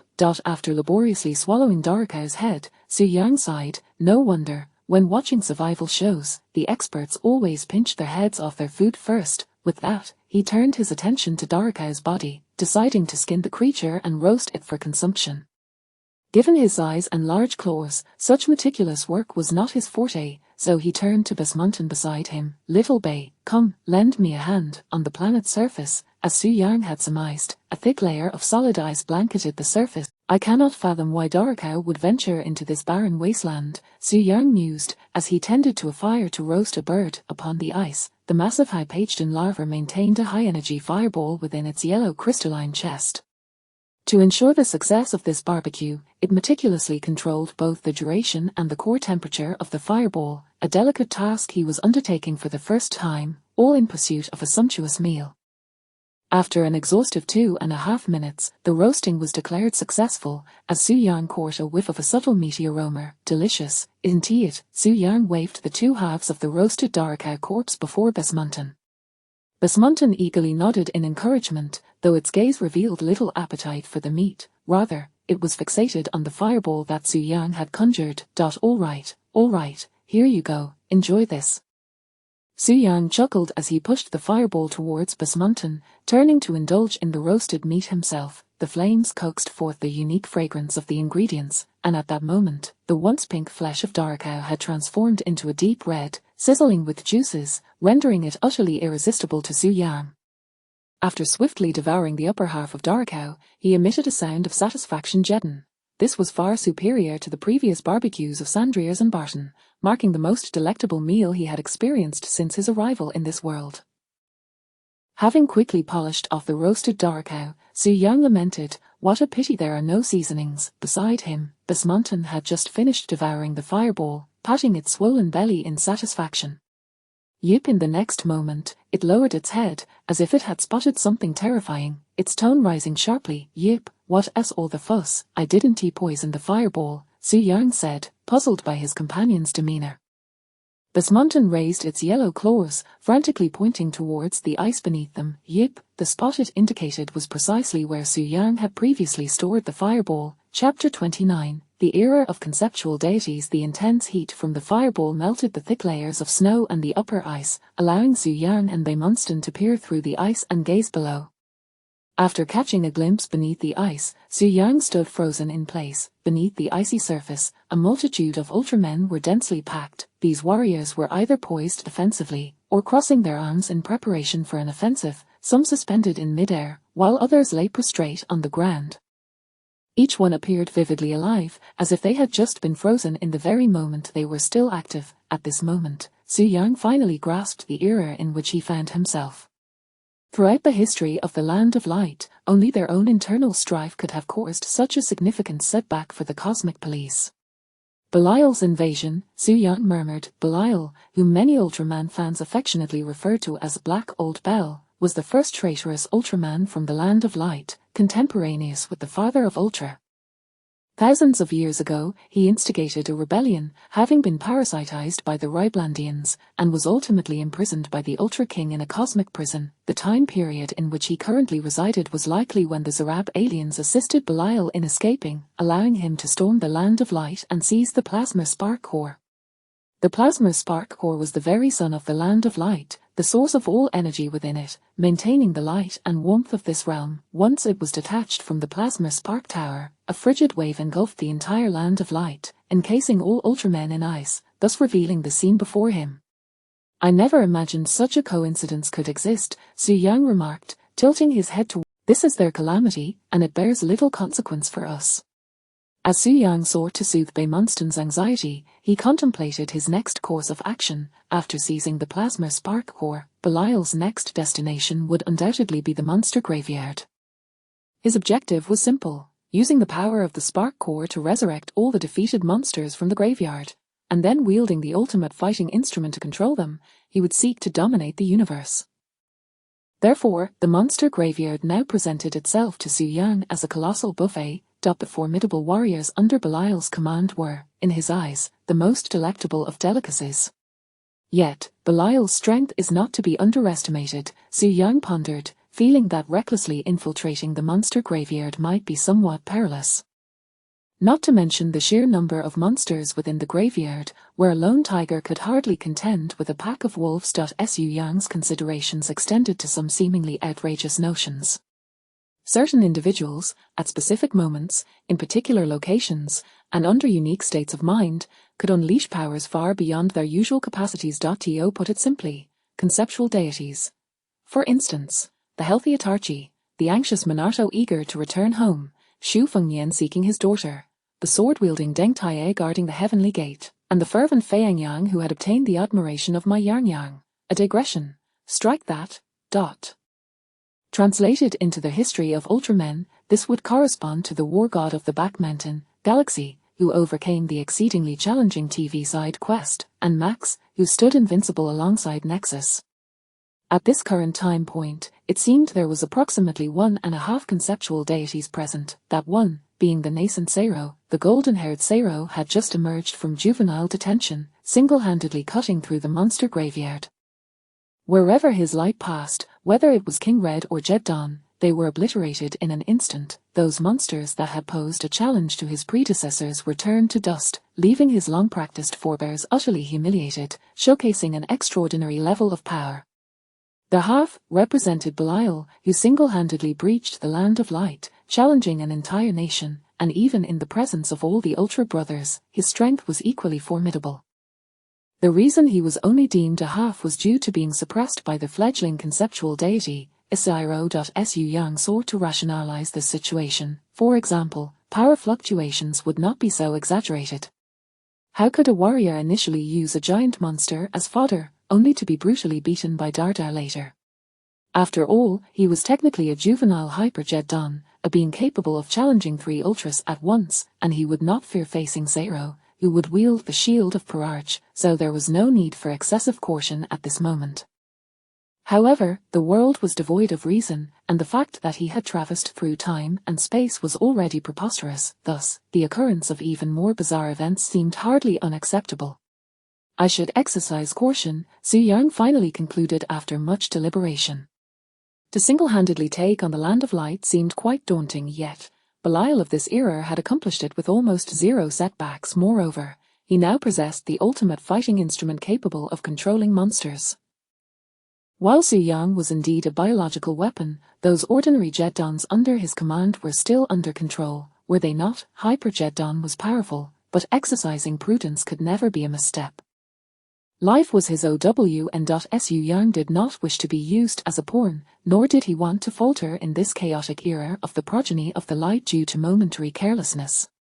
Yet, he was undeniably tempted by the monsters within the graveyard. Therefore, after much contemplation, he resolved to covertly follow the actions of the Ultramen. At this juncture, the comet monster Darkow was still present in the Land of Light, indicating that the great battle had yet to erupt, and that the Land of Light had only recently been encased in ice. Ultraman Mebius was likely dispatched by his 2 elder brothers to seek out the human Leonix. In the ensuing battles, the human Leonix would be able to contend with Belial for control of the ultimate fighting instrument. Belial and Leonix would clash, inevitably diminishing the instrument's control over the monsters, which would present the optimal opportunity for Su Yang to act. Indeed, this appears to be. Beside him, Beimonston expressed his confusion with a call. "No, we are not in a hurry to leave the Land of Light, we still have significant matters to attend to," Su Yang replied. "If they insist on attacking you, you may use your claws to emphasize your point." Beimonston did not comprehend why his elder brother instructed him thus, yet out of trust, he flapped his wings and soared into the sky.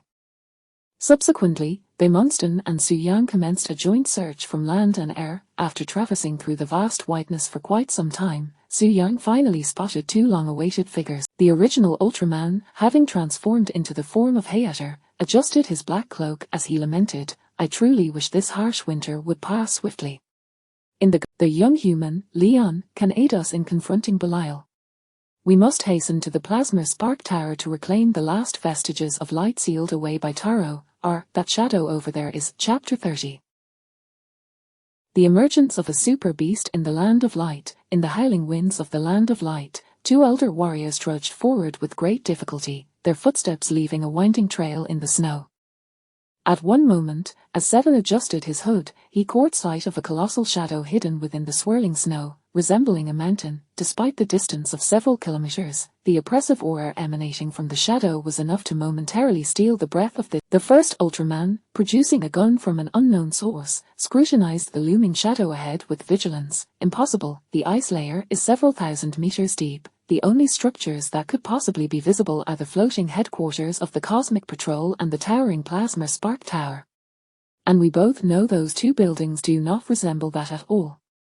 That leaves only the possibility of a monster. Seven exhaled a breath of warm air, retrieving the capsule containing monster specimens, readying himself for battle.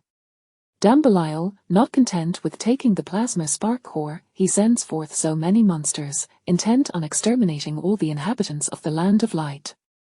Wasn't this once his home too? If Belial could consider such matters, he would cease to be Belial. The first Ultraman chuckled at his own irony. As they spoke, the 2 transformed Ultraman warriors found a large ice block to temporarily conceal themselves, quietly awaiting the approach of the massive shadow moving through the snowstorm. Given their current forms, fleeing was not an option. It would only serve to expose them. Instead, they resolved to lie in ambush for a surprise attack. In the quiet, grey world, the sound of footsteps meeting the snow rang out continuously, an unrelenting cadence. How many legs does this creature possess? Seven could not suppress his curiosity after a lengthy silence. Silence. "It is almost upon us," the first Ultraman replied, his senses heightened. In the next instant, Whoosh! A glowing projectile suddenly shot towards them from the side. The two warriors, who had been on guard against the front, were caught off guard. Fortunately, the first Ultraman reacted swiftly, delivering a kick to Seven's chest. Bang! Boom! Seven was sent flying 2 to 3 meters, while the glowing projectile that had targeted him struck the snow where he had just stood. Following the explosive detonation, a large expanse of snow melted, revealing a crater with a radius of 5 to 6 meters. The first Ultraman, though not directly hit, was knocked to the ground by the shockwave of the explosion. At the same moment, Seven rose from the snow, gripping his rifle with one hand, aiming at the direction from which the projectile had come. Rat-a-tat-tat. The cold black muzzle belched forth flames as dozens of energy rounds poured from the barrel into the misty grayness. Subsequently, while providing cover with his rifle, Seven rushed towards the first Ultraman. "Brother, are you all right?" "I am fine. It seems we underestimated them. They have split their forces," the first Ultraman replied through gritted teeth as he rose from the snow. "We must retreat." Seven decisively extracted a capsule from the monster storage box. "Michaelis!" Whoosh! A burst of light emerged from the capsule. Soon, the light descended, materializing into the dim-witted Michaelis, adorned with horns upon its head. "Block him." Seven directed Michaelis towards the source of the light. Roar! The loyal Michaelis let out a shrill cry, lowering. Shortly after Michaelis charged forward, a roar of a monster echoed through the mist. Black King. The first Ultraman, being a professor at Ultraman University, identified the creature solely by its roar. Michaelis may not be able to withstand it. Seven opened the capsule box once more, retrieving the capsules for Uingdam and Akira.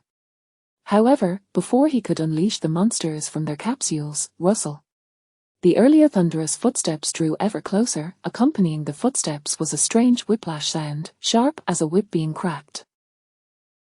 At that moment, the first Ultraman turned his gaze towards the direction where he first spotted the mountain-like shadow. The shadow had now approached within 100 meters of them. Despite the low visibility, the first Ultraman and Seven were still able. The first Ultraman, well-versed in the lore of monsters, immediately recognized the giant beast as belonging to the Jetton species, though he was equally astonished by its size. On the stark white snow, stood the first Ultraman and Seven, both under 2 meters tall and clad in black cloaks, facing a monster 300 meters long, evoking the grim visage of death.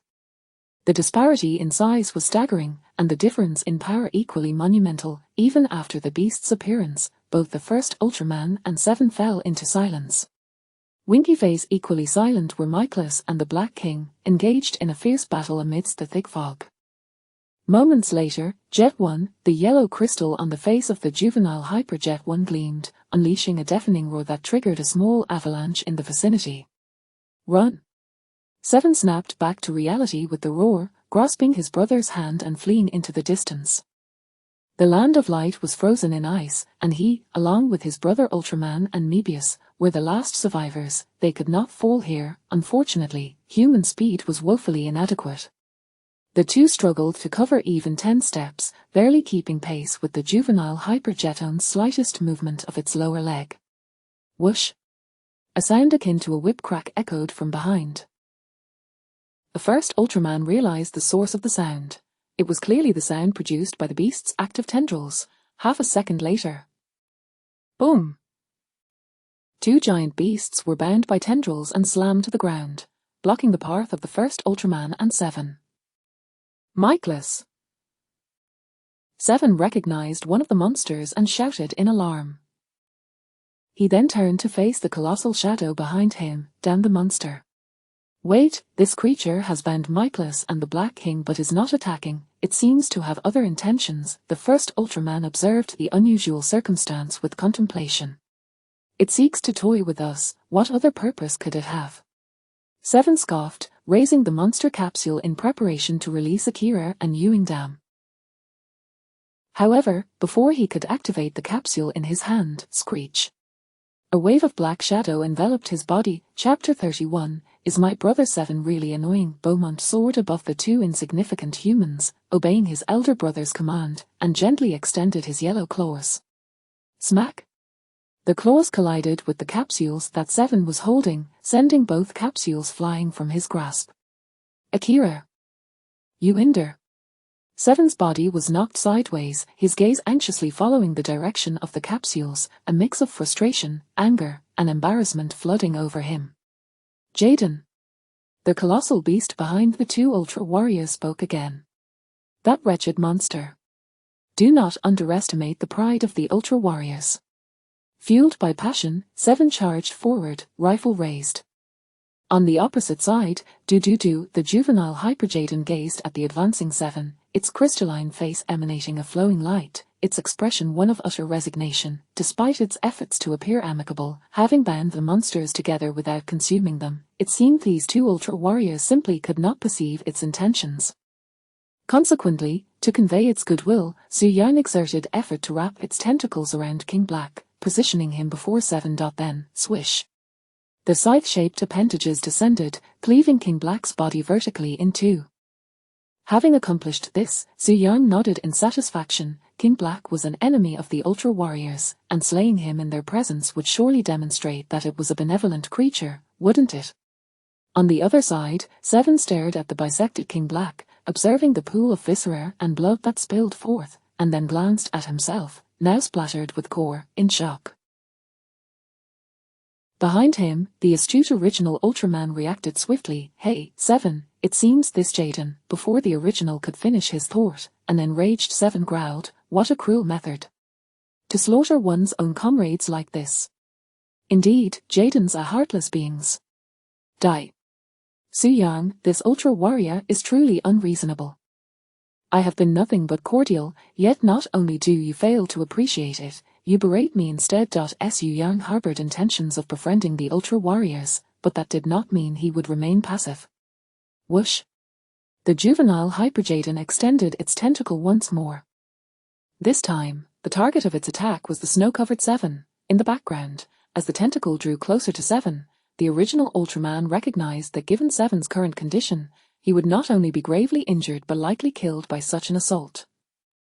However, he was too far away to reach him in time, thus, in a moment of desperation, he could only shout, sorry. Jade? Swish. The extending tentacle suddenly froze in place. Su Yang looked on, both puzzled and hopeful, at the original Ultraman who had just spoken. Opposite him, Su Yang retracted its tentacle, nodding coolly. Did you only just realize? The Ultra Warriors are incredibly slow on the uptake. Brother, do not trust this beast. Seven, now drenched in blood, shouted. Having just received confirmation from the beast, the original Ultraman wearily rubbed his forehead. Seven, can you not remain calm for a moment?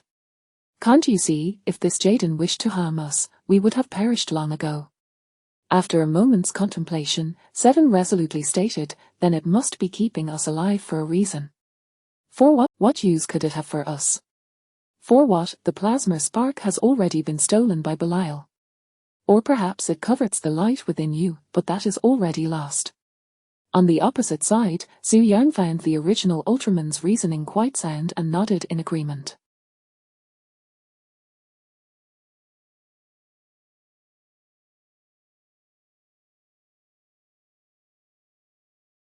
Seven, it seemed this old fellow had been deeply affected by the freezing of the land of light. What could this beast possibly want from you, your age or your lack of hygiene? This was how a brother should act, calm and responsible. On the ground, having absorbed his brother's wisdom, Seven appeared notably more composed. It seemed he truly could not fathom the beast's intentions.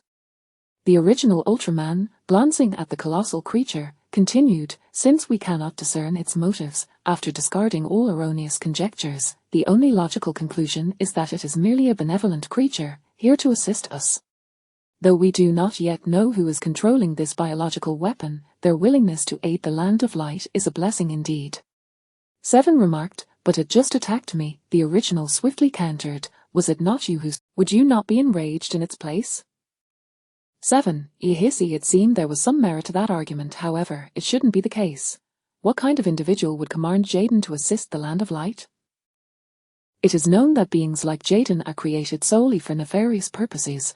After clarifying all misunderstandings, the original Ultraman looked toward the juvenile Hyper-Jetton. Was what I just said correct? Su-yang nodded. Indeed, the benevolent, altruistic, and just creature you speak of is none other than I. That is good. The original visibly relaxed. Thank goodness it was a friend, not a foe. Otherwise, such a massive creature, he could hardly imagine anyone in the land of light capable of withstanding it. The original Ultraman continued, Can we converse? I cannot comprehend your language, but it seems you can understand my words. From now on, you may respond to my questions with nods or shakes of your head. Su-yang nodded. The original, did you come to the land of light under orders from someone else, to assist the Ultra clan? Su-yang nodded. The original, did you just actively bind King Black and Mikuras to demonstrate that you harbor no ill will towards us? Su-yang continued to nod. The original smiled. Is my brother Seven really annoying? Su-yang nodded vigorously. Father and son are indeed quite similar. Zero is bothersome, and so is his father. Beside them, Seven was momentarily stunned as he witnessed the creature's agile nodding and shaking. Was it truly possible that such fantastical occurrences existed in the universe, an Ultra being aided by a super monster in times of peril? Seven asked. Which alien from which planet sent you? Jetton. Su-yang shook his head. Pedon. Shook his head. Baltan. Shook his head. The original Ultraman promptly intervened. Enough, employing the process of elimination like this could take ages. As long as we know it is benevolent, that is sufficient. Seven conceded. True, then, he looked at the beast, somewhat bashfully stating. Chapter 32, Firm Flesh, truly a bodyguard monster. In response to Seven's apology, the juvenile Hyper-Jetton shook its head. Seven immediately sensed that although this creature appeared fearsome and intimidating, it was surprisingly amiable. Does that mean it's okay? Su-yang shook his head again. It means it does not accept. Su-yang nodded in agreement. Indeed, it would not accept the apology from that irritable old dinger. Meanwhile, the two beasts and two Ultras were engaged in conversation when a loud whoosh sounded as Baymunstone, which had been circling in the sky, descended. The arrival of yet another monster placed Seven back into a state of tension. It was that one that knocked my Ultra capsule away. At that moment, Su-yang raised his scythe-like forelimb, shielding Baymunstone behind him. The original Ultraman instantly understood. Baymunstone must be its ally. Brother, do you have a unique way of communicating with it? Seven asked, puzzled as he glanced back. It seemed strange that his brother could comprehend such an absurd behavior. It's quite easy to guess, the original Ultraman shrugged. Next, we are preparing to head to the Plasma Spark Tower. Would you like to accompany us? The original Ultraman inquired, looking at Su-yang once more. Su-yang did not rush to respond. Instead, he picked up the corpse of Black King from the ground. Whoosh! A superheated fireball erupted from the back of the juvenile Hyper-Jetton, enveloping Black King's body. Moments later, Su-yang retrieved the perfectly roasted Black King and contentedly stuffed it into his mouth. Jedon, he declared. The flesh is firm. Seven remarked. You just ate it directly. It's quite reasonable, but this is my first observation of Jetton's feeding process. It feels scientifically significant. Unfortunately, I have no recording instruments at hand. The land of light awaits our rescue, Seven urged impatiently, unable to wait for the monster to finish its meal. Jetton, Su-yang called out while eating. Seven instinctively looked at his brother. What does that mean?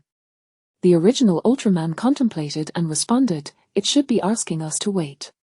Seven grasped the original's arm and pulled him aside, whispering, although this monster currently seems non-hostile, I do not expect it to assist us in rescuing the Land of Light.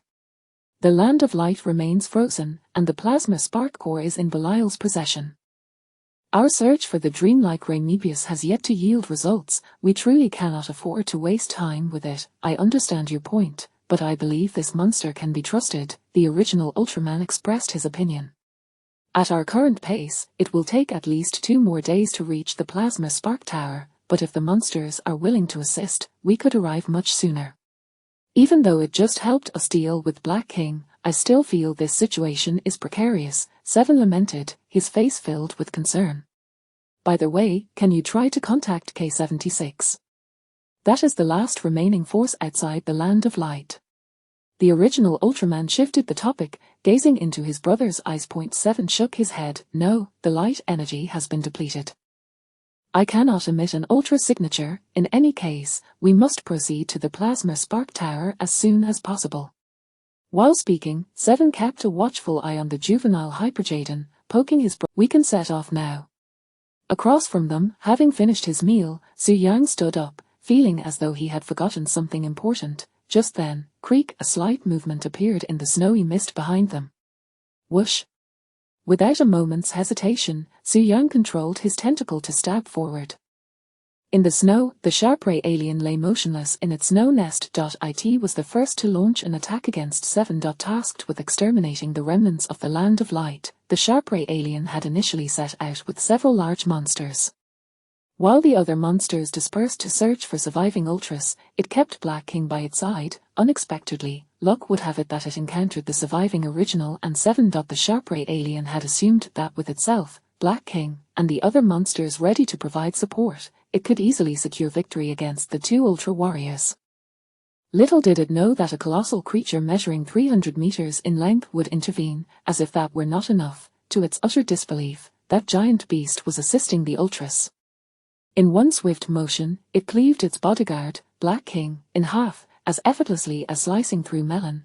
Subsequently, in a bid to save its own life, it could only lie in the snow nest, allowing the falling snow to cover it, hoping to conceal its presence from the monsters. At this moment, witnessing the giant beast and the 2 transformed Ultras preparing to depart, it quietly rose, ready to slip away. Such explosive intelligence must be reported to Lord Belial at once. However, just as it took a step, an inexplicable sensation of weightlessness enveloped it, as if it were floating in the zero gravity of outer space. Upon opening its eyes and looking ahead, it saw its own lower half standing in the snow. Thud. Simultaneously, its standing lower half also collapsed. The sharp-ray alien's fly-like head spun in confusion and anger as it searched for the perpetrator. Then, it spotted a thick, sharp black tentacle swaying in the air like a dexterous giant serpent. As expected, it was this very tentacle that had pierced through its waist, tearing its body in 2. The sharp-ray alien recognized this tentacle. It belonged to that nameless giant beast, the one that had previously whisked away Black King. I've been discovered. The sharp-ray alien managed a ghostly smile. Lord Belial, I am sorry. I can no longer serve you. Whoosh. The tentacle descended once more. The sharp-ray alien met its demise. Ahead. Swish in the snow, the juvenile Hyper-Jetton retracted its tentacle. Point 7 and the original Ultraman watched in confusion as the creature's tentacle tip was entwined with a small object. What is that? The original Ultraman inquired. Without further ado, Su-yang lifted the severed body of the sharp-ray alien high into the air and then caught it steadily in his large mouth, even the smallest of fly legs as still meat. Wasting food is unacceptable. The sharp-ray alien, it was the one that initially attacked me, right? 7 realized, narrowing his eyes. Thank you, had you not intervened, we would not have noticed, the original Ultraman said, feeling a sense of shame. Su-yang, unconcerned with trifles, shook his head. He then slowly straightened his form, extending and folding his forelimbs, pointing towards the only source of light obscured by thick fog on this snowy planet. Let us depart for the Plasma Spark Tower. Chapter 33. The roof of the Plasma Spark Tower is torn off, the monster graveyard. The immense energy stored within the Plasma Spark core is unleashed in the monster graveyard. Roar! Roar! Air! The souls of the monsters, influenced by such potent energy, are reshaped and brought back to life. Once, they fought individually, even as enemies, yet upon their resurrection, they share a common master, Belial. At the forefront of the resurrected monsters, the hunchbacked Belial gazes upon the scene with satisfaction. Arise, all monsters, arise. I grant you a second life. You shall pledge your loyalty to me and together, we shall conquer the universe. Before Belial could finish articulating his grand ambitions, a strange light suddenly emanated from the ultimate combat device in his hand. Belial looked down, perplexed, at the dimming lights on one end of the ultimate combat device. The life force has vanished, the ultimate combat device can no longer perceive them. These were all monsters I dispatched to the Land of Light. Indeed, there remain some Ultra Warriors that I have yet to deal with. However, it matters not, let them live to witness my dominion over the entire universe, that shall be far more entertaining. In the icy expanse of the Land of Light, after vanquishing the Sheprayans, Su Yang ensnared the transformed humans, the first generation and 7, with his tendrils, unfurling his colossal sheath wings behind him. Buzz, he rapidly flapped his wings and soared toward the plasma spark tower. Under the gravity of the Land of Light, Su Yang's flight speed was impressive, quickly bringing the first generation and 7 to the tower's exposed pinnacle amidst the frozen landscape. Whoosh, although the core had been removed, the plasma spark tower still defiantly radiated light.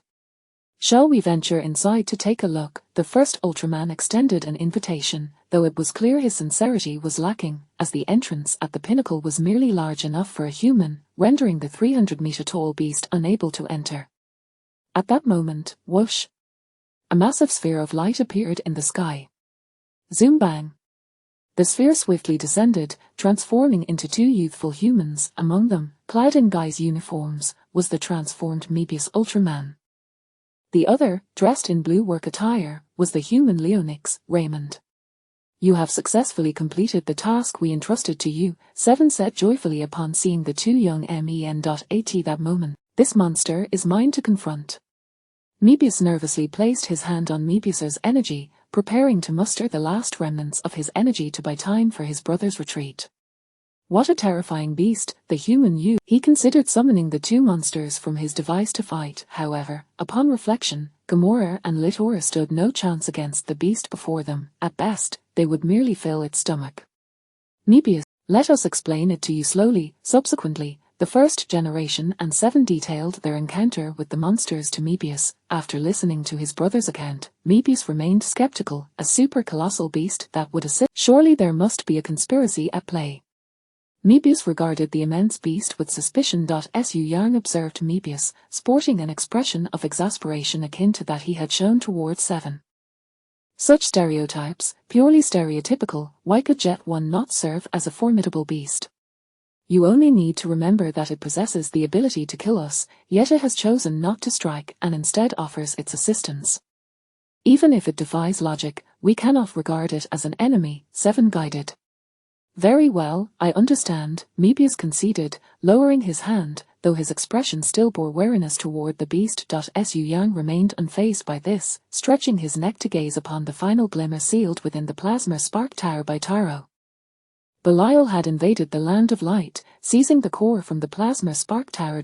In a final act to preserve the last vestiges of light, Taro had burned himself, sealing the luminescence within the timer on his chest, safeguarding the last spark of the Land of Light, and leaving hope to defeat Belial.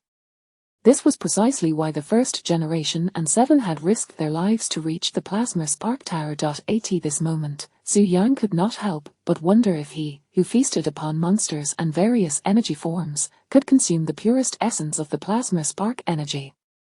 Although it sounded fantastical, perhaps it was worth a try. This beast seems to be acting rather suspiciously. I can't shake the feeling that something is amiss, Ray whispered to Mebius, noticing the small movements of the juvenile Hyperjetton. Mebius explained, my 2 brothers have just clarified the situation for me. For now, all we can do is trust it. Now that everyone has returned, it is time to reclaim our powers.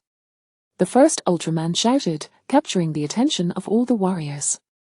Without waiting for a response, he began to lead the way, with the others following closely behind. At the back, Su Yang pondered the entrance of the plasma spark tower, which was not much taller than himself, lost in thought. If he could not even enter, how could he savor the taste of the plasma spark? Yet, this was not a significant issue. If the conditions did not permit, he could create his own. Whoosh! The juvenile Hyperjetton raised its enormous, then it aimed at the pinnacle of the plasma spark tower and swung forcefully. Whoosh! A dark flash swept by, and the top of the plasma spark tower, crafted from special alloys, was instantaneously cleaved in 2. The very apex of the tower slid uncontrollably to one side, with a resounding clang. The tower's peak crashed onto the icy surface. The once sealed interior of the plasma spark tower was suddenly graced with a massive skylight. Simultaneously, inside the plasma spark tower, the first generation, having removed his hooded cloak, felt a chill on his head. Looking up, he was greeted by the sight of the enormous yellow luminescent entity of Jetton. The beast's facial luminescence flowed like water, appearing lively yet exuding an overwhelming sense of oppression. The stark difference in size, the sudden emergence of a skylight, and the monstrous figure perched above created an utterly bizarre tableau. What does it intend to do, after following us for so long? Is it finally planning to strike? Seven exclaimed anxiously. The first generation furrowed his brow and replied, "Do not rush, let us observe further. That light represents our last hope, brother, how can you expect me to remain calm?" Seven retorted, visibly agitated. As the others puzzled over the beast's actions, the ice-covered Taro seemed to sense the light from his companions, causing his previously dimmed eye lights to flicker back to life, evidently regaining consciousness. "At last, you have arrived. This is the final remnant of the plasma spark tower that I preserved. Wait, where is the roof?" Taro's vision darkened. Where is the top of the plasma spark tower, and who is this colossal beast above? Chapter 34, Jetton, a taste of light. Upon hearing Taro's confusion, the first generation and Seven exchanged weary glances. Alas, yet again they would need to explain from the very beginning. 2 minutes later, the first generation succinctly elucidated the origins of the Jetton larva, once more invoking a few seconds of silence from Taro. "The Jetton individual, this must be the first instance. I understand it comes with good intentions, but why did it have to tear off the roof? Perhaps its size prevented it from entering, and it simply wished to join the fray, so this was the only option." Seven offered a rationale that even he found absurd. Unexpectedly, the colossal beast above, upon hearing Seven's words, nodded in agreement. "What a marvelous Jetton, it can truly comprehend our speech." Taro began to harbor a flicker of belief. Remembering that there were pressing matters at hand, Taro swiftly redirected the conversation. "All right, brothers, let us not dwell on this. I trust you will make the appropriate judgment regarding this giant beast. Now, the entire land of light lies encased in ice. You are our last hope. I shall now bestow upon you the final fragments of light." As he spoke, Taro unleashed the radiant essence he had safeguarded within his heart, emanating a blinding glow that gradually surged forward. Suddenly, Jetton, the enormous creature perched above, let out an unearthly cry, startling everyone present. "What does that mean?" asked Mebius. The first generation looked up to see Jetton rhythmically swinging its two massive scythe-like forelimbs. After a moment's hesitation, he ventured a guess. "It likely means it wishes to receive a portion of the light." The beast nodded. "Naturally," Mebius opposed this notion. "Surely not, you wish to try this. This is the last glimmer of hope for our salvation of the land of light." Above, Su-yang resolutely pointed to his own head with his forelimbs. "Today, this light is mine to taste. If you refuse, then I shall seize it. Do you truly think I would labor for you in vain?" "That seems inappropriate," Taro remarked, casting a glance at his ultra brother, clearly unwilling to acquiesce to the creature's request. However, Seven, who had always been at odds with it, chose this moment to advocate on its behalf. "It merely desires a small fraction of the light, it does not seek it all. Let it have a little. There are only 3 warriors in need of light. This allocation would suffice for us." Taro found it perplexing that the usually steadfast Seven would agree to share the light with the beast. "But your enemy is the merciless Belial. Every shred of light will play a pivotal role in the battles to come." After a moment of contemplation, the first generation pointed at the Jetton larva and said, "Since it wishes for some, let us share a portion. It just provided us with significant assistance. Without it, we could not have arrived at the plasma spark tower so swiftly." After 2 seconds of silence, Taro's eye sparkled with realization as he said, "Very well, I trust your judgment, brother." Thereafter, swish, the last remnants of plasma light were divided into 4 portions by Taro. 3 portions soared towards the 3 ultra warriors, while the final portion drifted before the Jetton larva. Seeing this, Su-yang nodded in satisfaction towards all the ultra warriors. Indeed, believing in one's companions is a commendable quality. I am worthy of such trust. Though he briefly entertained the thought of seizing it outright had they refused to share, he still considered himself a good beast. Confronted with the light hovering before him, Su Yang slowly pressed his large face against it and opened his mouth wide to ingest the radiance. The brilliance had barely touched his tongue when he spat it out. Chewy. What a foul taste! It was utterly distasteful, akin to industrial chili extract. In his previous world, Su Yang had possessed quite the tolerance for spice, to the extent that he relished it. Yet, even he could not endure the sensation of a whole packet of industrial chili extract on his tongue, let alone digesting it. He couldn't even swallow. What are you doing? The youthful Mebius stared at the light orb that had been expelled before him, clearly displeased with the larva's disrespectful behavior. At that moment, Su Yang swung his immense forelimbs once more. You all can absorb it. I truly cannot bear this radiance. It seems he means he does not want it. The first generation interpreted. Seven scratched his head, unable to contain his bewilderment. This creature is quite strange, wanting it one moment and rejecting it the next. The first generation did not dwell on this matter. Let us absorb the final light. The first generation produced the beater magic stick. Seven retrieved the Ultra Eye, while Mebius raised the energy of his own form. Whoosh, whoosh, whoosh. 3 beams of light emerged, revealing the giant within. When we were of human size, this creature seemed immense, but now that it has returned to its normal stature, it remains quite large indeed, Seven remarked in admiration as he gazed up at the beast. The first generation turned to Seven. Send a message to K-76, we require the assistance of Leo and Ustra, as well as that troublesome lad. After all these years, I wonder how that boy has been training, Seven pondered, contemplating many things. We must mobilize every available force. Let us trust that boy just this once, the first generation encouraged. Very well. After a brief moment of contemplation, Seven nodded. He then removed the ice axe. Beside Seven, the first generation gazed at his brother with a complex expression. Why not simply send an ultra signature? The ice axe is an important weapon of yours. Seven scratched his glistening head. I thought this approach was more formal, more ceremonial, and would better reflect the urgency of our current situation in the land of light. Above them, Su Yang watched the ice axe soar away, his expression intricate. It seems the summons for Seiro has come earlier than expected. Everything appeared to be unfolding according to the original trajectory. Could it be because of my arrival? Let us proceed to the monster graveyard. The first generation ascended, surveying all available combatants present. Finally, his gaze settled on the human youth. Ray, I implore you. Ray flashed an easy smile. The Ultras have aided humanity so many times, it is time we return the favor. What of Jetton? Will it remain in the land of light? Seven inquired, looking at the giant beast. Su Yang shook his head. Jetton, what a jest! All this time, I have been laying the groundwork simply to enjoy a buffet at the monster graveyard. Are you truly coming with us to the monster graveyard to confront Belial? The first generation was taken aback. My friend, the land of light shall forever remember your sacrifices. Chapter 35.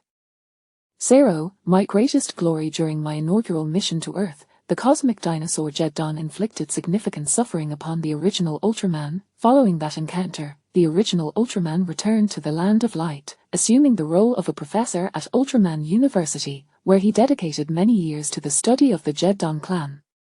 He vowed that when they crossed paths again, he would never repeat the mistakes of the past. Over the years, he did encounter several Jettons and successfully vanquished them all. He believed that Jetton would remain his lifelong adversary and that he would continue to battle this species until the end of time itself. However, unexpectedly, on this day of Belial's invasion, when the core of the plasma spark was stolen and the land of light lay encased in ice, he received assistance from his sworn enemy. This particular Jetton even expressed a willingness to accompany him to the perilous monster graveyard. Overcome with emotion, the original Ultraman promptly pledged, the land of light shall forever honor your contributions, and our friendship shall endure for eternity. Above, Su Yang paid little heed to the original Ultraman's words, merely nodding dismissively. Nothing in the universe is truly immutable. If the original Ultraman genuinely wished to remember this friendship, the future would not permit the Cosmic Patrol to pursue him. Or perhaps the universe he currently occupied is merely a branch of time, thus, the future inhabitants of the Land of Light might not recall him. The more he pondered, the more he felt this possibility could hold water. Let us set forth together, the youthful dream beat us lifted the human youth lay, leading the way, the original Ultraman and Seven followed closely behind. It was at this moment that Suyang unfurled his winged appendages, flapping his wings as they soared towards the monster graveyard. Planet K76. This planet is profoundly desolate, characterized by an endless expanse of yellow earth and Gobi Desert, devoid of any vegetation. Due to the harsh living conditions, life is exceedingly scarce. Yet, this lifeless world serves as the secret training ground for the Land of Light. Bang, bang, bang, the surface of the planet reverberated with the escalating sounds of intense collisions. A giant clad in training armor was engaged in a daily sparring session with his two masters. At one moment, Leo suddenly exerted his strength, delivering a powerful kick to the giant's chest. Bang! The force sent the giant hurtling backward, crashing heavily against a mountain peak. Crash! The impact caused the mountainside to collapse, sending debris flying.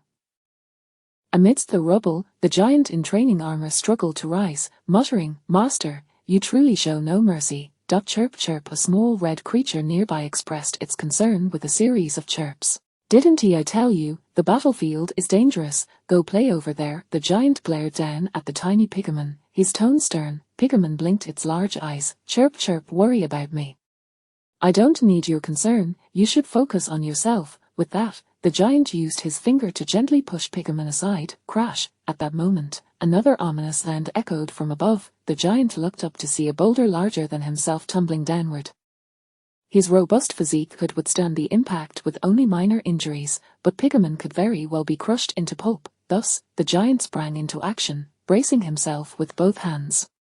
Bang! The massive stone was caught by the giant, who staggered back only half a step. "Hey, little one, are you all right?" After securing the boulder, the giant tilted his head to check on the startled Pigman below.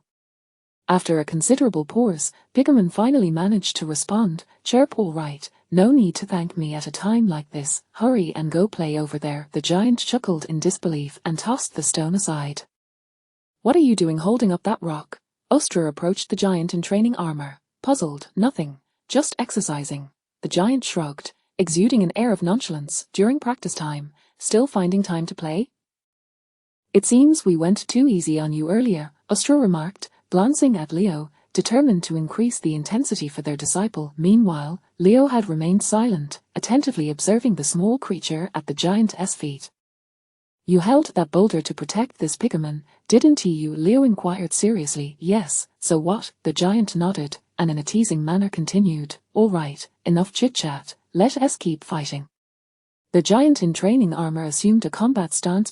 One day, I will don this armor and bring you both to your knees. You always say I'm not up to standard and can't leave, so I'll defeat you both before I do.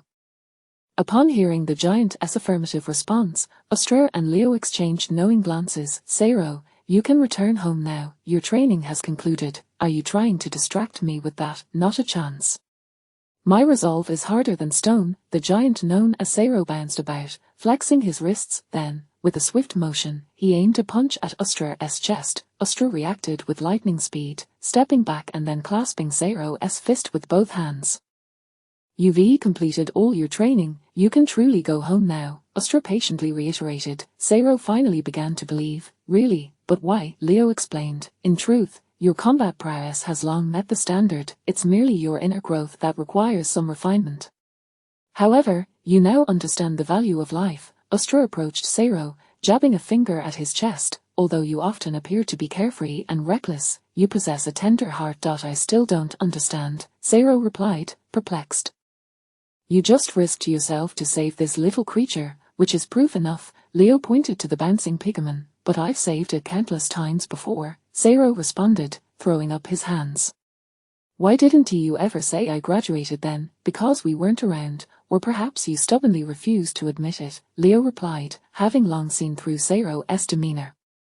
"Now that I think back, during your last training session, you were chatting with Pigman after catching it from a high fall, weren't you?" Seiro nodded. "That's right, you all."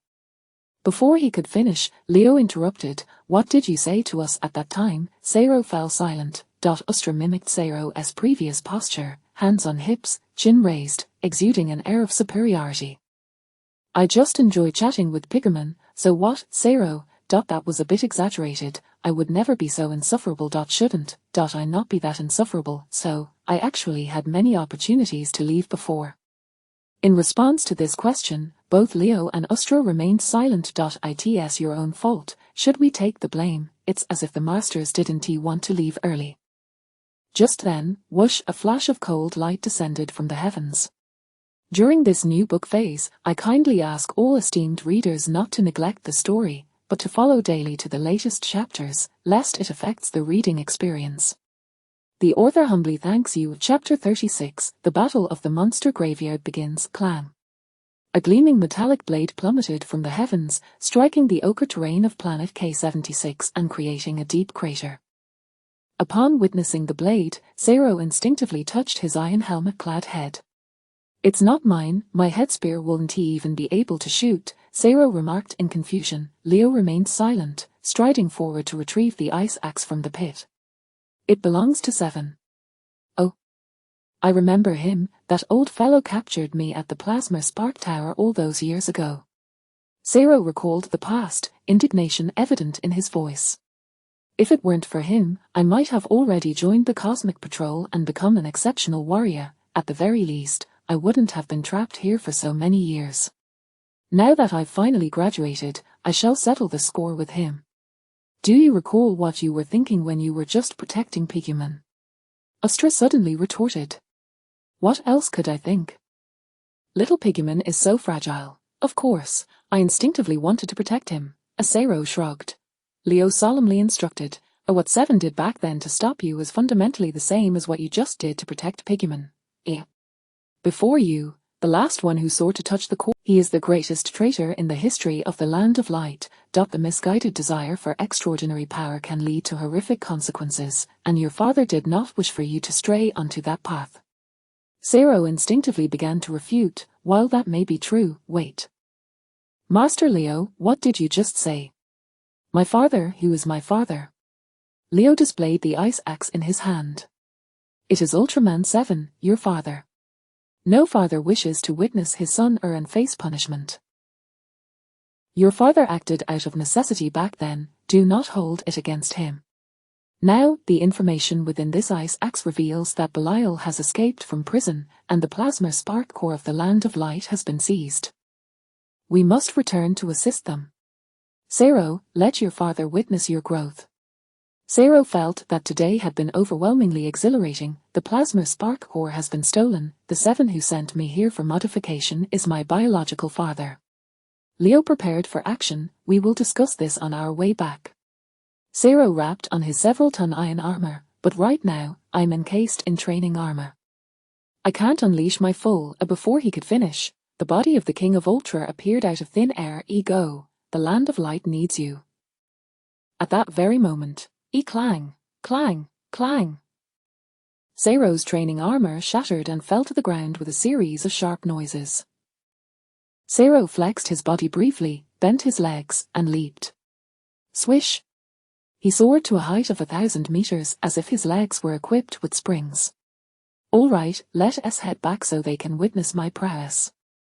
Monster Graveyard. Outside the twisted gates of the graveyard, the first Ultraman, 7, Mebius, Ray, the juvenile Hydra and Bemin Sutin were all gathered. Before entering, Su Yang looked towards his younger companion. The situation inside will be chaotic.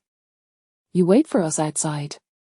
Bemin Sutin protested. Yip, his elder brother was clearly underestimating him. Jetton. The juvenile Hydra face glimmered as it emitted a low growl. Don't be obstinate. If you go in, it'll just be a matter of a single blow from Belial. Stay here obediently, understand? Bemin Sutin complied. Yip, well then, if his elder brother insisted, he would take on the responsibility of providing support. And no one understood support better than he did. That's more like it. Su Yang nodded in satisfaction, casting a fireball towards a distant pile of meteors. Go over there. Your only task is to protect yourself. Nearby, several Ultramen were left bewildered. Mebius scratched his head. What does that mean?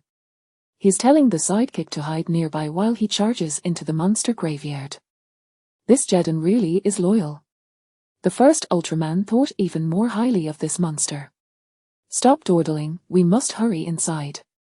7 urged, anxiously eyeing the distorted rocky entrance of the monster graveyard. Let us go.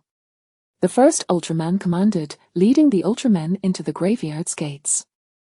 Su Yang followed closely after, ensuring Bemensuiten was settled. Inside the monster graveyard, this was a dim and lifeless space. Scalding magma flowed across the ground, while various monster souls floated in the sky, wailing in despair, echoing relentlessly. At this moment, Belial, harnessing the power of the plasma spark core, had already resurrected a significant portion of the monsters within the graveyard. As he witnessed the rapid expansion of his monster legion, Belial could scarcely contain his eagerness to commence his grand ambition to conquer the universe. Magma alien, I know you possess an evil heart and a bit of intellect, so you shall lead the first monster group to planet U40. Baltan alien, your strength is commendable, thus you will command the second monster group. Hey! Show some respect to the leader. I'm speaking to you, why are you staring at the sky? Do you see any Ultramen up there to kill you? Lord Belial, there really are Ultramen in the sky. The magma alien, the first to be named, timidly pointed upward. Are you making a cosmic joke? The land of light is completely frozen, with only a few survivors. Have they lost their minds? Belial scoffed. Even if other Ultraman races were to come to their aid, it wouldn't be this soon. With that, the confident Belial looked up, locking eyes with the few Ultramen in the sky. Winky face. After a brief silence, Belial erupted into laughter. Har har har. There really are some who are unafraid of death. What waves can you few Ultramen stir up? Perhaps you should surrender early and join my ranks to share in my ambitions. Dream on, Belial. The Ultramen of the Land of Light will never be defeated. 7 bellowed, attempting to utilize the ice axe to launch an attack, only to remember that he had thrown it away earlier after patting his bald head. The first Ultraman followed suit with a shout, hand over the plasma spark core. Naive. Belial shook his head, the mockery in his eyes intensifying, casually resting the ultimate battle device on his shoulder, then sweeping his claws forward. Attack. Monsters, I want you to tear these arrogant Ultramen to shreds. Roar. Jetton, upon receiving the command, the resurrected monsters, who had long-standing grudges against the Ultramen, let out roars. Swish, swish, swish. The flying monsters launched their attack first. Below, Belial sat easily upon a giant rock, resembling an audience member watching a play, showing no intention of intervening. The Monster Legion held an absolute numerical advantage. It was merely a matter of time before they overwhelmed these Ultramen. Chapter 37, Belial, artificial life forms are foolish. In a graveyard of monsters permeated by a thick aura of death, Belial rose once more after merely a few seconds of sitting. His orange-red eyes reflected a profound bewilderment and confusion.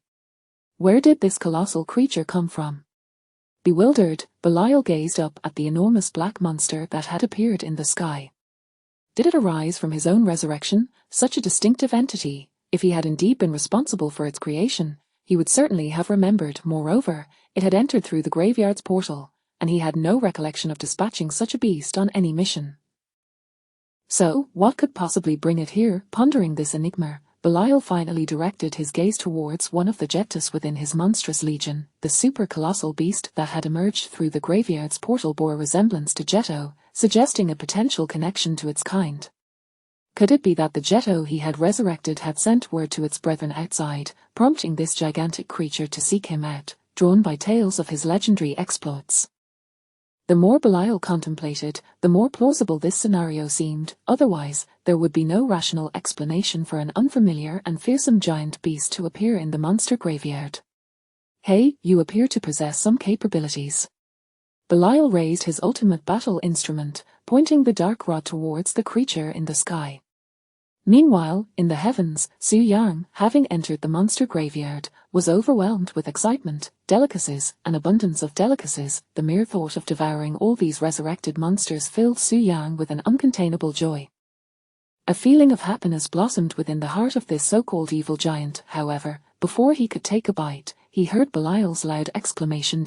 Su Yang looked down in confusion. Was Belial addressing him? How boastful! Surely he wasn't expecting Su Yang to become his subordinate, was he? As if confirming Su Yang's suspicions, Belial, standing atop a boulder, felt a swell of pride when the giant beast turned to him, casting a reverent glance. The great monster, it seems you possess discernment, recognizing your allegiance to a formidable master. I maintain high standards for my subordinates. Not all monsters are worthy of my service.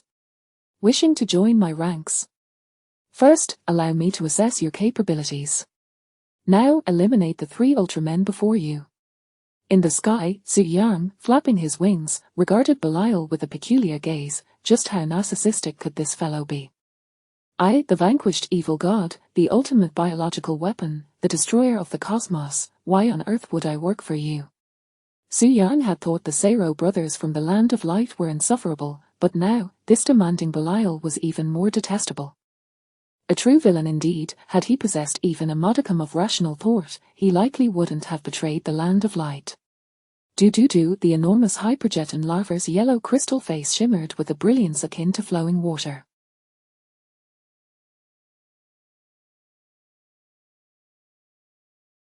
Then Harspit. A scorching fireball erupted from the larva's crystalline visage, disdain radiating from it as it shot towards Belial below. Above the boulder, Belial, wielding his ultimate battle instrument, gazed in bewilderment at the ever-growing fireball before him. This was not unfolding as he had anticipated. Had the dim-witted giant misunderstood his intent? Indeed, all artificial beings seemed to possess genetic flaws. What a lack of intellect! Fool, wait until I ascend to teach you how to execute commands properly.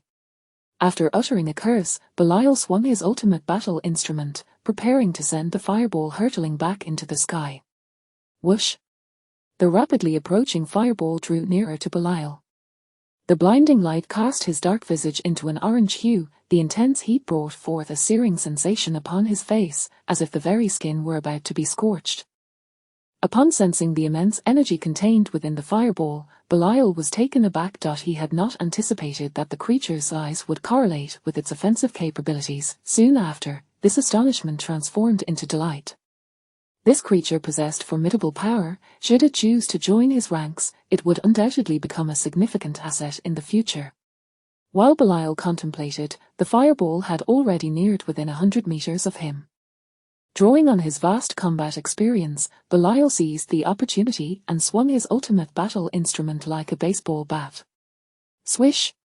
Just as the ultimate battle instrument was about to collide with the fireball, boom! The enormous fireball, which had been soaring forward, suddenly erupted into a conflagration. The explosion's brilliance illuminated the monster graveyard, akin to a flashbang being thrown into a dim room, instantly brightening the surroundings. The overwhelming destructive force sent the once cocky Belial flying through the air. Whoosh! The monsters below watched in stunned silence as Belial's form traced a perfect parabolic arc through the sky. Then, bang! He landed heavily on the ground. An eerie silence enveloped the scene. The once rowdy monsters, witnessing this spectacle, instinctively fell silent. The creature that had appeared in the sky was rather formidable, indeed. In the high altitude, the Ultraman warriors, valiantly battling the aerial monsters, also witnessed the giant's actions. I admit, I may have spoken a bit too loudly when conversing with this monstrous ally, Musashir lamented. Until they had entered the monster graveyard, he had been silently wary of this unknown giant. To his astonishment, the massive and fearsome Jetton was indeed a force of good. At that moment, Seven turned to his brother, who had always believed in the great Jetton. Brother, did you know all along? I was uncertain.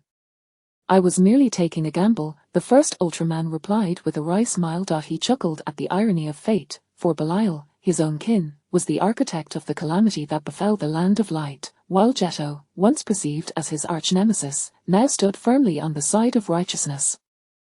In the midst of the chaos, Ray sought to contribute, raising his battle instrument high within Musash's palm. Latara. Swish! A radiant burst erupted from his instrument, transforming into the bird-like monster Latara. Please set me down. I am here to assist you, not to hinder your efforts. He then addressed Musashir. Musashir gently placed Ray upon Latara's back, cautioning, be careful. No sooner had he spoken than an enormous flying monster swooped down upon Latara's head. Screech! With a piercing cry, the flying beast extended its claws, seizing Latara, who was merely a few meters long. Before the flying monster could proceed further, whoosh! A massive black blade descended with such speed that it stirred up a fierce gale in the sky. Slash! Their Jetton larva's forelimb effortlessly tore the bird-like monster that had grasped Latara in two. Subsequently, with a desire to waste nothing, Su Yang used his tendrils to catch the foreling halves of the flying beast, swiftly devouring them. And the frozen monster Pegaya, so refreshing and delightful. Chapter 38. Awakening, the hunt begins. After being rescued by the very behemoth he had initially doubted, Lei instinctively felt compelled to express his gratitude. His mouth had barely opened when a colossal shadow swept past him, its immense form exuding an overwhelming sense of pressure that rendered him mute. Upon closer inspection, he beheld the giant creature launching itself into the horde of monsters, unleashing a brutal massacre devoid of mercy. Roar arg! Growl, the graveyard of monsters, a haunting realm that bore the souls of countless beasts, echoed with their anguished and piercing cries, rife with palpable resentment. In this moment, the monsters facing the Jetton larva emitted sounds of bluster and despair. The larva, measuring 300 meters in length and encased in a formidable exoskeleton, resembled a cosmic warship hurtling through space, massive and swift. The slightly weaker monsters, upon being struck, would find themselves incapacitated on the spot. What was even more astonishing was that this gargantuan creature was simultaneously engaged in combat and feasting. Its scythe-like forelimbs flailed wildly, reaping the lives of monsters with each sweep. Whenever a beast succumbed or lost its ability to move, a tentacle, as rigid as steel, would deftly extend, ensnaring the forlorn creature and drawing it into the beast's feeding apparatus along its surface. Blub blub blub. As the colossal buffet of monsters continued, for the sake of efficiency, Su Yang had abandoned the traditional methods of chewing and swallowing, opting instead to cast every edible creature into the luminescent orifice of his form, swiftly breaking down and absorbing their energy. The golden lights on the surface of the Jetton larva flickered wildly. Each monster consumed caused its brightness to intensify. I sense that we might not need to intervene, Lei remarked, standing atop Latola's back, unable to suppress his horror. No monster stood a chance against the behemoth. Like a steamroller, wherever it passed, monsters vanished without a trace. Bringing it to the monster graveyard is undoubtedly one of the wisest decisions we have ever made, the bold Seven could not help but exclaim.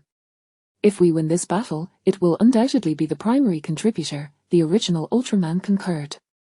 He then rubbed his hands together, channeling energy to manifest his signature 8-spoke light wheel. Now, let us not dwell on that. If the Ultraman warriors remain hidden behind the monsters, we shall be the laughingstock of the battlefield. On the ground, the rugged and resilient Belial emerged from the pit, the recent explosion appearing far more daunting than it had actually been, leaving him with merely superficial injuries. As he observed his aerial army of monsters suffer significant losses in under a minute, he finally recognized the anomaly of the giant beast. It has not come to ally with me. It has come to feast at the monster graveyard. Damn it, I've been outsmarted by a monster. Belial cursed under his breath. With that, he raised his ultimate battle device towards the direction of the giant creature. You may eat, but the combat power that my monster legion lacks shall be supplemented by you. Eons ago, the cosmos birthed a sovereign, an ultimate life form, the Reblando alien. This formidable entity possessed extraordinary psychic abilities, capable of summoning and manipulating monsters at will, thereby establishing its dominion over the universe. Subsequently, this omniscient and omnipotent life form disseminated its genes throughout the cosmos in search of a worthy successor to govern the universe.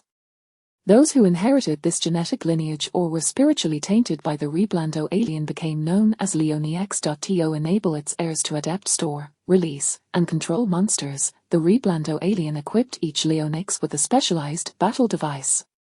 The instrument in Belial's grasp was the most formidable of its kind. The reason being, his body had long ago assimilated the psychic essence of the Reblando alien. If one were to inquire who among the Leonix possessed the greatest mastery over monster manipulation, there would be no doubt that it was Belial, sustained by the psychic essence of the Reblando alien. At this moment, within the monster graveyard, Belial raised his battle device, attempting to employ his Leonic's innate abilities to impose a commanding influence over the giant creature soaring above.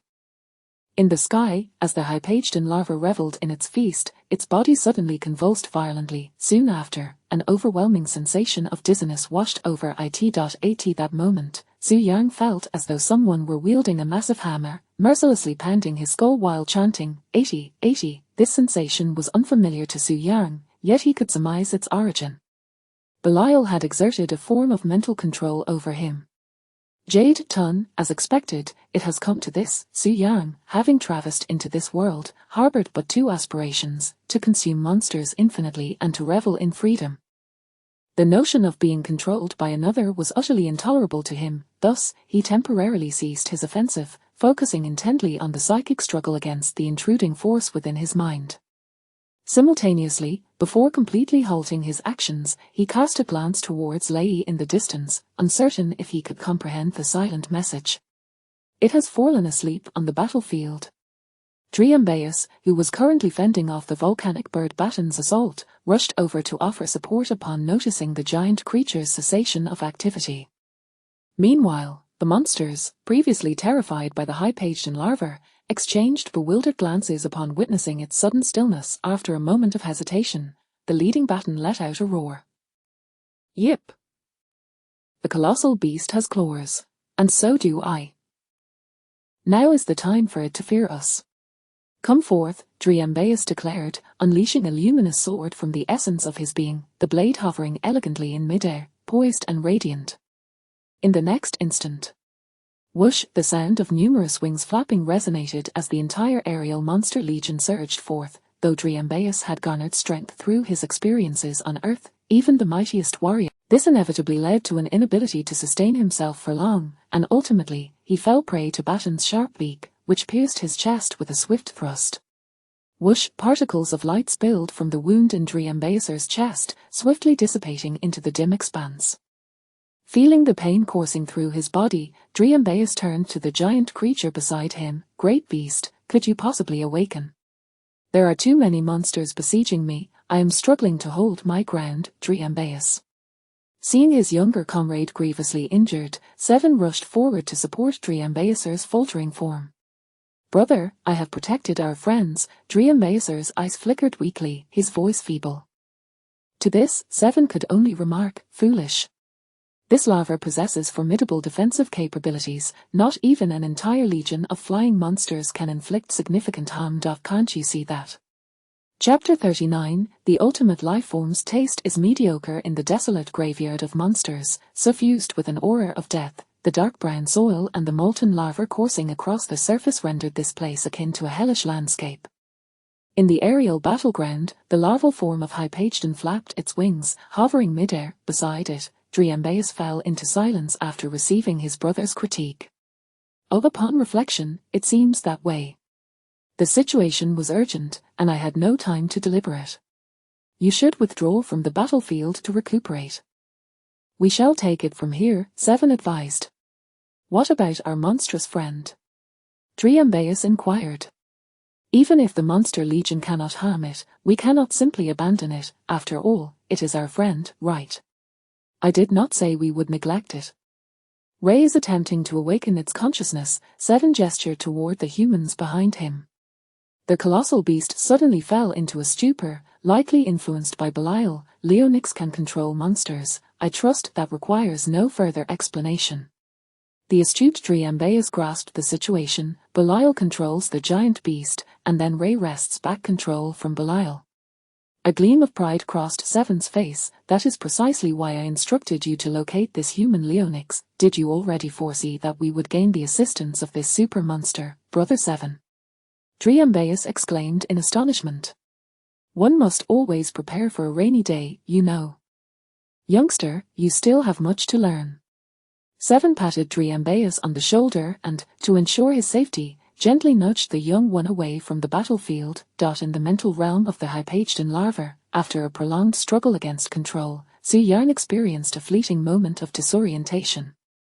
Within his mental space, he beheld a grotesquely unattractive extraterrestrial being. Its entire body shimmered in silver blue hues, resembling a humanoid form, adorned with a pair of enormous antennae and two bulbous eyes positioned at the base of the bizarre features of its face rendered it reminiscent of a crab spirit. Su Yang recognized him, the ultimate life form, the Labrandian. Having never been under control, Su Yang was uncertain whether all controlled monsters appeared thus, or if he was a unique case. Alternatively, it could be that the essence of the Labrandian residing within Belial had transferred to him. Regardless, his current predicament was far from optimistic. In the mental world, the ill-mannered Su Yang immediately launched an assault on the appearance of the Labrandian. "You are exceedingly ugly." The Labrandian retorted, "With a visage like that, how dare you criticize me?" Just after speaking, the Labrandian's essence discerned something amiss. "Wait, you possess self-awareness and cognitive abilities. Bioweapon Jetton should not possess such traits. I was not mistaken, you are indeed extraordinary." Su Yang's face contorted with disdain. "You are merely spouting nonsense. What Jetton can boast my prowess? You possess cognitive abilities, yet your manners are lacking. Considering you are a monster, I shall not hold it against you," the Labrandian replied calmly. "I lack manners, you invade my mind and consider yourself well-mannered." Su Yang countered defiantly. "Get out of my body." The Labrandian queried in confusion, what is wrong with collaborating with Belial for a grand endeavor? Su Yang had no intention of answering, instead retorting, "When you previously controlled monsters, did you also prattle on this much? In the past, it was never this complicated. I merely needed to think a thought, and the monsters would instinctively heed my command. You are different. As a monster, your thoughts are exceedingly complex, and you possess sufficient willpower to withstand Leonixer's initial wave of mental control. So you are the second wave." Su Yang scoffed. "What do you intend to do? Kill me, blow up my brain?" "No, I aim to completely eradicate your self-awareness, allowing my will to dominate your body." Once a sovereign, the Labrandian spoke with a calmness that belied an undeniable authority. Upon finishing, his form radiated brilliance, expanding within the mental realm of the Hypageddon larva. As the Labrandian transformed, Su Yang could distinctly sense his consciousness being erased, and his control over his body began to wane. After finally acquiring another chance, "I refuse to become someone else's puppet." In that moment of crisis, Su Yang shouted, summoning the body of the Hypageddon larva within his mental realm. He deftly commanded the colossal beast to strike with its forelimb, aiming at the Labrandian's corporeal form. "Entering my domain and still wishing to control my mind. You shall remain here." Swish! The forelimb of the colossal beast descended, cleaving the Labrandian's essence in twain. Following this, swish, swish, swish. Su Yang, maneuvering his avatar within the mental world, extended tendrils to ensnare the Labrandian's essence, drawing it into his mouth. 2 seconds later, Su Yang expressed his distaste. Tasteless, feels akin to chewing rubber." Subsequently, gulp. The Hypageddon larva elongated its neck, swallowing the Labrandian's essence. "Once inside my belly, you become my strength. Alas, merely a fragmented essence. If it were the fully-formed Labrandian, consuming it would surely expedite my evolutionary progress." After some time, within the mental realm, Su Yang heard Rei's call, his consciousness returning, granting him control over his entire being once more. On the battlefield of the monster graveyard, during Su Yang's unconsciousness, the ground had accumulated a new heap of corpses. Simultaneously, Su Yang noticed that the previously spirited Triambaeus had retreated to a corner of the battlefield. Before Su Yang could voice his confusion, Rei, mounted on Litolar, sighed with relief, "As long as you have recovered." He then inquired, "Was that last glance before your fainting spell a request for me to utilize the combat device on your behalf?" "Fortunately, I understood, Jetton." Su Yang nodded in acknowledgement towards Rei. Indeed, the team was evolving through their experiences together. Both Seven and Rei were becoming increasingly agreeable. "Look at the ground," shouted the first-generation Ultraman, pointing at Belial on the ground. "Be cautious." On the ground, at the moment the Hypageddon larva devoured the Labrandian, Belial, who had been parasitized by the Labrandian's essence, experienced a fleeting moment of disorientation. The control of the combat device is ineffective against that monster. Who on earth is it? Regaining his senses, Belial gazed incredulously at the colossus soaring in the sky. "If it cannot be utilized for my purposes, and it aids the Ultramen, then it must be obliterated. Belial raised the ultimate combat device once more, but this time not for control, but for destruction. ZZZ. Arcing electricity crackled at the apex of the ultimate combat device. Soon, ZZZZZ, boom. The arcs multiplied, coalescing into a thick blue-violet lightning bolt, striking towards their heavens. Chapter 40, Experience Gaining Scene. The annihilating lightning unleashed by Belial is one of the most formidable techniques he wields through the ultimate battle instrument. When activated, it summons a powerful surge of super lightning from the apex of the instrument. During his incursion into the Land of Light, Belial utilized this very attack to instantaneously reduce a vast area of several dozen kilometers to ruins.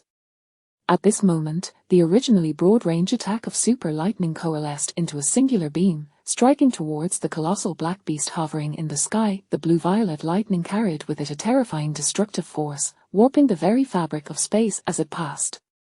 As the lightning streaked past the monster, though it did not directly hit, the faint scent of charred flesh lingered in the air, a testament to the immense energy it contained. Almost simultaneously with the warning issued by the first Ultraman, Belial had already unleashed the lightning from the ultimate battle instrument. The speed at which the lightning traveled was so swift that Su Yang, regaining control of his body, had no time to react and evade. Nearby, the valiant first Ultraman, his eyes aglow, surged forward, determined to intercept the lethal strike meant for his monstrous ally. The consequences of being struck did not even cross his mind. Protection is an instinctive response of every noble Ultraman warrior. However, just as the first Ultraman made his move, a scythe-like appendage suddenly obstructed his path. "You!" he exclaimed in disbelief, staring at the colossal beast that had thwarted his action. And then it happened. Boom! The annihilating lightning struck the creature's lower abdomen. Jetton. The sudden jolt of pain forced Su Yang's body to convulse, the sensation akin to being pierced by a steel needle. Yet, this needle was somewhat lackluster in its potency. Aside from the sharp pain, it merely left a charred mark on his abdomen. The first Ultraman, witnessing this scene, gasped, "R." He was aware of the beast's formidable defenses, but surely it could not be this resilient. What kind of combat prowess does Belial possess? During his invasion of the Land of Light, he single-handedly swept away all Ultraman warriors with a mere strike. No warrior could withstand his blow. If any could, 2 strikes would suffice to finish them off, and yet, this beast had effortlessly absorbed Belial's ferocious annihilating lightning. It had not even attempted to block. When did such an imposing entity arise in the universe? Meanwhile, realizing that Belial's overwhelming attack had little effect on him, Su Yang could not help but emit a villainous cackle. The defense of the juvenile Hyperjetton was already formidable, as evidenced in the original narrative where it faced off against Seiro, Daner, and Gauss without faltering. Ultimately, it was only vanquished by Seiro's ultimate light bow. Presently, Su Yang's physical form was undoubtedly stronger than that juvenile Hyperjetton. Having consumed numerous monsters and demon gods during this time, one could rightly proclaim him a super meat tank. On the ground, Belial distinctly understood the monstrous cries emanating from the beast. "What is that sound? Are you mocking me? Damn you! Do not think that your tough hide makes you impervious to my might." As he spoke, Belial raised the ultimate battle instrument once more. "All monsters in the graveyard of beasts, heed my command. Concentrate your attacks on that colossal black Jetton in the sky. I want him obliterated."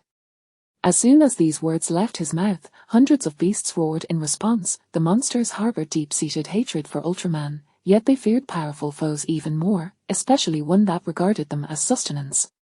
Swish, swish, swish. In an instant, an uncountable barrage of breaths, fireballs, and energy attacks surged towards the towering beast above.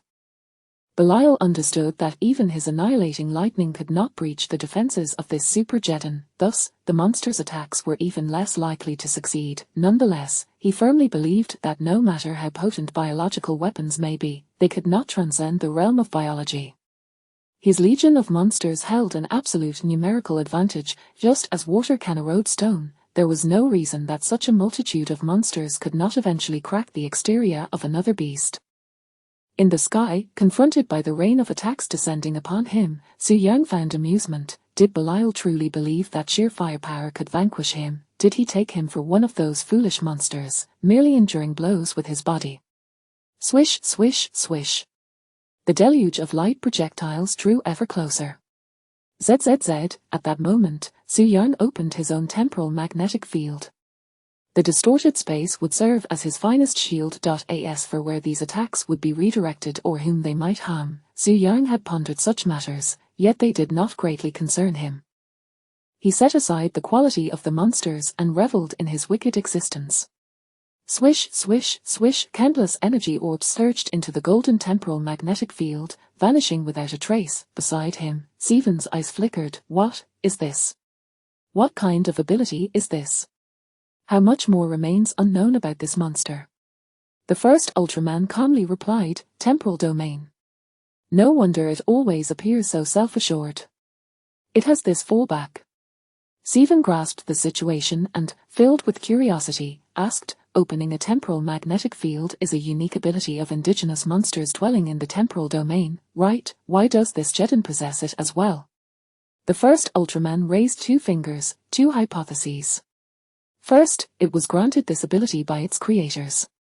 Second, it is indeed a native monster species inhabiting the temporal domain. Stephen remarked, the second is unlikely. It is a Jetton.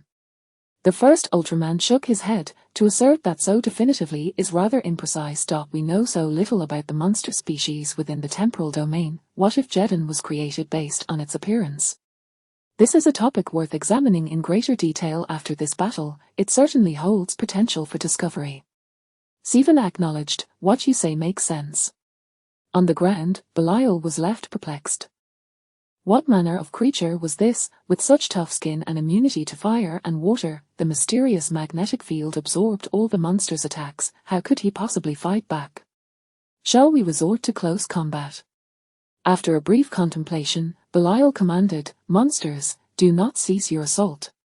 Even if you perish, I can utilize the power of the plasma spark core to resurrect you. In the graveyard of beasts, you are invincible. In the sky, realizing that an immense creature stood in their way, the first Ultraman shouted, go seize the plasma spark core. HMPH, do you really think you can? Belial scoffed. Defeated foes posed no threat. In this graveyard of beasts, the only entity he truly feared was the colossal beast above, radiating a golden magnetic field. However, it was currently preoccupied. On the opposite side of the aerial battlefield, Su Yang, who commanded the temporal domain, had no intention of aiding the Ultraman warriors in seizing the plasma spark core. With the core in play, slain monsters would gradually revive, which meant he could feast indefinitely. He could grind his way to maximum level, and that was entirely possible. Chapter 41, Jetton, the Loathing for Seiro. Future. On the desolate plains outside the ruins of the Dark Palace on the dark planet Tenebris, here lies the battlefield where the colossal creature, Hypageton's larva, engages in combat with the ultra-dark killer, Rukiel, and a multitude of demonic entities. Swish! A black spatial gate materializes in this locale. A giant with a black-blue physique emerges, his hands clasped behind his back, strolling leisurely with an air of elegance. After circling the wasteland, Torakayer, who seeks to recruit monsters for his own ends, laments, where has that enormous beast vanished to so suddenly? I finally discovered a viable method to control it amidst the cosmos, such ill fate indeed. Upon confirming the disappearance of the creature's energy on this planet, Torakayer lets out a deep sigh. With the assistance of that beast, he could have undoubtedly demonstrated the worth of chaos and darkness to those self-righteous ultra-warriors. I can only hope to enlist the aid of those in the cosmic black market. With that, Torakayer reopens the black spatial gate, preparing to depart. Just then, he senses a dramatic shift in the surrounding spatial magnetic field. Has it returned? Believing the giant creature has made its reappearance, Torakayer turns joyfully. At that moment, an innumerable barrage of energy projectiles suddenly materializes on the plains. Boom boom boom. The proximity and abruptness of these energy blasts leave Torakayer no time to defend himself. Soon, the close friend of Ultraman Taro, Torakayer, historically the second rebel in the Land of Light and a devotee of chaos, is overwhelmed by a deluge of attacks from an unknown time and space, sending him sprawling. Now, Torakayer lies on the ground, his body scorched and blackened. After years away from the Land of Light, this is the first time he has suffered such a significant setback. Despicable. The unfortunate soul cries out, utterly devoid of dignity. Above, the titanic Hypageton larva continues its relentless assault against the monsters. No, this cannot even be termed a battle, it is a one-sided slaughter, a predation of the dominant over the weak. After devouring dozens of monsters, Hypageton's insatiable belly finally registers a semblance of satiety. On the battlefield below, the original Ultraman and Seven coordinate their efforts against Belial, striving to reclaim the ultimate battle device. Regrettably, Belial is too formidable, and with several monstrous bodyguards at his side, they find themselves with no opportunity to strike. The longer we delay, the more disadvantageous it becomes for us. We lack energy replenishment, the original Ultraman states gravely while dodging monster attacks. 7, equally troubled, responds, but with just the two of us, it is impossible to swiftly subdue Belial, if only that giant would come to our aid. The likelihood is slim. The original Ultraman gazes longingly at the gluttonous beast. It has already borne the brunt of the battlefield's pressure. We cannot expect it to do everything. Seven proposes a plan. His eye will distract Belial and those monsters. Brother, you seize the opportunity to capture the spark core. Agreed. The original nods, rubbing his hands together to form the 8-point light wheel, and once again, they launch their assault together. Half a minute later. Bang! Belial sweeps the ultimate battle device in his hand, sending Seven hurtling away, almost simultaneously. Boom! The original Ultraman, suspended in midair, is struck by a fireball from the ground. Jetton, plummeting like a kite severed from its string. Roar, roar, roar! The roars of the colossal beasts draw ever closer. The original Ultraman struggles to rise, wielding the ultralight sword, charging towards his brother Seven. Yet, the moment he takes a step, the Black King lands a claw strike upon his back. Boom! The subterranean monster, Talistan, follows up with a fireball attack. The arrogant magma alien even dares to place a blade against his neck. Ultraman, who would have thought you'd find yourself in such a predicament? The magma alien boasts, reveling in his advantage. The original Ultraman remains silent, rising once more. The malicious magma alien raises his leg, delivering a kick to his calf. Thud! The already weakened original falls once again. It is over. The magma alien hovers his blade over the chest of the original Ultraman, poised to extinguish the heart of the Ultra Warrior. However, before the raised blade can descend, swish! His arm is severed. Turning, he sees a colossal tentacle, as thick as his own head, flying toward him. Subsequently, swoosh swoosh swoosh. Two dark, resilient tentacles slither through the crowd of monsters like serpents, reaping one life after another. Before long, the monsters and aliens that posed a lethal threat to the original Ultraman are eliminated. At the rear of the monster horde, swish swish. Their Hypageton larva retracts its tentacles, one entwined around the original and the other around Seven. Then, it gazes at the original with gratitude in its eyes and gently calls out, Jetton. Su-yang had initially intended to refrain from intervening. However, upon witnessing the original Ultraman selflessly attempt to shield him from Belial's attack, he cannot bear to let him perish. As for Seven, since he is already here, they might as well save him together. You have saved us once more, the original expresses gratefully. At this moment, ding dong, the energy-depleted Seven's timer begins to flash ominously above his head. I also extend my thanks. With those final words, the exhausted Seven's vision fades to black, and he collapses. In the skies above. The same moment Seven loses consciousness, a silver figure bursts through the distorted graveyard gate. Upon seeing his father held captive, the youthful warrior's eyes widen in fury. Monsters! Release them at once. Hearing the commotion, Su-yang looks up to see an exceedingly familiar figure. Zero, you have finally arrived. Before Su-yang can greet the young Zero, this righteous warrior channels his headgear and charges fiercely toward the position of the gigantic monster. The astute original Ultraman quickly realizes that Zero has misunderstood the situation and hastily exclaims, No. You need not explain, Senior, I will take responsibility for dealing with this monster. Zero disregards his words entirely and, upon reaching an appropriate distance, hurls both headgear at the beast. Swish swish swish. The swiftly flying blades reach the Hypageton larva in an instant. At that moment, Su Yang is left speechless, utterly exasperated. Indeed, his disdain for this father-son duo is well-founded. Next, he raises his massive forelimb, effortlessly deflecting the incoming projectiles. Clang clang. Following two resounding chimes, Seiro's headgear is sent flying. Meanwhile, Seiro has already arrived before the colossal beast, his emelium light illuminating brightly above his head, unleashing an ultrafine beam of light. Buzz. The penetrating emelium beam hurtles toward the Hypageton larva, striking the yellow crystal on its back with pinpoint accuracy. Su Yang winces in pain. Hiss, that hurts. You mother-f***er, Seiro, I swear. Buzz. Swish swish swish swish swish. In agony, Su Yang retaliates with a barrage of enormous fireballs. He swears not to rest until vengeance is achieved. Chapter 42, Seiro, I am resilient. Unable to learn the art of submission in the era where Su Yang originally existed, the Ultraman series had a rich developmental history spanning several decades, during which 4 conceptual deities emerged. Among them was the 09 Seiro. The reason is rather straightforward. In the year 2009, when Ultra Galaxy Legends premiered, Seiro, the son of Seven, made his inaugural appearance, achieving unprecedented feats. His primary combat performance was remarkable.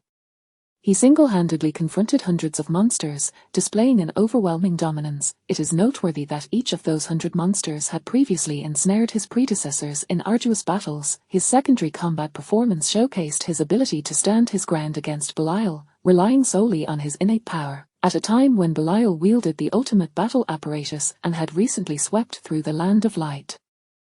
From the very moment of his appearance, 09 Seiro stood at the pinnacle, stepping upon the shoulders of his forebears, ascending to divinity. At this moment, in the monster graveyard, Su Yang found himself in an era where Seiro did not disgrace the title of conceptual deity. As dozens of fireballs hurtled towards him, Seiro retracted his head spear, donning a contemptuous smile. Is this truly capable of thwarting my onslaught?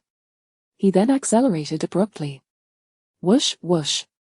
Amidst the barrage of fireballs, he darted and weaved with grace, skillfully evading each attack, his movements fluid and seemingly effortless. Witnessing this scene, Su Yang felt a tumult of emotions, unexpected yet anticipated. In the future of his birth, the Seiro, having matured over several years, would still falter in the face of his own ambush. Yet now, during his debut, he effortlessly dodged the rain of fireballs. The prowess of a conceptual deity is indeed formidable. Meanwhile, on another side, Belial regarded the young warrior who had suddenly appeared in the monster graveyard with perplexity. This warrior looked rather peculiar, with 2 head spears. Which legitimate ultra-warrior possesses 2 of such appendages? A mere glance was enough to evoke distaste. After the previous confrontation with the colossal jet, Belial had already marked that beast for extermination. However, upon the arrival of this enigmatic ultra-warrior, he was momentarily inclined to set aside his vendetta against the giant and first deal with this mysterious newcomer. The rationale was simple. Belial found the presence of this warrior physiologically repugnant, to a degree that surpassed even his aversion to Cain, father of Ultra. Belial could not comprehend the source of this loathing, but he resolved to heed his instincts. Monster, allow me to assist you this once. Belial raised the ultimate battle apparatus in his hand, aiming at Seiro, who was engaged in battle with the juvenile hyperjet. Whoosh! The front of the ultimate battle apparatus erupted with brilliance, launching a luminous projectile. Beside the colossal beast, the original Ultraman shouted in an effort to halt Seiro, "You misunderstand, Seiro, this monster is benevolent. It is our ally." Seiro paused momentarily upon hearing this, yet, upon realizing that the monster continued its assault upon him, he made his own judgment. "Elder, you must be under the control of this beast's mind, are you not? The original, not sufficiently restrained. This insolent brat remains insufficiently subdued. He ought to be made to train for another 1,000 years." In K76, the son of Seven inherited none of the virtues, yet all the flaws. At this moment, Seiro hovered before the juvenile hyperjet, skillfully evading the giant's myriad attacks while taunting, "Come now, you great fool, let me see what else you can do. Once I deal with you, I shall turn my attention to Belial over there." During this proclamation, Su Yang noticed the luminous projectile fired by Belial. With a self-deprecating smile, he mused, I never imagined I would find myself collaborating with Belial. Then, swish, swish, swish. The two enormous antennae atop the juvenile hyperjet quivered, sending forth an invisible wave of mental energy, radiating in a fan shape from the monster's head towards Seiro's position. This was the new ability Su Yang acquired after consuming the mental essence of the fragmented Reblondo alien, Psychic Control.as. The mental essence of the Reblondo alien had only recently been ingested. Su Yang's understanding of this skill was not profound. He could only attempt to influence Seiro's psyche, aiming to induce a momentary lapse in the slippery creature. Buzz. The invisible wave of mental energy successfully impacted Seiro.at. The instant he felt the wave, his body trembled as if struck by an electric shock. It was this fleeting opening that allowed Belial's earlier shot to find its mark. Boom. The projectile exploded, unleashing terrifying force that sent Seiro's body soaring. Har har. Witnessing Seiro's plight, Su Yang erupted into joyous laughter, swiftly striking forth with his forelimbs. It was imperative that the defiant Seiro learned a lesson to temper his arrogance. Bang! Su Yang's broad, gentle forelimb struck Seiro's side, propelling him towards the ground like a tennis ball. Crash! With a resounding thud, the resilient Seiro became embedded in the earth. Before he could struggle free, the giant's other scythe-like limb descended. Swish! Clang! The massive, dark, and razor-sharp appendage pierced Seiro's shoulder, creating a pit larger than his own body beside his head.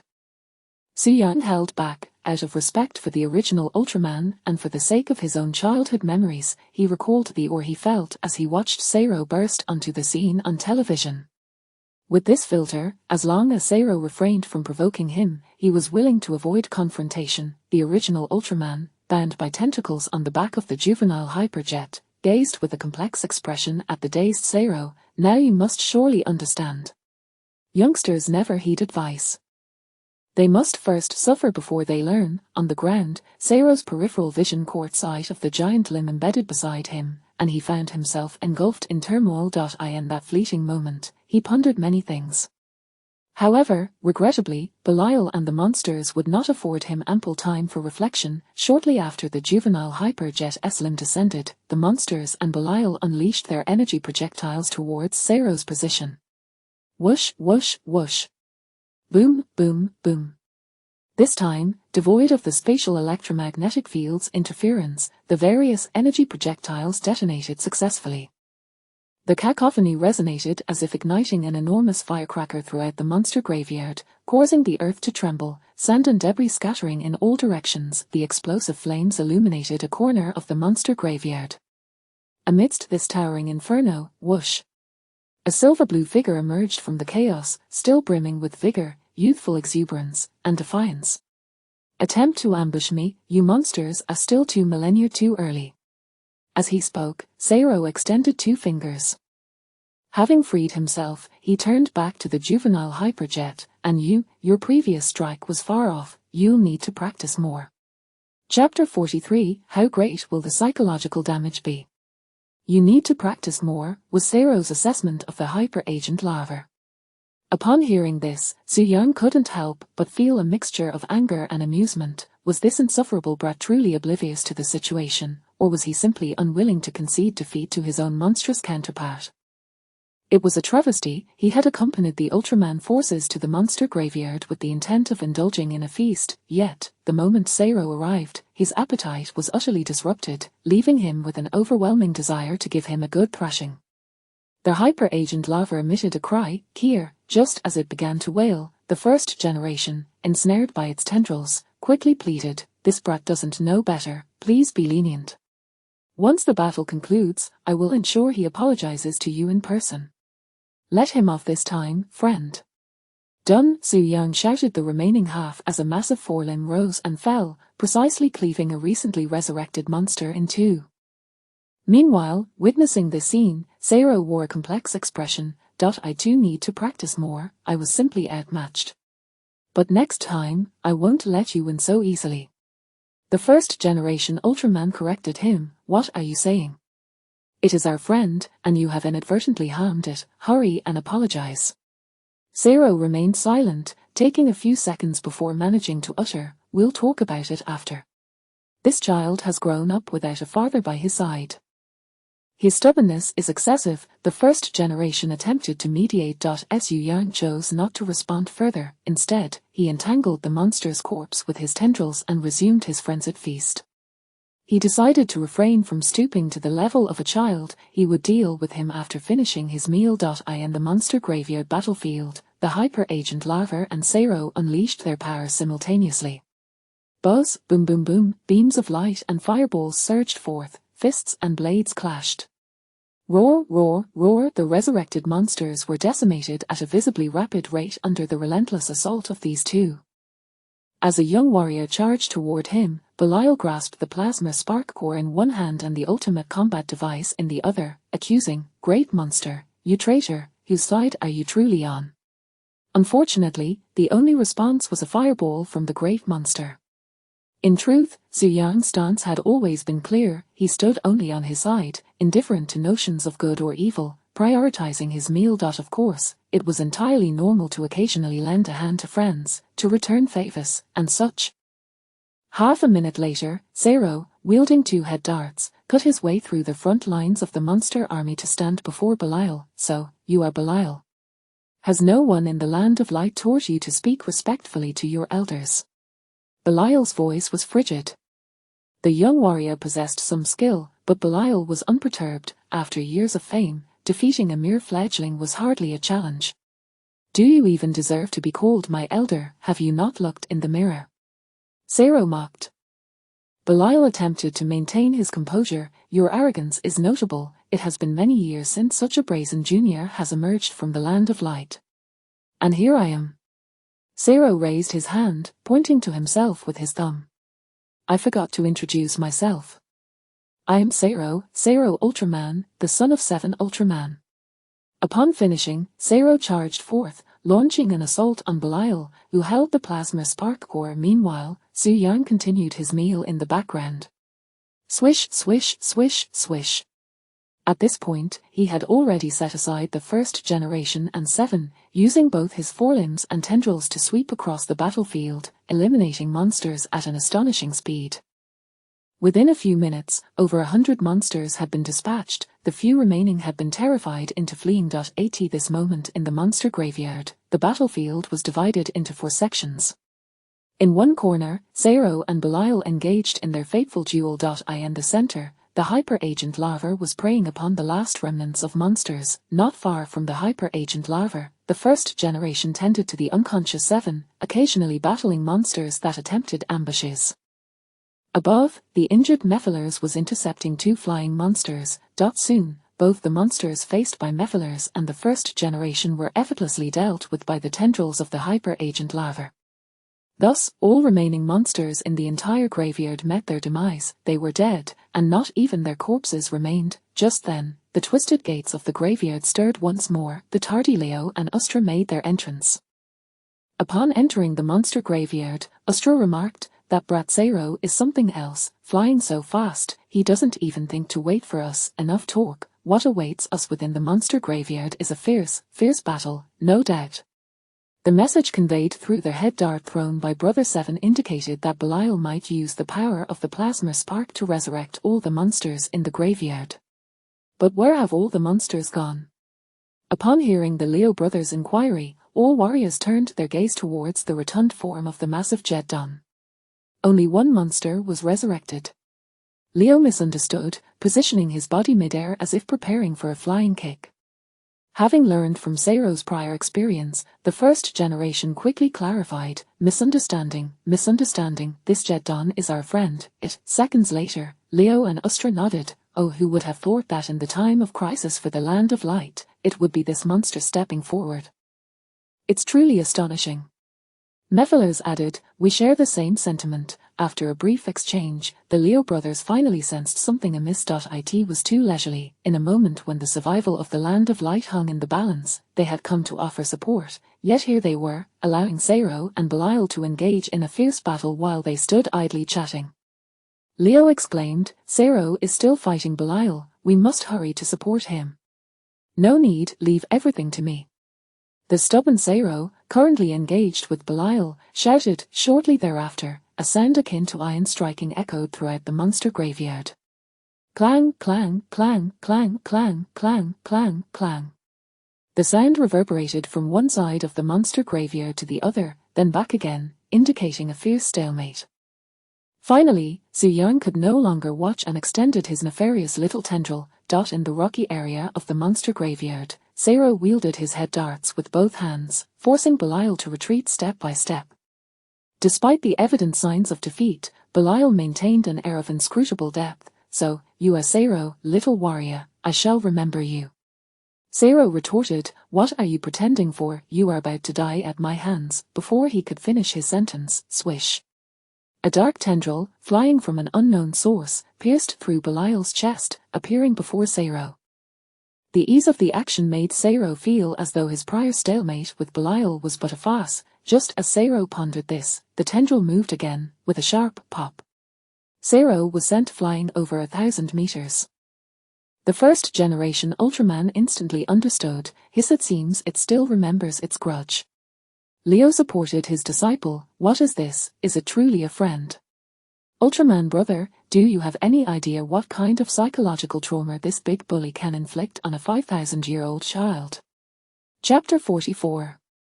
Belial's demise. Zero had just utilized the Aimerim beam to strike the luminous entity upon himself, while simultaneously, with his tendrils, he delivered a hefty blow to Zero. With each impact, Su Yang felt a sense of fairness. However, the obstinate and defiant Zero clearly held a different view. What are you doing? Why did you suddenly attack me? Su Yang understood that, given Zero's current temperament, continuing to provoke him would inevitably lead to a confrontation. Zero, being inexperienced, lacked any sense of social etiquette and struck without restraint. Su Yang, who could not tolerate indignities, retaliated when struck, and this back and forth could potentially escalate into a bitter enmity. Regardless of whether he was killed or ended up killing Zero, Su Yang wished to avoid such a fate, thus he wisely chose to retreat from the confrontation. After all, he had already relished the satisfaction of his blows, so feigning ignorance seemed prudent. With this thought in mind, Su Yang raised his two massive forelimbs, adopting a posture of exasperation. Keikakik, ... What does that mean? Zero glared, perplexed by the incomprehensible language of the beast. It seems there was a slip of the hand. I initially intended to assist you with Belial, but my tendrils inadvertently struck you instead, relayed the first Ultraman with utmost sincerity. Although Zero might not possess exceptional intelligence, he was not entirely foolish, but its tendrils had already emerged from Belial's body. That strike was clearly intentional. Su Yang interjected, Jetton, it claims that its control over the tendrils is not very adept and asks me to extend an apology to you. The first Ultraman continued his ludicrous translation with seriousness. Su Yang responded with a silent thumbs up. Oh, wait, a thumbs up with his large forelimb. Upon hearing this, Zero's eyes widened in surprise.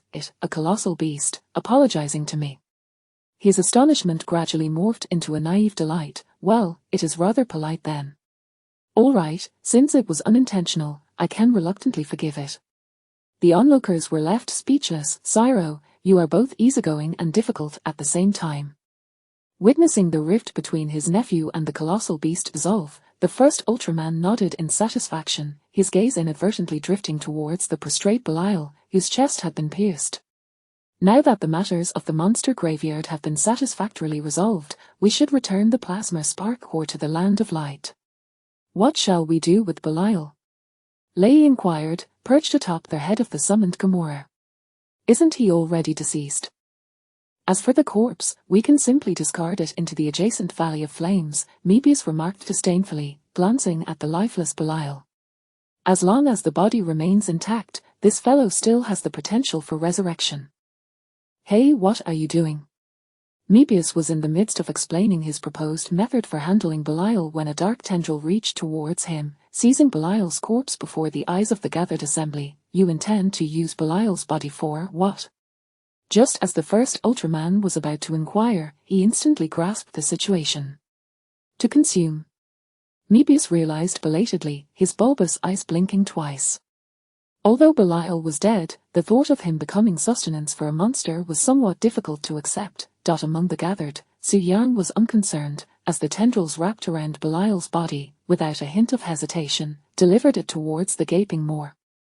In the dimly lit monster graveyard, the plasma spark core radiated a gentle glow. Beside the core stood the Ultraman warriors, prepared to escort it back to the land of light. Not far from the Ultraman warriors was a super-colossal beast, measuring 300 meters in length. At this moment, the beast had engulfed Belial's black-red form entirely, as if fearing that someone might attempt to snatch its meal away. "Let me savor the flavor of Belial," Su Yang softly called out before commencing to chew.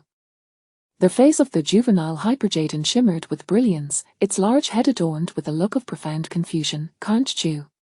Soon after, a muffled sound emanated from the juvenile Hyperjaden's mouth. "Woo-woo, where is this?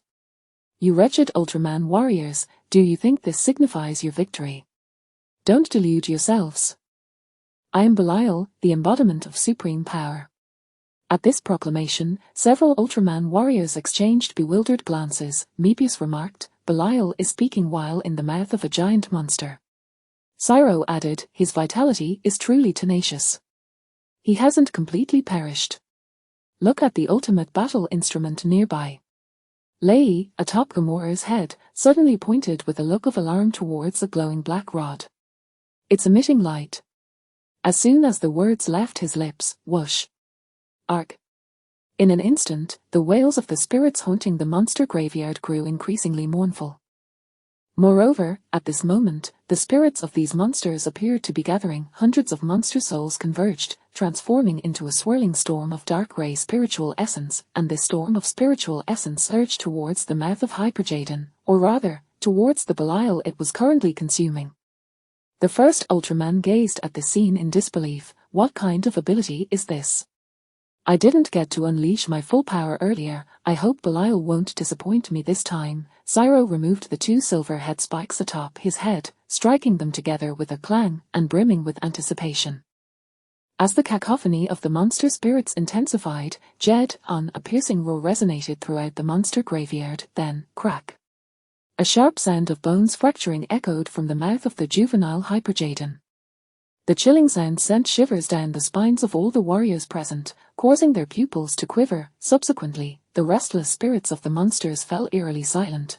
Lei's eyelids twitched twice, wiping the cold sweat from his forehead. Belial must have been crushed. I can hardly bear to look. Mebius kept his eyes fixated on the maw of the giant beast. If his facial muscles could move freely, his expression would undoubtedly resemble a grimace. What a letdown, Belial has perished so quickly. Cyro returned the head spikes, still craving more. Meanwhile, Su Yang, under the watchful gaze of everyone, continued his chewing motions. Why are you all staring at me? Choo-choo, by the way, this is my first time consuming an Ultraman. Choo-choo. I must say, your bones are rather tough, chewing forcefully, even harder than some demon gods' bodies. However, the taste is quite delightful, the energy within is sweet. Choo-choo, only Belial, steeped in pure dark energy, could have such a flavor. Swallow. What the Ultraman warriors heard was, Jetton, Jetton, Jetton, gulp. At last, Su Yang finally swallowed Belial's body, feeling a tinge of regret. If only all Ultraman warriors were as delectable as Belial. Having relished the exquisite meal, Su Yang gazed at the few warriors before him, appearing somewhat forlorn. Meanwhile, the warriors, under the gaze of the colossal beast, trembled inexplicably. Cyro remarked, though I can't comprehend the vociferations of this giant, it surely isn't uttering anything pleasant. Chapter 45, This brother is truly worth it. After Belial was consumed, the Ultraman warriors prepared to return with the Spark Doll to rescue the Land of Light. Before departing, there remained one last question. What should we do with the ultimate battle instrument? Ultraman Leo inquired, pointing towards the distant black rod. Upon hearing this, Su Yang immediately turned his gaze towards the ultimate battle instrument. In the original narrative, the battle instrument dissipated with Belial's demise. However, in this timeline, since he had preemptively consumed Belial, the formidable monster Beirudora had not appeared, and the ultimate battle instrument remained intact. The original Ultraman suggested, let us send it to the Valley of Flames, for it was sealed there previously. No one present opposed this notion, except for one non-human beast. Jetton, Su-yang roared before swiftly extending his tentacles to ensnare the ultimate battle instrument. Sealing it away in the Valley of Flames would be rather dull. Such a valuable tool left unused for eternity would be a tremendous waste. Why not consume it instead? What are you planning to do? The original Ultraman seemed to sense the giant beast's intentions and quickly reached out. But if you consume it, won't that be hard on your teeth? Zero remarked. Dreambeat was visibly regretful. It's one thing to devour Belial, but the ultimate battle instrument is an essential artifact. Leo presented a differing perspective. How significant is it? A typical Ultraman cannot utilize it. It poses a potential threat to the Land of Light. If this giant beast can resolve it, that would be beneficial. Upon hearing this, everyone fell into silence, contemplating the logic behind his words. The original Ultraman then rendered a judgment. Very well, you may consume it. If it proves unmanageable, we shall seal it within the Valley of Flames. Su-yang had no intention of lingering to hear the Ultraman warriors deliberate. He had already swallowed the ultimate battle instrument while they spoke. Crunch, crunch, crunch. As the giant beast's jaw began to move, all present heard the disturbing sound of hard objects grinding against one another, a sensation that assaulted their ears and stirred a profound discomfort within them. The considerate Dreambeat inquired, "Can you manage to chew that? It's made of a special alloy, capable of withstanding even Ultraman's beams. The ultimate battle instrument is crafted by the ultimate life form, the Reblando aliens. Surely it cannot be easily crushed." Ustra chimed in. Shortly thereafter, a resounding clang echoed, indicating that the ultimate battle instrument had indeed been severed by the giant beast. Following this, crunch, crunch, crunch. The juvenile Hyperjaden struggled to move its jaw under the watchful eyes of all the Ultraman warriors. Eventually, when its jaw grew weary, Su-yang laboriously extended his neck, controlling his throat muscles in an attempt to swallow. Glop, glop. Could someone lend a hand? I sense its throat is on the verge of being torn. The kind-hearted Ray expressed his concern. Just as he finished speaking, burp, glug. The juvenile Hyperjaden successfully swallowed the ultimate battle instrument. The original Ultraman remarked, "Henceforth, the ultimate battle instrument shall no longer exist in this world, a positive outcome." "Father, you have awakened." Zero noticed the eyes of his father, Ultraman 7, had reignited. After a moment of hesitation, he called out, meeting his father's gaze. Sevens, who had never committed any wrongdoing, momentarily averted his eyes. "Zero, you are here." After a while, concerned for the battle, he asked, "What of Belial?" "He has been defeated. We have reclaimed the plasma spark core and are now prepared to return to the Land of Light." That is good." As Sevens relaxed, exhaling a sigh of relief. 2 seconds later, he sensed something amiss. What of our monster friend? He was just here. Zero pointed behind him, only to discover that the giant monster had already soared towards the exit of the monster graveyard. "Is it really leaving?" the original Ultraman asked, observing the retreating figure of his monstrous companion with a hint of reluctance. Su-yang's response was, "Jetton." Dreambeat scratched his head. "I completely do not understand." The original Ultraman replied, "It is bidding us farewell." He then smiled and waved, "Very well, my friend, until we meet again." At the entrance of the monster graveyard, having feasted heartily, Su-yang was ready to depart. Just then, Viram. A spatial distortion emanated from the warped portal. Shortly after, a vividly colored giant appeared before Su-yang, cradling a blue spacecraft. On board the dragon vessel, the monster scholar Injai opened his mouth wide, exclaiming, "A monster, a monster." "Calm down, it has not initiated an attack against us," Captain Hinauter quickly urged, though the cold sweat on his forehead betrayed his true feelings. "What should we do?" the first officer, Haruner, whispered. The mechanic, Kuman, reassured, "What is there to panic about? Ultraman Diner is right beside us." "But I feel this monster is many times larger than Ultraman Diner." Injai shrank back behind the captain. "Now we cannot locate Ray, and our own lives are at stake." Outside the vessel, the colossal juvenile Hyperjaden showed no interest in the humans. It merely cast a fleeting glance at Diner. Diner also looked up and met the gaze of the giant beast. The air seemed to freeze in that moment. Then, the juvenile Hyperjaden calmly called out, "Jetton." Diner, seemingly understanding, cleared the way. Is that it? That monster appeared so fearsome, Injai remarked, leaning against the porthole, gazing at the entrance of the graveyard.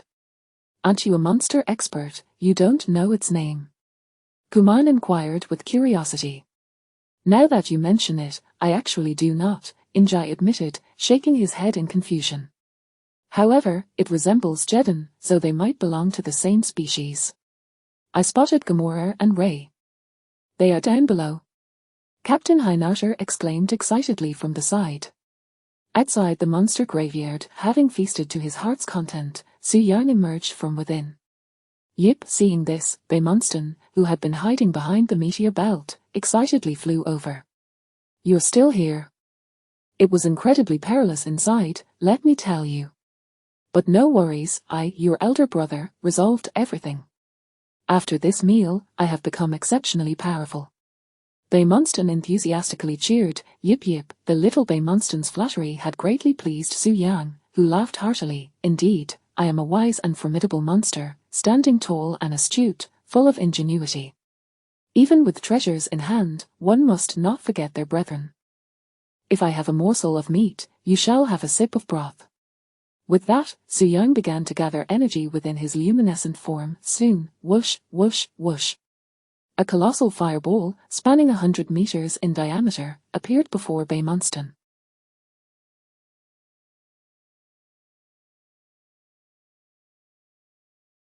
The fireball radiated light and heat, casting a crimson glow on Baemonston's face. Baemonston exclaimed, Yip. This brother is truly worth it. Chapter 46, Su Yang, A Pursuit of Life in the Pitch-Black Cosmos. A colossal creature resembling a bug floated alongside a peculiar bird with a pentagonal body. Nearby, the strange bird was laboriously gnawing at a fireball with its energy absorption organ in its abdomen. The enormous creature lowered its head slightly, seemingly contemplating something profound. All matters within the monster graveyard have been resolved. It is time to seek a suitable place to rest for a while, Su Yang murmured to himself, having devoured no less than 100 monsters in the monster graveyard. Coupled with the energy from the ultimate battle instrument and Belial, he had amassed a significant share of power. Once fully absorbed, it would undoubtedly elevate his combat prowess to a new level. Where should I sleep? Perhaps I could rest in the monster graveyard. The dark energy and deathly aura within resonate well with my own attributes, he mused, then shook his head.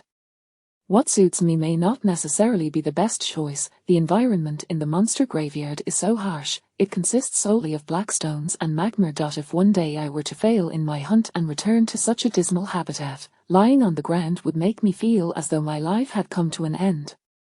I've had enough of the darkness of planet Treblis. I do not wish to dwell in the monster graveyard any longer. After much contemplation, Su Yang could not think of a suitable destination, having only wandered the cosmos for a brief period. However, he had a cosmic streetwise companion by his side. Have you finished eating? Su Yang inquired, glancing at Little Bay. Are there any planets nearby with beautiful scenery? I seek not dark energy nor a lifeless atmosphere. I crave light and warmth, vast oceans, and lush vegetation, a world teeming with life. Hearing this, Baemonston paused mid-meal, its large eyes spinning around multiple times before it slowly uttered, excellent. Let us hurry and eat. Once we finish, we shall reside there. What did you say? Such planets are often abundant in life and easily detected by the forces of cosmic justice. Hey, I am now a friend of the Ultraman warriors, a savior of the land of light.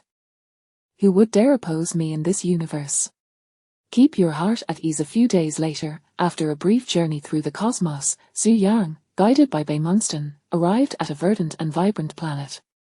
You've truly made the most of your years in the universe. You are nothing short of a living map, Su Yang remarked, giving Baemonston a thumbs up. Not only could Little Bay engage him in conversation and alleviate his worries, but it also served as his navigator through the cosmos, proving invaluable. From now on, we shall make our home here. Whoosh, the giant beast flapped its wings rapidly, slowly descending onto the lush planet. Beautiful. As he fully immersed himself in this enchanting environment, Su Yang couldn't help but shudder with delight. After traversing for so long, he had either drifted through the boundless black universe or cautiously survived on desolate, dark planets, never pausing to appreciate the world he inhabited. Upon witnessing the vibrant scene before him, he felt his heart skip a beat. It has been ages since I beheld such a stunning sight. It's so exquisite that even a monster lying dead nearby would go unnoticed. Beside him, Beimonston looked perplexed. It seemed the elder brother was speaking nonsensically again. Upon further reflection, it appeared that the elder brother's emotions were more pronounced than those of an average beast. Nevertheless, it was best to trust the elder brother's wisdom. After all, he was the elder brother for a reason. Noticing Beimonston tilting its head, Su Yang murmured, "Little Bei, do you not think that a monster lives its entire life merely for a few fleeting moments?" Beimonston did not comprehend but nodded in agreement. The elder brother is correct. For the coming year, we shall reside here, Su Yang declared resolutely. On the opposite side of this green planet, a young warrior with small horns descended, satisfied as he surveyed his newly found training base.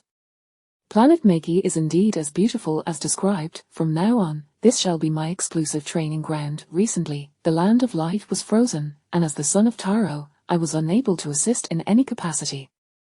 How embarrassing. I shall strive diligently to hone my skills. The next time such a calamity arises, I must play a vital role. Moreover, the elders have mentioned that the Land of Light's recovery of the plasma spark core was aided by a supergiant beast.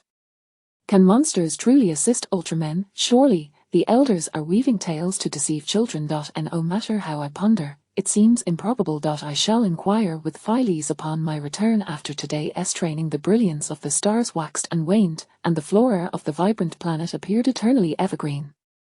Time swiftly passed, and half a year elapsed. Having fully absorbed the energy of all the monsters within the monster graveyard, Su Yang was now evaluating his capabilities. First, the fireball attack I had previously mastered, along with the space-time realm, petrification ray, and the virtually ineffective water gun. After assimilating the powers from the monster graveyard, I have acquired the mental control of the ultimate life form, the Reblando Star People. Initially a mere mental disruption, my control over monsters seems to have intensified after consuming the ultimate battle instrument. If I continue to strengthen this ability, will I eventually be able to command monsters to leap into my mouth? The potency of the fireball has also increased following the battle in the monster graveyard. Its explosion radius has widened, and its destructive power has intensified. Lastly, I recently discovered a new power, the energy ray. This power may originate from Belial, or it could stem from other monsters that launch energy projectiles. Its duration is longer and consumes more energy upon use. With sustained output, it can inflict greater destruction than the fireball attack. As he spoke, Su Yang focused on Beimonston, who was currently chasing primitive beings. "Little Bei, come here and help me test the power of the ray. Do not fear the pain. Why do you only enjoy eating fireballs and not rays? I can't aim properly and keep hitting your head." "Well, that's just something I must contend with. My proficiency is limited, but with practice, I will surely improve. Practicing too much might cost you your life. Do you jest? I cherish you too much to let you perish. I am quite adept at energy control. Come, stand by that large tree over there." Before long, the target Beimonston took position, wearing an expression of utter despair as it stood beside the tree. Beimonston had previously questioned why they did not use ordinary trees or stones as targets. However, the elder brother explained that he would absorb the energy he emitted, thus avoiding waste from the current situation. It was evident that energy was not wasted, but Beimonston's life was at stake. Across from Beimonston, the tentacles of the Jetton lava quivered. "Stand still and relax, this will be over swiftly." Chapter 47, Tiger, the Secret Base and the Monster on Planet Maki. Buzz, buzz, buzz. On this vibrant planet, a colossal beast twitched its antennae atop its head, as a swirling energy coalesced at its brow. Half a second later, the gathered energy erupted. Sizzle. A violet-black beam shot forth towards the pentagonal target ahead. Alas, due to insufficient skill, the aim was off, and the beam shot straight towards the top of the target. Beimonston, witnessing the beam hurtling towards his head, was momentarily stunned. Each time the beam seemed aimed directly at him, he could no longer believe his elder brother's claims of poor accuracy. As the violet-black glow before him intensified, Beimonston's pupils contracted, and fear crept in. He chose not to brace himself with his head nor adjust his position to face the beam with his energy-absorbing organ, but instead lowered his head. Sizzle. The searing purple energy beam grazed the nape of Beimonston's neck. The unfortunate avian felt as though the flesh on the back of his head was about to scorch. In pain, he maintained his lowered posture, remaining motionless for quite some time. Until Su Yang concluded the energy discharge and gently called out, "Lift your head." "My apologies, I missed again this time." "Ho, little Bay, why are there tears in your eyes?" Bay Monston trembled and replied, "Eep, why are there tears in my eyes?" "Guess what, did I pee my eyes? No, then I must have been scared. If you intend to make me your meal, there's no need for such trouble, just say the word, and I'd willingly leap onto the dining table. If you insist on having me cooked, could you at least kill me first before roasting? Isn't he live roasting a bit too cruel?" "I understand, little Bay, you've worked hard," Su Yang said, feeling ashamed. Just as he finished speaking, a wail suddenly echoed from the distant horizon. "Did you hear that, little Bay? That can't be just my imagination, right?" A few seconds earlier, Tiger had returned to planet Maki once more, preparing for personal training. Over the past 6 months, he had made tremendous progress, becoming one of the top trainees in the reserve team. His father remarked that if he continued to grow at this pace, he would officially join the Cosmic Patrol within a decade. With his father's rare approval, Tiger trained even more diligently. However, today, before his body had even landed, a purple beam suddenly shot in from his blind spot, striking precisely at his lower back. Whoosh! Arr! The sudden pain made the tough Tiger let out a cry. Then he was propelled into the air. "Who ambushed me?" After angrily questioning, Tiger lost consciousness due to the severe injury. Hours later, the unfortunate Tiger regained consciousness. Before him was a massive beast's head. Bay Monston. Tiger's eyes flickered a couple of times before abruptly dimming. "Look, he's fainted again. This poor child already had a mild concussion and is now completely disoriented from fright." Su Yang gently nudged little Bay with his appendages.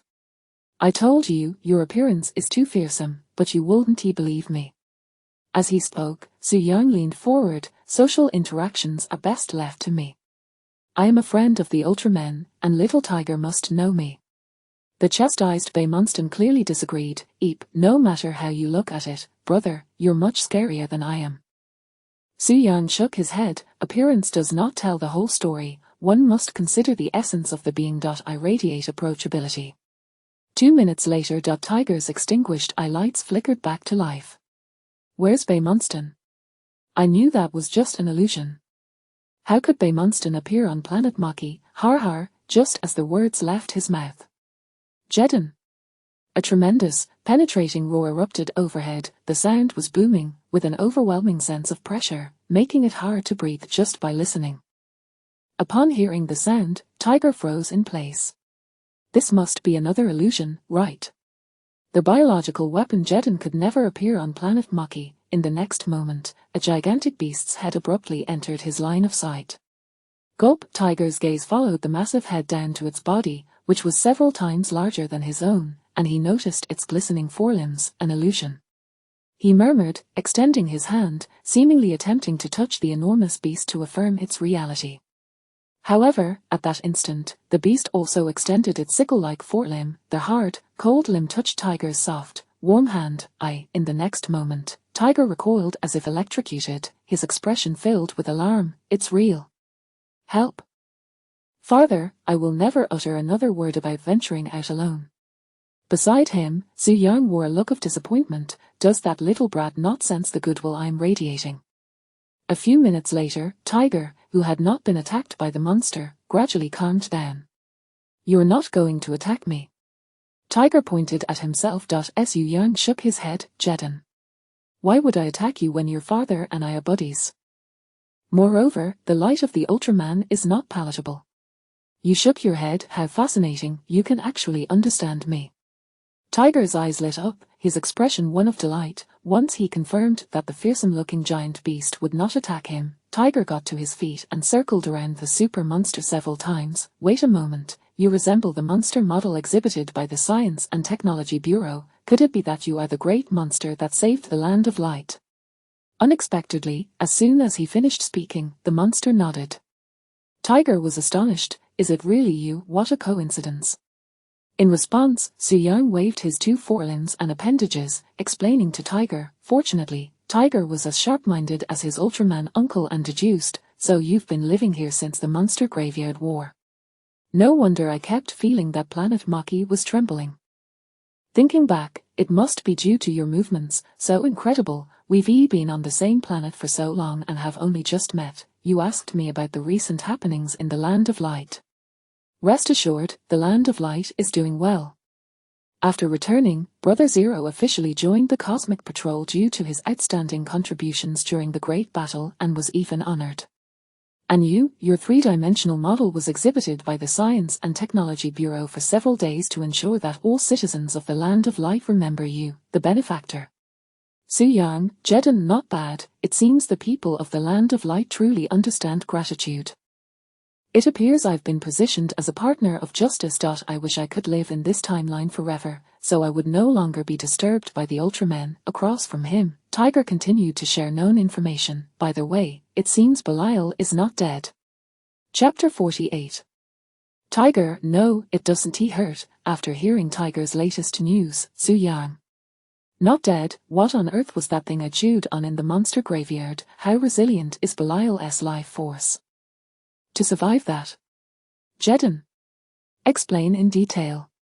Confused, Su-yang lowered his giant head to Tiger's side, adopting a listening posture. Tiger instantly understood the monster's intention and explained, recently, Brother Zero encountered some unexpected events and ended up in a different space.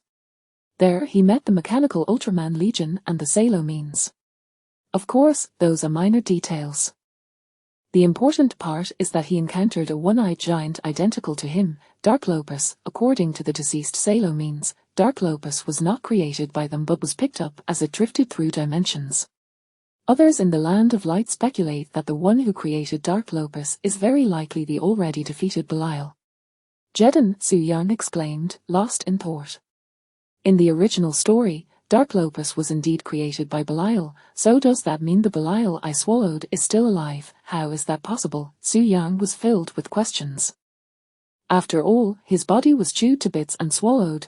After considering it, Su-yang concluded that the only way Belial could still be alive was if his physical form was devoured by him, but his essence, soul, remained in existence. In the original story, Belial survived being blasted by Zero's ultimate light bow, so thinking about it, if he could survive being eaten by me, it's not too surprising. You don't know why Belial survived. Tiger observed the monster's expressions closely. His uncles had said they witnessed the giant beast swallow Belial whole. If Belial truly revived, the giant beast must know something. However, given the current situation, the giant monster seemed even more puzzled than himself. Opposite him, Su-yang could roughly guess what the Ultraman was thinking and firmly shook his head. What does the Ultraman think? Does he believe that I regurgitated the Belial I swallowed? Such a thought is a grave insult to my beastly nature and appetite. All right, it seems this matter needs to be investigated thoroughly in the Land of Light. Tiger chose to trust the giant beast and nodded. Subsequently, the language barrier Tiger and the juvenile Jetton communicated for a while longer. Tiger then proposed, Planet Maki is my secret base. I come here to train in secret. Could you accompany me for a training session? Upon hearing Tiger's request, Su-yang hesitated briefly. Here I am, the juvenile Jetton, the ultimate biological weapon, representing destruction and despair, and you want me to spar with a little warrior? No, it's more like playing house with a child. 2 seconds later, Su-yang nodded. It is a rainy day to beat a child, and since I have nothing to do, why not? Besides, Tiger could serve as a dynamic target for my new beam, a win-win situation. Thank you. Hold back, I'll just stand here and let you hit me. Let us see if you can break through my shell. Be careful. After the giant beast nodded, Tiger's momentum surged as he shouted and charged forward. Meanwhile, the juvenile Jetton stood still, seemingly oblivious to Tiger's approach. Bang! Soon, the giant and the beast clashed for the first time. Tiger's fist struck heavily against one of the beast's legs. The beast remained unyielding, while Tiger quickly withdrew his hand, remaining silent for a couple of seconds. No, it doesn't. He hurt. Baymonston, who was watching from the side, no wonder the Ultraman tribe can execute justice across the universe. Their willpower is truly remarkable. This child's body is quivering in pain, yet his mouth remains defiant. After a brief pause to alleviate the pain in his hand, Tiger once again distanced himself. At the same time, he noticed that the giant beast had not moved an inch, clearly allowing him to land hits on purpose. "Mr. Monster, please don't go easy on me. This won't help me grow." Tiger, eager to become stronger, said. Opposite him, the juvenile Jetton's antennae quivered gently, emitting a warning sound. Jetton, Tiger mistakenly thought the beast was agreeing with him and nodded. "Right, I can handle it. Go ahead and attack me, Buzz." A terrifying violet-black energy beam suddenly shot out from the juvenile Jetton's forehead. Tiger could distinctly feel the surrounding temperature surge the instant the beam appeared. "Thank you for recognizing my potential." After courteously expressing his gratitude, Tiger leaped into the air. Bang! In an instant, he ascended to an altitude of 1,000 meters. At the very spot he had just vacated, the monster's beam attack arrived. Boom! With a tremendous explosion, a massive crater, 5 kilometers in diameter, appeared on the vibrant planet Maki. The soil within the pit turned pitch black, while the once thriving flora above evaporated instantaneously under the intense heat of the beam. This in the sky, upon witnessing the devastation below, Tiger's eye lights flickered twice. The current situation seemed rather awkward. He sought to enhance his abilities and thus did not wish for his monster friend to hold back. However, the sincerity of the colossal beast seemed a tad excessive. If he had not run away quickly, being struck by that beam, it wouldn't even require a direct hit. Even a graze would likely land him in the hospital of the Land of Light for decades. Oh, Tiger swallowed hard, clearly contemplating what to say. However, before he could utter a word, the beam, thicker than his own body, began to rise slowly. Buzz, boom boom boom. As the beam elevated, the range of devastation on the ground expanded. Moments later, a chasm stretching 10,000 meters appeared on planet Maki. Above the chasm, the once eager Tiger, who had wished to challenge the giant beast, fell silent. "Hey hey hey. Mr. Monster, that's enough." Perhaps due to nerves, Tiger unconsciously used honorifics while speaking. The nearby Su Yang, with enhanced hearing, timely retracted the beam, appearing somewhat reluctant. "Jetton, the beam skill still requires extensive practice. Just a moment ago, the beam had been sustained for such a long time, clearly aimed at Tiger, yet in the end, it didn't even graze him. Thankfully, this was just practice. If it had been a real battle, wouldn't that have been a waste of energy, putting myself at a disadvantage? Mr. Monster, you won't oppose the Land of Light, will you?" Tiger, hovering in the sky, weakly inquired. "Su Yang, what kind of question is that? I'm practically broadcasting friendliness all over my face. As long as the Land of Light doesn't provoke me, I'll be a good beast." Chapter 49, Grilled Corn on the Cob. King Red, watching as the giant beast remained silent in response to his question, Tiger felt a twinge of anxiety. Given the beast's combat prowess, if it were to ever engage in battle with the Land of Light, they would indeed have no means to counter its might. Fortunately, the juvenile Jetton eventually nodded, giving Tiger a reassuring answer. "Jetton. That's good, you mustn't go back on your word." Tiger smiled again. Opposite him, the massive juvenile Jetton made a gesture of indifference with its appendages. If the child wishes to hear it, why not indulge him? In truth, Su Yang had always considered the worst regarding his relationship with the Land of Light. In this current era, he had no conflict of interest with them, and the Ultramen were not on his menu, making it seem like they were getting along splendidly. However, giant beasts and Ultramen would never be on the same page. For instance, in the future timeline, he would indirectly assist the Ultramen in eliminating their enemies, only for them to later issue a galaxy-wide bounty on him. Let us call today's training a wrap. I am heading back to the Land of Light. After casting one last deep glance at the chasm created by the giant beast's beam, the mentally exhausted Tiger felt ready to go home and sleep. Su Yang nodded. "Jetton. Come visit often." Tiger seemed to understand. "See you in a couple of days. By the way, would you mind if I informed the Land of Light of your whereabouts?" Before leaving, Tiger hesitated to ask. Regardless of whether he asked or not, Tiger intended to report this matter. However, given that they were ostensibly friends, he felt it prudent to give a heads up. "Jetton. I don't mind, feel free to say it, Su Yang waved his appendages dismissively. After all, he was now friends with the Ultramen. It seemed the righteous Ultramen would not betray a friend, no matter how wary they might be of him. Su Yang's skepticism towards the relationship with the Ultramen didn't mean he doubted their character. In the conference room of the Cosmic Patrol headquarters, Zoffy, the commander of the patrol, listened to Tiger's entire report about the giant beast. The great monster that saved the Land of Light is now residing on planet Maki. He then scanned the faces of those present in the conference room. What do you think? Should we go and thank it in person? After all, the Land of Light owes it a tremendous favor, or rather, a beastly favor. I believe it's best not to disrupt its life, the first Ultraman suggested. After the Graveyard War, the giant Jetton turned to leave, suggesting that while it was willing to assist the Ultramen, it did not wish to have further interactions with the Ultraman tribe. Zoffy nodded. Very well. Should we leave such a powerful monster unattended? Should we dispatch someone to monitor it secretly? Ace Ultraman proposed. Based on his brother's descriptions of that battle, the beast was formidable and exhibited strange logic.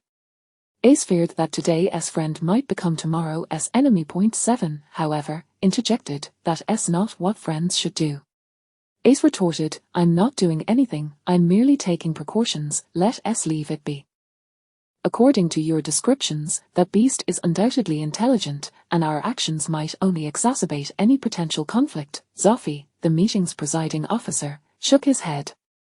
However, Tiger could frequently visit planet Maki to foster a relationship with it and keep an eye on its movements. Tiger's brother Taro stood up. Ho. I just told Tiger not to go to planet Maki anymore. What if that beast suddenly turns hostile one day? Tiger wouldn't he be able to handle it? 7 chimed in. Have you even asked the child what he wants? Taro shook his head. Of course, he wouldn't he want to, but he is still young. He must listen to me on matters like this. 7 frowned, clearly disapproving of his brother's approach. Tiger is already quite grown, it's time to give him, brother, he is my child. I understand. Taro outwardly agreed. When it came to his son, he had more experience than 7. I can go, the first Ultraman volunteered. Others might fear the giant beast, but he was not afraid. It was his friend. Time flew, and another 6 months passed. On planet Maki, the juvenile Jetton shot fireballs, its appendages curing a massive corn on the cob, roasting it over the flames. King Red, the prey Su Yang had recently captured, had firm flesh and was perfect for grilling. However, one seasoning was still needed. 2 minutes later. Su Yang controlled the flames and occasionally glanced up at the sky, seemingly waiting for someone. They're still not here. Eep. Just as he finished speaking, Bei Munston, who was circling above, relayed a cheerful message. Soon after, a silver-red figure descended from the sky, landing beside Su Yang. Were you waiting for me? Tiger greeted his long-lost friend joyfully. I'm sorry, I haven't had much time in the past 2 months. Father is worried about me coming to planet Maki, so he has been strictly controlling my outings. He, of all people, tends to care when it's unnecessary and neglects when it is. He always thinks you'll harm me, but we are friends, and I know you wouldn't. As he spoke, the diminutive tiger, in comparison to the beast, patted the giant beast's leg. At that moment, Su Yang, who was entirely focused on food, hardly heard what Tiger was saying. He merely placed the grilled King Red before Tiger. Thank you, but I'm not eating. Tiger politely declined. Su Yang, did I offer it to you? You're just refusing. I wanted you to add some seasoning. The grilled meat is flavorless. Oh, having had past experiences with additional seasoning, Tiger quickly realized the giant monster hadn't taken the King Red away yet.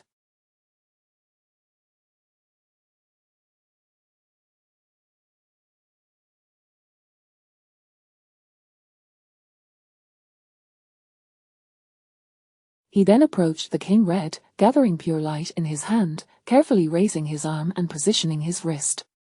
Hoo, as Tiger's fingers twisted together, he evenly sprinkled the light onto the grilled King Red. Look at this technique. I practiced it by watching documentaries on Earth's cuisine. Beside him, Su Yang enthusiastically praised, Kikek, impressive. Shortly thereafter, as Su Yang observed Tiger's seasoning process, he called out, prompting Tiger to stop. Su Yang retrieved the grilled king red with his appendages, bringing it to his face, and took a gentle sniff. Delicious. Without hesitation, he popped it into his mouth. The firm-fleshed king red, accented by a hint of spicy light, may be somewhat simple, yet it is a rare delicacy for a monster. Perhaps next time I could try a clear stew, although I lack a pot large enough to accommodate a giant beast. As Su Yang savored the king red, he glanced at the simple-minded Tiger. Could I perhaps ask Tiger to convey a message back to the Land of Light, requesting them to build me a special pot? Given the technological capabilities of the Science and Technology Bureau, crafting a collapsible alloy pot should not be difficult. I helped them during the Monster Graveyard War. This small request should not be refused. The key is how to describe it to Tiger. Nearby, Tiger, who had been watched intently by the giant beast, felt a sense of unease. Why was the giant beast staring at him while eating a monster? Could it be that it intended to roast him as well? Winky Face Chapter 50, The Method to Parallel Universes. Su Yang chewed on the king red while pondering how to express his wish for Tiger to bring him a pot. Should he write directly with his appendages, or, even if he could understand, it doesn't mean he can read? Opposite him, Tiger sensed the giant beast's gaze upon him and grew anxious. Over the past 6 months, he had developed a profound friendship with the giant beast. In his one-sided view, his monster friend wouldn't see him as a meal, would it? But what was with that gaze? The depth of its eyes revealed a glimmer of desire. That appetite was almost spilling over. Soon. Jetton. Su Yang finished the king red's body and sought Tiger's assistance. Seeing this, Tiger instinctively recoiled, widening the distance before actively changing the subject. Did you hear? Something big has happened in the Land of Light. No, wait, you can't hear it, so let me tell you. Su Yang. Today, Tiger seemed a bit off. Noticing that the monster friend was captivated by his words, Tiger hurriedly continued, remember the Dark Lopus I mentioned half a year ago?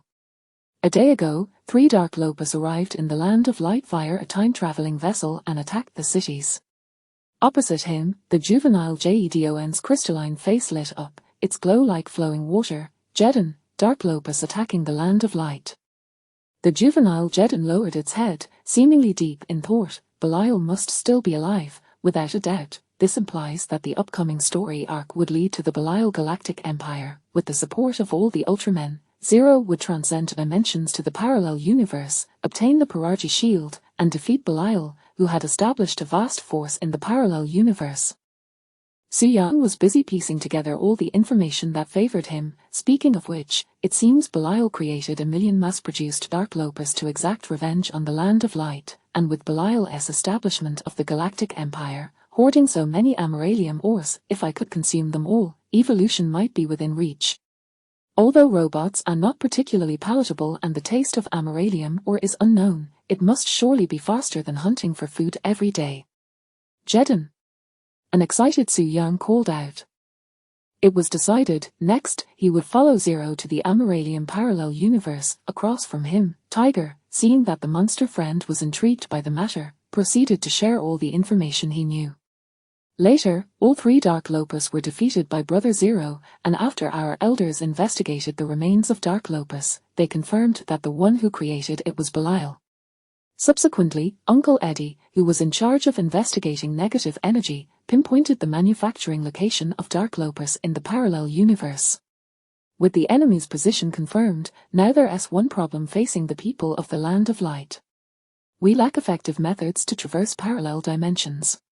The Science and Technology Bureau is currently brainstorming solutions. Su Yang, in the original story, the next course of action for the Land of Light would involve concentrating the light of all Ultramen to send Zero through hyperspace, then transferring through hyperspace to the Amaralium universe. However, that would be time-consuming and labor-intensive.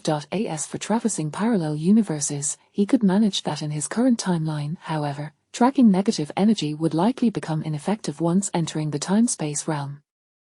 Thus, if he wished to reach the Amaralium universe of this era, he might have to resort to the same clumsy methods as Zero in the original story. However, unlike Zero, who had help, he had to rely on his own abilities. I should be able to manage, given my current capabilities. But once I reach hyperspace, without navigation, I must continuously follow Zero. After contemplating for several minutes, Su Yang ultimately made a decision. It seems I must visit the Land of Light for detailed negotiations if I wish to enjoy this meal. Su Yang had always been an action-oriented individual. Having made up his mind, he unfurled his wings without hesitation. Eep. Bemonston emitted a confused call, then followed suit. Wherever his elder brother went, he would go to below. Tiger stood rooted in place, bewildered as he watched the two giant beasts take to the skies. Are they really leaving? In the cosmic expanse. You two have been residing on planet Maki for so long, suddenly leaving. Where are you headed? Is it due to information about Belial? Tiger inquired, trailing behind the two beasts. Su Yang did not respond but pointed at Tiger's body with his appendages. The intuitive Tiger displayed confusion. What are you pointing at? Are you going to my home? Su Yang, is there any need for such surprise? It's not like I haven't been there before. Besides, the last time I visited, your home was still covered in ice and snow. Eep. Beside them, Bemonston expressed curiosity upon learning the destination of their journey. What does his elder brother intend to do? Didn't he always say that Ultramen were friends? Suddenly flying to the Land of Light, what does that mean? I'm going to the parallel universe to find Belial, and I need the people of the Land of Light to guide me. Su Yang disclosed his intentions to Bemonston without any concealment. Bemonston understood but remained somewhat puzzled. When did the feud with Belial escalate to this extent? Was he willing to venture into a parallel universe to find the other? Yet, after just one encounter in the Monster Ranch, he was willing to traverse the vast cosmos to meet him. What kind of sentiment was this? Eep, is it due to possessiveness? Bemonston speculated. The possessive elder brother wouldn't permit the food he swallowed to remain alive, so he must eliminate Belial. That seemed reasonable enough. You truly intend to visit the Land of Light? Tiger asked cautiously. Su Yang nodded. You are friends with the Land of Light and can visit at any time, but I believe I should notify them in advance to avoid unnecessary panic. Tiger thought things through thoroughly. Su Yang, Jetton, as expected of Taro's son, so considerate. In the Land of Light. Those two monsters will soon arrive in the Land of Light. Are you certain you haven't misunderstood their intentions? Zoffi, the commander of the Cosmic Patrol, appeared quite perplexed after hearing his nephew's report. Presently, the Land of Light was pooling resources, contemplating how to send their forces to the parallel universe to apprehend Belial, and now, the monster friends, who hadn't shown up for a year, suddenly arrived. It was hard not to connect the two events. Do you know why they are coming? The first Ultraman inquired. I don't know, but they set out after hearing me talk about Dark Lopers attacking the Land of Light. Tiger replied candidly. Then their visit must certainly be related to Belial. The first Ultraman concluded.